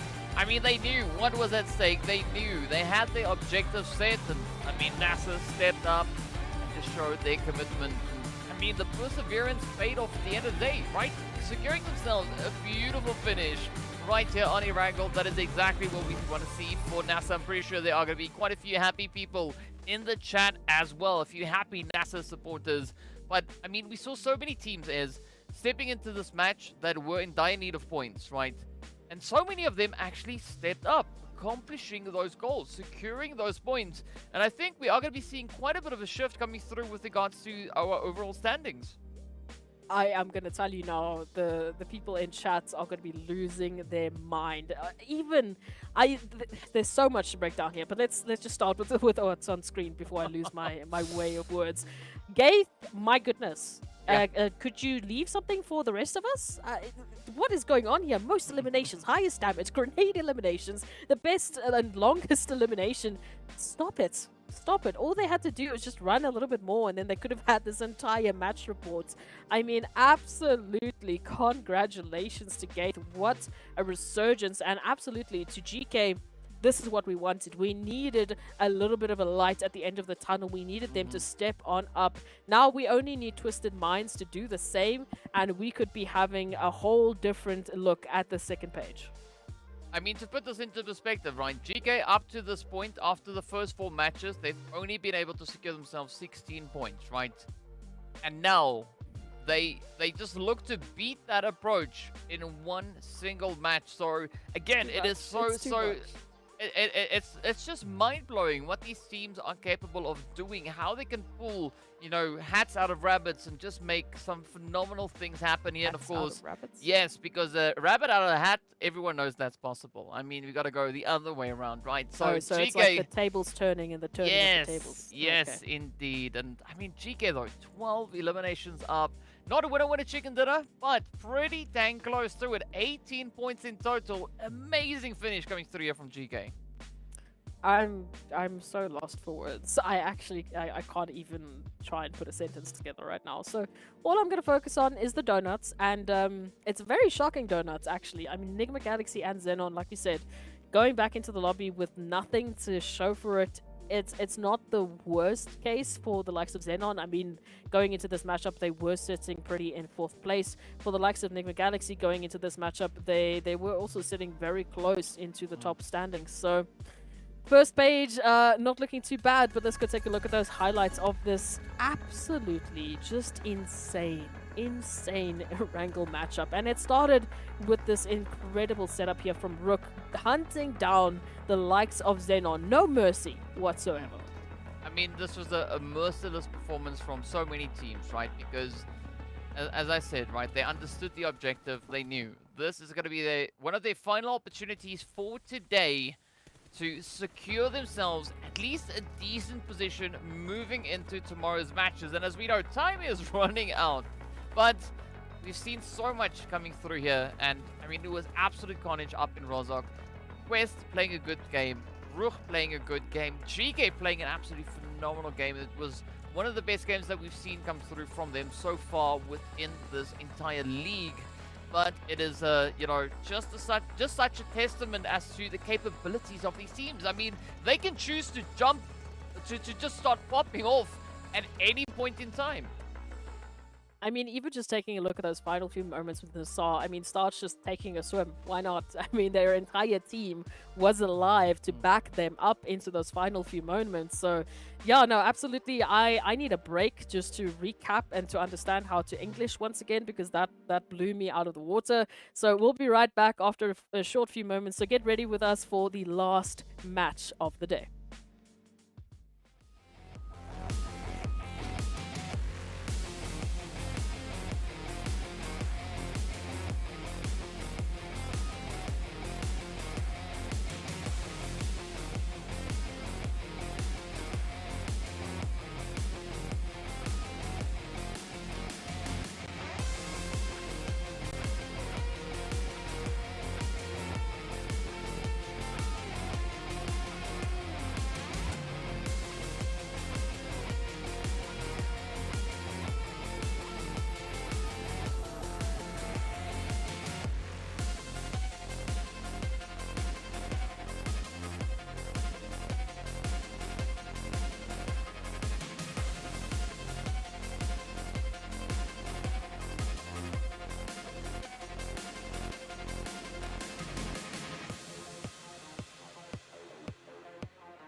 Hello everyone and welcome back. We are getting ready to head into our very final match of the day, but in case you've missed it, NASR got themselves a bit of a winner-winner chicken dinner in this last match. Again, we've seen 5 different teams stepping up to the plate, securing themselves winner-winner chicken dinners. But now let's take a look at the overall rankings to see exactly where our teams find themselves. And of course, well, the Broody Fruities, the only team with 2 winner-winner chicken dinners to their name, but XENON, the only team in the top 5 without a winner-winner chicken dinner. And look at NASR. I mean, stepping up with a beautiful resurgence into today's matches. They are finding themselves in 5th place. I mean, from the last matchup, it's just a mere three slot jump. But again, this is all thanks to the efforts of this entire day. I mean, Sanhok was incredible. This Erangel just on the top. But I mean, even GEEKAY and RUKH Esports finally, thank you, stepping up, each moving up 5 and 4 slots respectively, getting themselves to the top of this second page. It is definitely looking like it might be the return of some teams that we know have with incredible history, finally showcasing their talents. And yeah, I have to give it up to everyone on this side. The only ones I still want a little bit more of is Twisted Minds. Yeah, we can see a little bit of a gap being created there. I mean, I say a little bit of a gap, but it's a 21-point gap. So Twisted, I mean, they're gonna have to just blow this last match out of the water, right? They're gonna have to pop off like it's no one's business. They did it yesterday. They did secure themselves the winner-winner chicken dinner with 2 eliminations.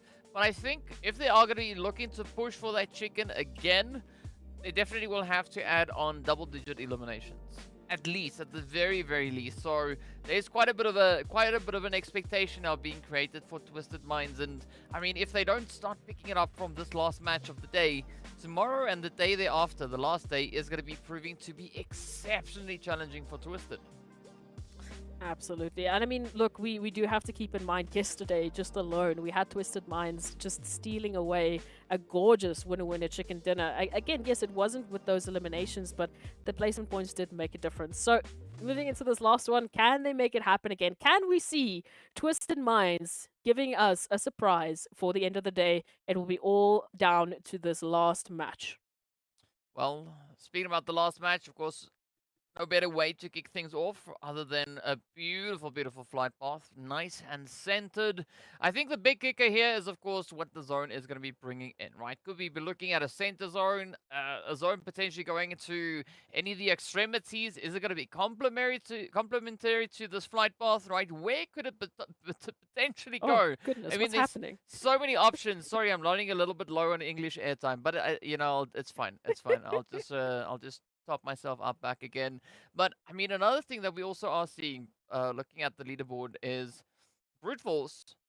They've been able to establish a 29-point lead ahead of Quest. So if Quest are looking to catch up, I mean, it's going to be taking quite a bit of tough work. I mean, 29 points, it's not easy to acquire, but it's definitely not impossible. But I think also another thing to be looking at is with regards to RTG, Vision, NIGMA, and NASR, right? They are so close. They are within 10 points of 4th place. Yeah, look, I can add on to that. I mean, similar to what you just to double down on what you mentioned about Quest Esports. They are our reigning Miramar champions. They are the team, also that zone. I'm going to talk about you now. I see you, but I just don't have the capacity to talk about you. Going back to Quest Esports, they are our leaders on Miramar. Leading currently for the last couple of days, they've managed to pick up 44 points overall on Miramar. I mean, when we compare that to a team like NIGMA Galaxy, who also just had a brilliant winner-winner chicken dinner, they're sitting pretty with 34. So other than Twisted teams that have picked up wins on Miramar. And for Quest Esports, just in today's matches, they have done so incredibly well. Yes, it's not as crazy as what we saw them yesterday, but there definitely is an opportunity for them to once again just bring home a massive, massive Miramar. And I mean, look at NIGMA just making it so easy for me to make this point. They also are in the same boat. They can make today be the reason that they're going to be sitting once again, potentially in those top slots. All that they need, I mean, is a mere, let's be safe and say it's like 12 points. Yeah. That is if XENON does nothing. Yeah. I mean, it's a little bit of a tough play, but I mean, also you gotta take it into perspective, right? XENON also one of those teams here trying to prove themselves, because I mean, on the road to the previous MEA Championship, they came so close to qualify for the spring MEA, but they didn't quite make it. Right, moving through the past PMPL, they work their absolute butts off, ensuring that they will be one of those teams to qualify to make it into here. So I believe that they are definitely here trying to prove and show why they belong in this MEA Championship and why they potentially could be one of those teams to contest for a PMGC slot. Because so far, I mean, holding on to 4th place against all these other opposing teams and doing that without a single winner chicken dinner, I mean, that is mad respect, right? That is absolute craziness coming through from the side of XENON. So I'm really looking forward to seeing how they are going to be looking to pick up their pacing, you know, proceedings through these next 2 days. And oh, what's a little bit of a fun piece of information, especially for our viewers, just to add into that wonderful breakdown we've just given. For NIGMA Galaxy in particular, they have already qualified for PMGC. They don't need this slot. They don't need this top 4 slot. At this moment in time, look, the money is more of a focus for them than it is that PMGC slot. So they can have a lot of fun with this. They can really be the thorn in the side of all of the teams that are desperately fighting for an opportunity into PMGC. Because, well, if they get into top 4, all that it means for them is prize pool. Then that slot just goes down to, you know, whoever is next. So they are going to be the standard. They are going to be that team that could potentially just make it tough for everyone, basically, which is a lot of fun. Yeah, I mean, they've got a lot of power, right? They are essentially part of the deciding factor as to who will be allowed up into the top 4 and who won't. Because, I mean, they are just 7 points away from the top 4 themselves. So, you know, it's a very tough spot for the rest of the teams to try and contest for. So, all I can say to them is, you know, best of luck. I hope that you've not put NIGMA Galaxy, you know, have them against you in any way, shape, or form. Yeah, look, it's especially with an AMR, we saw Lord is terrifying. So yeah. Going back to this one, Clear Vision, R8, they had a brilliant loss to Erangel. We saw R8 just finishing off the brilliant nade, but now, all of a sudden, One Shot is taking a bit of a spray down against R8. Already one knocked, XENON feeling the action. Moving on up, Clear Shot, I mean, One Shot just feeling the confidence, almost as a solo, just saying, hey, R8, I'm so sorry to do this to you, but you're going back into the lobby. Oh, come on. But they gotta watch out, though. There's still RUKH and XENON left.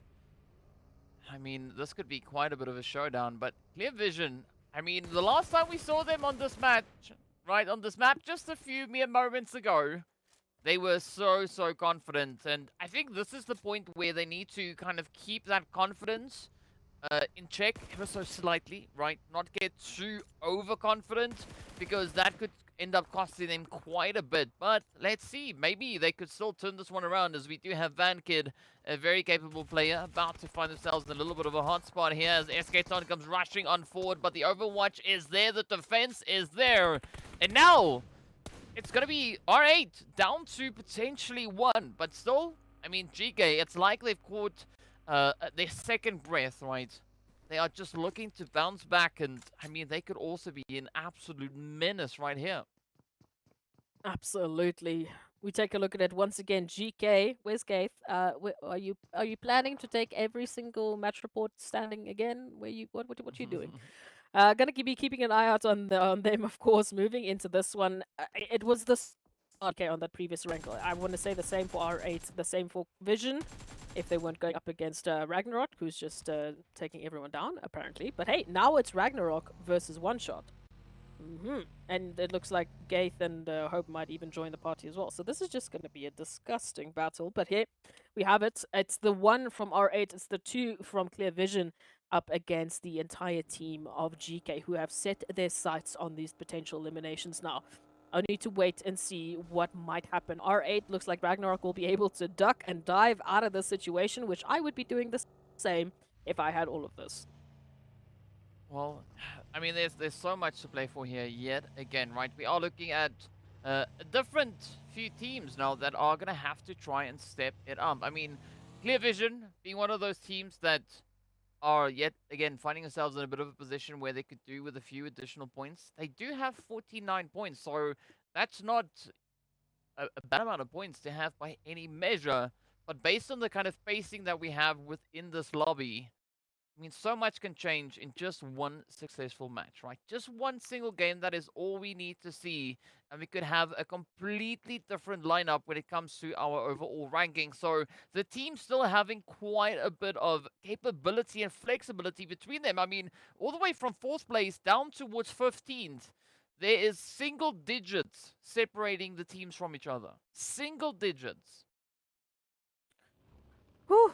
I am afraid, if all, in all honesty. Like, it really is incredible to see. And it's what we were asking for, right? We just want these teams to be competitive. We didn't want a single team to be that dominating force. We wanted every single team, every single one of these 16 teams to bring through their own play style, to bring through their own flavor. And now we are just looking at a tasty dish that is going to be this MEA Championship, moving into this last matchup, a potential like no other, everyone gunning for that PMGC slot.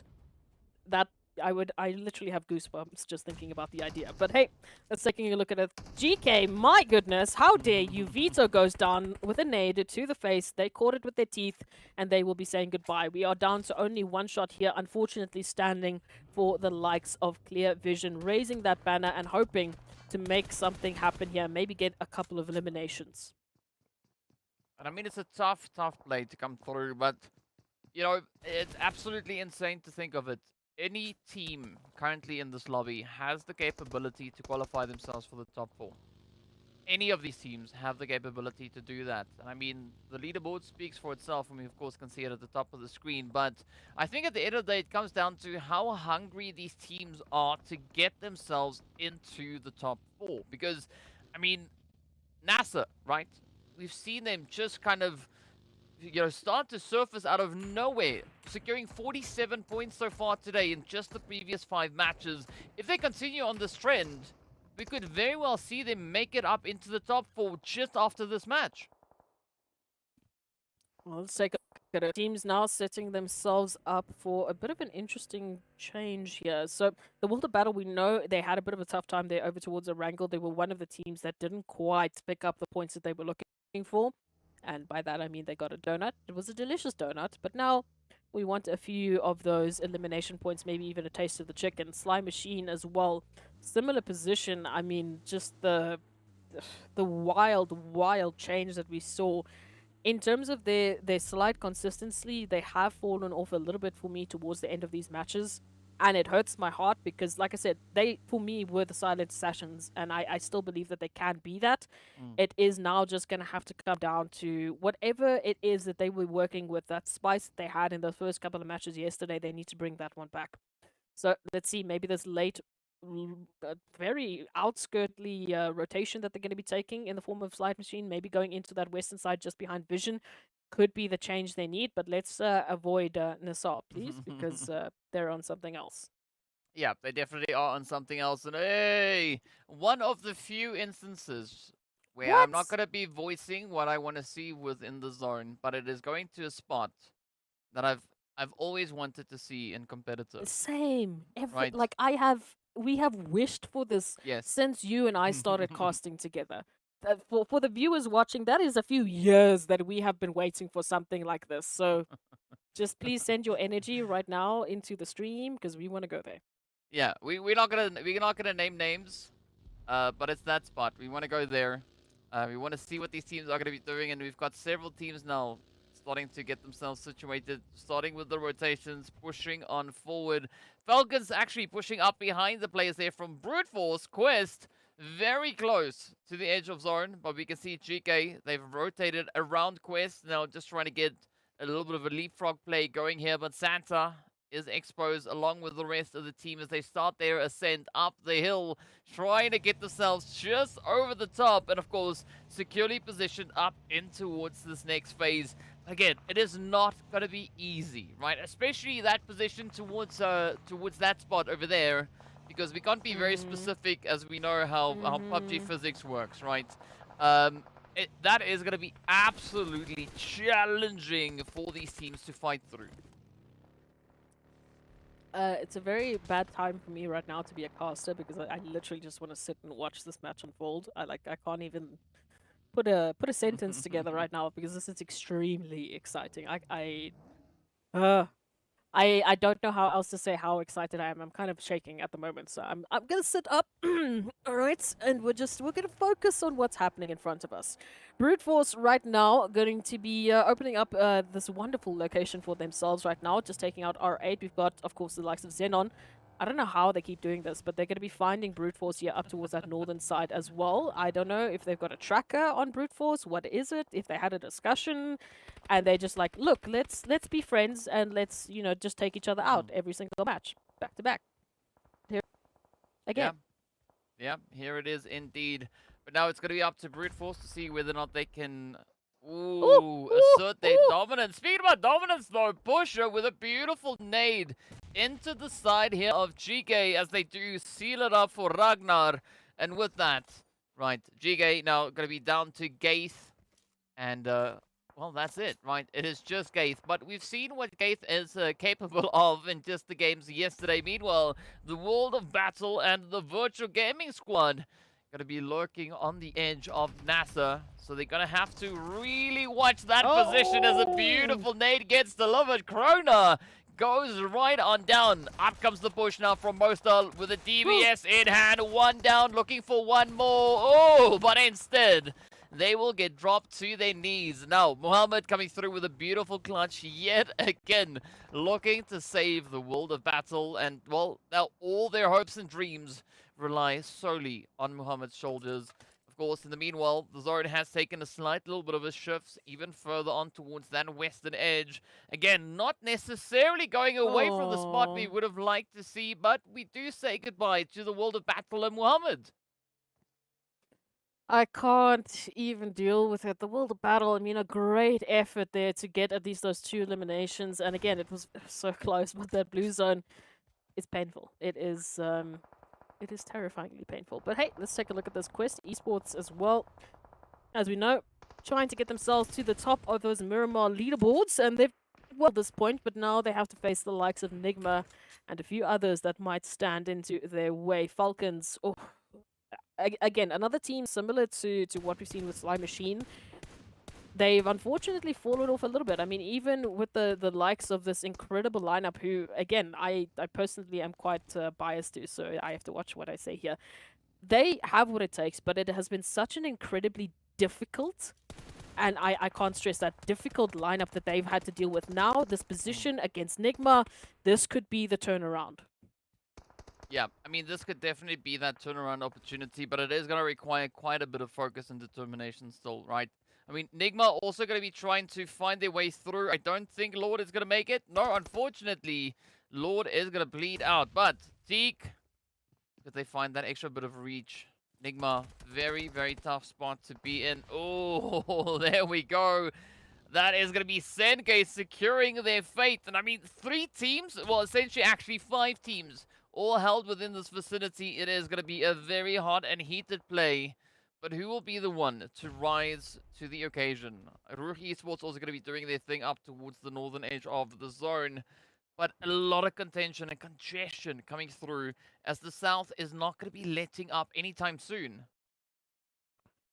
Oh my goodness. Let's take a look at this one. So, FALCONS now, not the position I would want them to be in, but NIGMA Galaxy holding on strong. Senkei just looming up ahead on this northern reach. A great line of sight that they want. Just prime positioning, time in and time out. They have been so consistent with that today. The decisions that they've been making and the pathing that they've been taking has been brilliant. But now it is time for some buggy physics. Let's just go vertically up of these mountains and make something happen here if we can. It's going to be all down to the timing. And DK, again, this zone is so cool. Like, I'm waiting. I'm just waiting for it to change. It's just gonna do one more thing, right? It's just gonna do one more direction, thing. one job, yeah, please. Yeah, we're not gonna say anything. We're not gonna say anything, but it's just gonna go in one more direction. Then we will be smiling all the way till next Tuesday. But in the meanwhile, speaking about smiling, it is going to be Quest now pushing forward onto the side of NASR, spotting a golden opportunity. Oh! Down goes Starch. It could be Xenox, the next one to get knocked on down. But up comes the spray. It is going to be the MG3 looking to rip on out. Oh! Look at that Quest! They don't know where to go because Xenox just absolutely obliterating the opposition. Put some respect on the name, DK. You can never say their name incorrectly again. But wow, look at that. It is going to be the turnaround from our elimination leader from yesterday, RUKH, bringing in, once again, the pain over onto the likes of NASR. But hey, taking a look at this, RTG, we've been waiting for a resurgence from them. An eastern side approach, now moving into the action. I mean, right up ahead of them, they have a plethora of options to pick from. Unfortunately, though, coming, so need to be careful about how they're going to be taking these choices. Oh no, we had to say goodbye to Vision in the meantime as well. So down to our 11 teams sitting on this very wild Miramar. Very wild indeed. Unfortunately, the zone is not going to be pulling up into the spot that we would have liked to see. But, you know, this is just as well. I mean, it's still close enough. As you can see, the terrain absolutely brutal. These teams having a very, very tough time trying to play their way out of this one. But now, XENON, absolutely amazing setup up on the hills, right? They've got the elevation, they've got everything they need to play quite a bit of a pressure play down onto NIGMA Galaxy and the Falcons as well. But I think at this position, you got to watch out for what Twisted Minds could potentially be looking to do with regards to their setup, right? Their positioning, it's right there. Right ahead of the teams that have to rotate up forward, onto, you know, back in towards this next zone. In the meanwhile, RTG going to be trying to dip this way and that. They spotted RUKH off in the distance, and it's only going to take a few more, and there we have it. Attacker actually is going to be the one to drive the final nail in, and that is the end of the road for Quest. But again, a very valiant effort coming through from them. Absolutely. I mean, they're going for a bit of a title that's very wild. Trying to be the best on a particular map in a stage like the MEA Championships, it's not going to be easy. And hey, maybe knows. They might be close enough as it is. Clear Vision also going to be bowing out back into the lobby with 3 eliminations. Not a bad showing from them. So down as our 10th team. Meanwhile, a stalemate forms here between NIGMA Galaxy, Falcons, and of course Twisted Mind. A war of attrition as well, when you take into effect that XENON is just waiting to clean up whoever makes the first move. As soon as they have that opportunity, bam, we might be saying goodbye to 3 teams just like that. Twisted Minds, on the other hand, at least could back up a little bit more. They might just have to say goodbye to 1 member, but they could still survive the situation. NIGMA Galaxy now trying to make their move, unfortunately, putting themselves out in the open. Ooh, yeah. Not the best position there by Freak, but it is what it is at the end of the day. So that is going to be NIGMA now having to essentially bite the bullet, right? The numbers are starting to dwindle. RUKH is going to have a very, very tough time rotating out of this one. If they are able to evade XENON, it is going to be Falcons and Twisted just lying in wait, ready to gobble them up. So it's going to be a pretty tough play regardless. But now, of course, the zone is going to be pulling up into Limbo Land. As you can see, Sly Attacker being one of the few players currently situated within that next zone. But here comes the pressure. A lot of congestion coming through on the western side. XENON, NIGMA, Falcons, Twisted, the Broody Fruities. Everyone are going to try and get themselves positioned in such a way that they can, firstly, get themselves secured up in towards the zone. But especially looking at Brute Force, right? They are trying to set up a bit of a play in anticipation of the teams now pushing through from that more southern position. Let me take a look at this now. That southern position is at least stacked with teams as well. Like we said, Twisted Minds, they were in that position where they could back on off, and they're still keeping all of their members alive. It's just they haven't had that opportunity to actually get some eliminations from it. We can see now Falcons just trying to rain on my parade as soon as I try and make any sort of statement. It's fine. But Twisted Minds need to return this. They need to get themselves something. There we go. A start on towards Marshall. That is going to potentially make a difference. Now, Senkei and the rest of XENON need to back on out, or they need to take revenge here. They need to stop these teams from getting ahead of them. Otherwise, the tables literally could be turned on them, and then this great position might be lost. Yeah, but I like this aggression coming through from AZ and Dadino. But now, Rauf. Oh, they're going to have to try a hop, skip, and jump their way back into safety because there's not a lot of options left for them. Up comes the Blaze, though. It is going to be Puncher King and P6 trying to keep them at bay. They know that Rauf needs to push on forward. Lazy Lion also about to get brought back onto their feet, but Brute Force going to try and stop any of that to come on through as they start to mount their push. Up comes the play, looking to get quite aggressive. It's going to be Neo's and Mine, but up comes the hits. Rather, it was Ado as they get dropped on down. Senkei very quickly disposing of them with a DBS. But now Senkei finding themselves in a very, very hot and sweaty position. Up comes Scary Boy, narrowly managing to survive, but it is the end of the road for NIGMA Galaxy. Twisted, still in a position where they can look to contest quite a bit. And I think this match could essentially be relying on the performance coming through from RUKH Esports and Brute Force. But if RUKH Esports have any say here is, I think they are going to be looking to just wipe the floor with whoever looks to oppose them. Look, for the sake of having a great competitive game and to keep us all on the edge of our seats, I really do want RUKH Esports to wipe the floor with Brute Force, just because it would really throw the overall standings in such an array. We can see Brute Force, they've done well enough. They don't need any more points, surely, right? So let's see what RUKH Esports can bring to the table here. It is all down to Neos. I'm so sorry, but I really do want this game to be so close. And there it is. Yeah. Again, I'm very sorry, DK, but No, for it's the fine. sake of the overall rankings, it just makes it more fun. I mean, but you got to give it to RUKH, right? RUKH, they played a phenomenal position, right? There's nothing you can brilliantly. falter on that. So, you know, mad respect going out to them. But now they're going to keep that momentum going. They're going to have to push it all the way through. And they do have quite a bit of presence moving in towards this next phase. So I'm hoping that they'll be able to assert that presence, assert that dominance, and potentially secure themselves that winner chicken dinner. I mean, rightly so, because they've got 11 eliminations to their name, right? They deserve the chicken at this point. They've got the numbers, they've got the positioning, and now they just got to get themselves that freaking chicken, right? But in the meanwhile, it is going to be Dadino trying to make the final ditch play here, trying to get themselves into some kind of a position. As you can see, Rami just trying to lock it down as they come through from the edge. And I don't see Dadino making it out of this one, right? RTG and RUKH both focusing in on them. It's going to be such a tough spot to contest.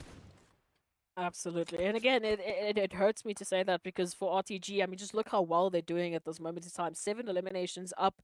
They've done so well to get into this rotation. It's been a tough Miramar. I keep saying that. I keep thinking that we've had the worst rotations, but we keep going into new places on Miramar. So here it is, RTG versus RUKH in terms of the numbers, but of course we have the beautiful solos coming through here from Twisted Minds and Sly Machine, raising the banner for their team and definitely looking to do as much as they possibly can in these final moments. They've secured themselves at least a few eliminations so far, and of course naturally a top 4 finish. But that's not enough, right? We've seen Twisted Minds steal chicken dinners before. Could they make it happen again? Is the question. I don't quite know. I mean, I would say no at this point, because I mean the pacing coming through here from RTG and RUKH Esports, it's just yeah, you know, looking crazy. pretty aggressive, right? So I mean, we still have Sly attacker holding off in between both RTG and RUKH, and of course Adino keeping it nice and quiet, but this nade here from Default could be the one to seal their fate. Ooh, unfortunately for Default, it's not quite got the reach it needs, but well, they got flushed out, and that is it. Reva and Rio locks it in, and off they go. Down to the final 3 we are, but now RTG making a little bit of noise are going to be drawing the attention of RUKH Esports right down onto them. Absolutely. This is the unfortunate, joy of taking that first trigger shot, of making noise, of trying to make your move first. It is also tempting to get those eliminations, but it does put you in a very tough situation, especially given this current hold here from RUKH Esports. I mean, just look at the amount of spacing they currently completely control. Now them finding the likes of the last member of Sly as well, it could just mean everything going in the way of RUKH. But oh, Eugene, careful. The Wow. attacker can hit some shots, man. I mean, great play coming through from Attacker. A very big surprise onto Eugene. I mean, they were not expecting that whatsoever. But here we have it. It is going to be RTG up against RUKH. RTG looking pretty great with the elimination count here as well. Sitting on a very comfortable 8. I mean, Rio carrying the team, right? Coming through with 4. Phenomenal performance on their end. But RUKH Esports, they still have the numbers. But now they're going to have to milk it as best they possibly can. And this is where they can't let it slide. They're going to have to find every possible angle they can get down onto with RTG. Otherwise, Groza and Rio is going to be looking to take that winner-winner chicken dinner from their very clutches. Oh, let's take a look at it. Groza trying to hold on here for the likes of RTG. But Pusher, sticking to the name, is going to find a little bit of a distraction. And we go immediately back to Rami as we do say thank you to RUKH Esports for picking up a winner-winner chicken dinner. We have been asking for them to bring back that performance. I mean, phenomenal gameplay. Phenomenal gameplay coming through from RUKH Esports. That, of course, being their second winner-winner chicken dinner right here in the MEA Championship. So absolutely amazing stuff. And I mean, we were waiting for this performance, right? We were waiting for this RUKH Esports to show up yet again. It took them a little while, sure, but when they showed up, it was absolutely phenomenal. Such a satisfying performance coming through. And I don't think RUKH Esports could have asked for a better way to end on day number 2. Absolutely great play. Great stuff going through from them. And mad respect going out to RUKH Esports as well.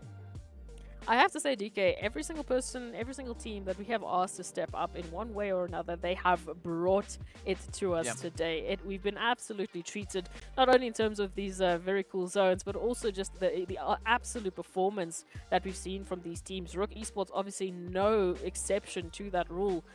15 elimination points with a winner-winner chicken dinner. I mean, are you serious? Are you for reals right now? This is a brilliant result that we've seen. And even just looking at the spread of eliminations, it looks so much more consistent, especially on this first page. Yes, we do have a double digit in the form of RUKH, but then the spread starts to get a little bit healthier. Taking a look at that second page, naturally, it can't be as healthy for everybody. You know, there are going to be a few people that didn't get quite the results that they were looking for, but this is the first match that we've had that not a single team has taken a donut. Yeah, I mean, it's great, right? Every team trying to finish on strong footing, you know, to come to the end of day number 2 right here. But, I mean, again, right, we couldn't have asked for things to go any better. The teams playing a very aggressive zone. We had a zone very close to Oasis, a zone that we've not yet seen being played out. But, you know, regardless of what it was at the end of the day, still a very satisfying region to move in towards these, right? These teams getting tested all the way to the max. And speaking about getting tested to the max, right? Let's take a look at the stats coming through here for RUKH Esports. I mean, because they just performed so exceptionally well. Absolutely, and I just needed to give them a little bit more focus because again, it's that start of yesterday and it's now into the end of day number 2 that we have seen them finally get that back-to-back winner chicken dinner, and on 2 different maps in 2 very different fashions. Incredible work, of course, by Rami as well. I mean, just leading the charge, leading the team with those 8 eliminations. My goodness gracious. But ultimately, a very good team effort coming through from everyone, bringing it home and finally just showcasing what they are capable of. Yeah, I mean, again, there's nothing that you can falter coming through here for RUKH Esports, especially not how they've been playing this last game. But as you said it, right, Rami, absolutely amazing effort and only taking 79 damage. I mean, that's insane, right? So Rami, our master evader. But let's take a look and see how these teams got to where they ended up, as we are going to be hopping straight into these highlights. I mean, things started off with a little bit of an interesting bit of a play here. As we can see, the first bout of action we had came through here between the players from Clear Vision. And I mean, this is where GEEKAY also tried to capitalize on as much of an opportunity as they possibly could.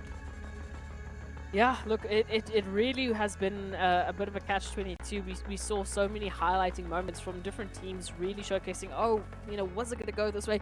I mean, at some point we were thinking, oh, no, it's going to be another brute force win. It's going to be another case where our overall readers are just running away with all the points. But everyone has stepped up in such a momentous way today. And, I mean, even just this fight with Virtual Gaming in the World of Battle, so incredibly close that it literally had to come down to the zone, taking the last members out and giving us our final results. So it speaks volumes as to how competitive these players are with one another. Yeah, I mean, like I mentioned before, right? There's not a tremendous gap with regards to the positions on those overall rankings, and I think again that just showcases how intensely competitive this championship is. Because I mean, you've said it, right? There's no one particular team that's just running away with points, right? Everyone is bringing their piece to the battlefield. And of course, well, I think it's also about time for us to see who our top performers are with regards to Miramar itself. Yeah, this is a bit of an interesting one. As we know, going into this matchup, we were looking at Quest Esports. They're still going to be remaining as one of the leaders on our Miramar maps. But of course, we have a few new potential winners coming through back into tomorrow's games. NIGMA Galaxy, RTG, especially in this matchup, showcasing why they are in this position. RUKH, I mean, we've spoken enough about there. And of course, Brute Force, our overall leaders. Such consistency from these teams, whether it is just the Dusty Dunes that just gets them excited and brings a whole different level of play, or they are finally settling into their groove. You definitely have to keep your eyes out on these teams coming through in the next couple of days. I mean, speaking about the next couple of days, we've actually seen quite a few strong bits of application coming through from our respective teams, right? Brute Force securing themselves 62 points just for today. NASR coming through on 51. And of course, XENON maintaining consistency, coming through with 45 points rather. But again, for the day, they do end in the top 3, and doing so without a single winner chicken dinner in sight. So again, I think it is just going to be a matter of time until XENON gets themselves into that position, getting themselves that winner chicken dinner. But of course, we also need to take a look and see who our MVP for the day is. And we've been seeing so many strong contenders, but I think we have a pretty good idea. Yeah, it's Ado again. A double back-to-back MVP. I definitely thought it was going to be someone else, right? I thought maybe it could have been someone from RUKH Esports. Look, I mean, even me. But hey, yeah. we know why that is the case. I mean, Brute Force are in the position that they are in because their players are playing so incredibly well. And it's that consistency. I mean, especially that damage. Look at that 3.1 thousand damage. Yeah. Like, how are you supposed to compete with that? I mean, Brute Force, there's not much that you can falter on their end, right? Because on day 1, they ended with 61 points, right? Today, they ended on 62 points. So, Brute Force, they've just been an absolute brute force, right? The name is there, right? It's there, it's self-explanatory. But they've been playing so aggressively, and I think that is definitely something that is going to bode quite well for them. I mean, they've been grinding so hard throughout the entirety of the day. But again, we've not yet seen one particular team getting more than one winner chicken dinner for today. So let's take a look at our winners in case you forgot who they were. And here we go. Of course, we started all the way back on Erangel. The first match went straight over on towards the side of R8. Then we had NIGMA Galaxy, Brute Force, Clear Vision, NASR, as well as RUKH Esports, all rising to the occasion. But the fattest chicken that we had was the very last chicken of the day. Oh my goodness gracious. I mean, we just have to give an absolute round of applause to our winners. Again, when we take a look at it, yes, some of the teams finally did manage to double up on their overall winner chicken dinners, but we're not seeing those back to back. We're not seeing, again, one singular team that is standing up as the only team to beat, the only team that you need to worry about. Every single one of these teams is showcasing a new competitive level, a new reason why they might take that PMGC slot. Well, I mean, we also see a bit of a gap starting to be created with regards to our overall rankings. Let's take a look at those. Now, as we've seen, right, And we've also discussed Brute Force, absolutely phenomenal effort that they've been bringing forward here. The highest elimination count, the highest placement point tally, and of course they share the double chicken there with the side of RUKH Esports. But as we take a look a little bit further down, I mean, Quest finishing only 8 points shy of hitting their own century here as well. But still, XENON locked in on 4th position. Sure, the gap has closed considerably, right? Virtual Gaming Squad, RTG, they are hot on the heels of XENON. But XENON, I think they are not going to be a team to fold in this kind of opposition. No, I mean, we've seen just the sheer amount of ferocity that they brought into today's match. And again, they've been very calculated, which has been the highlight for me, is in the way in which that they've been rotating, in the way in which that they've been taking these situations on.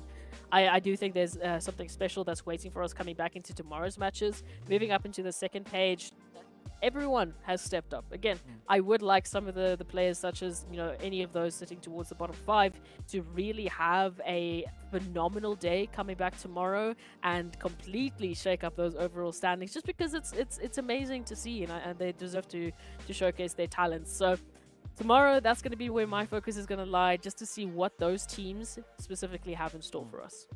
I mean, still, as we look at the rankings, right, things are pretty close, and it is going to require a monstrous performance from our teams to ensure that they get to where they need to be on those rankings. And speaking about monsters, of course, we got to give a big shout out going out to Monster Energy, our official energy drink partner for the PUBG Mobile Pro Leagues, as well as the championships. So much love going out to them.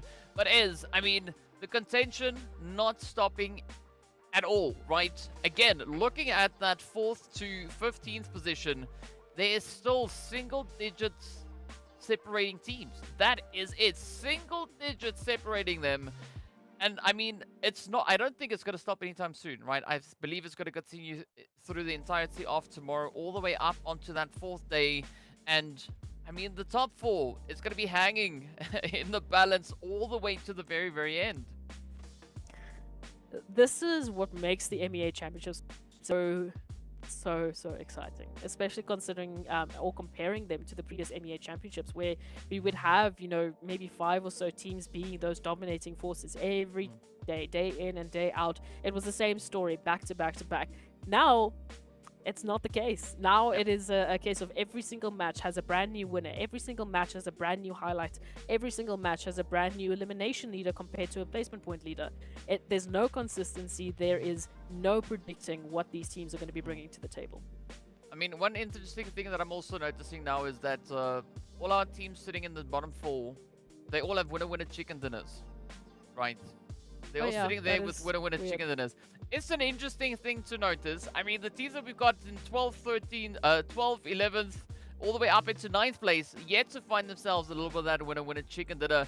But of course, so far, a lot of action coming through in our first 2 days of action. We'd love to hear what your thoughts are as well. So be sure to share your thoughts over on social media. I know that you've been really active in the chat as well, but let's continue that, right? Let's take it to social media as well. Hit us up with the hashtag PMPL MEA Championship. You can do that on both Facebook, YouTube, as well as on the lovely TikTok. Whoop, that's what you said yesterday, if I'm not mistaken. But either which way, yeah, so much to look forward to as we have now hit the halfway mark, right? We've played our first 12 matches. We still have 12 more to go to have the deciding play, right? To know who will be our final 4 teams to make it up in towards that MEA, well, into the PMGC Championship, rather, seeing that we are right here in the MEA Championship itself. But of course, well, until tomorrow, we will be returning with even more insane PUBG Mobile action. So be sure to join us back again, same time, same place, and even more insane PUBG Mobile action. Until then, stay fresh, stay frosty, and we'll see you all back again later.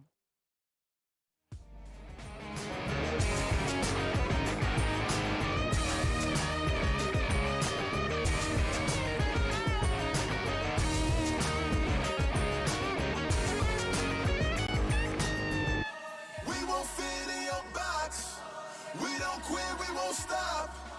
Ride us all to the top. We won't fit in your, we won't fit in your, we won't fit in your box, no. We don't quit, we won't stop, no. Ride us all to the top, whoa.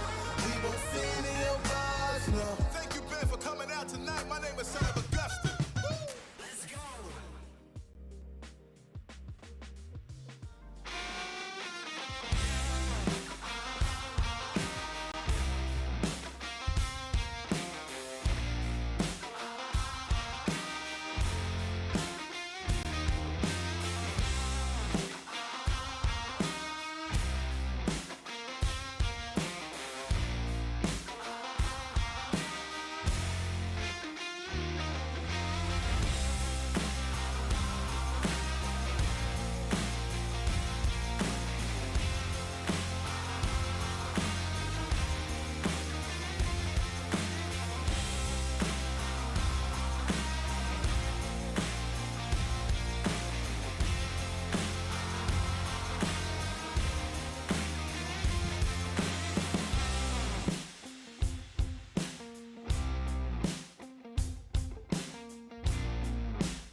Yeah.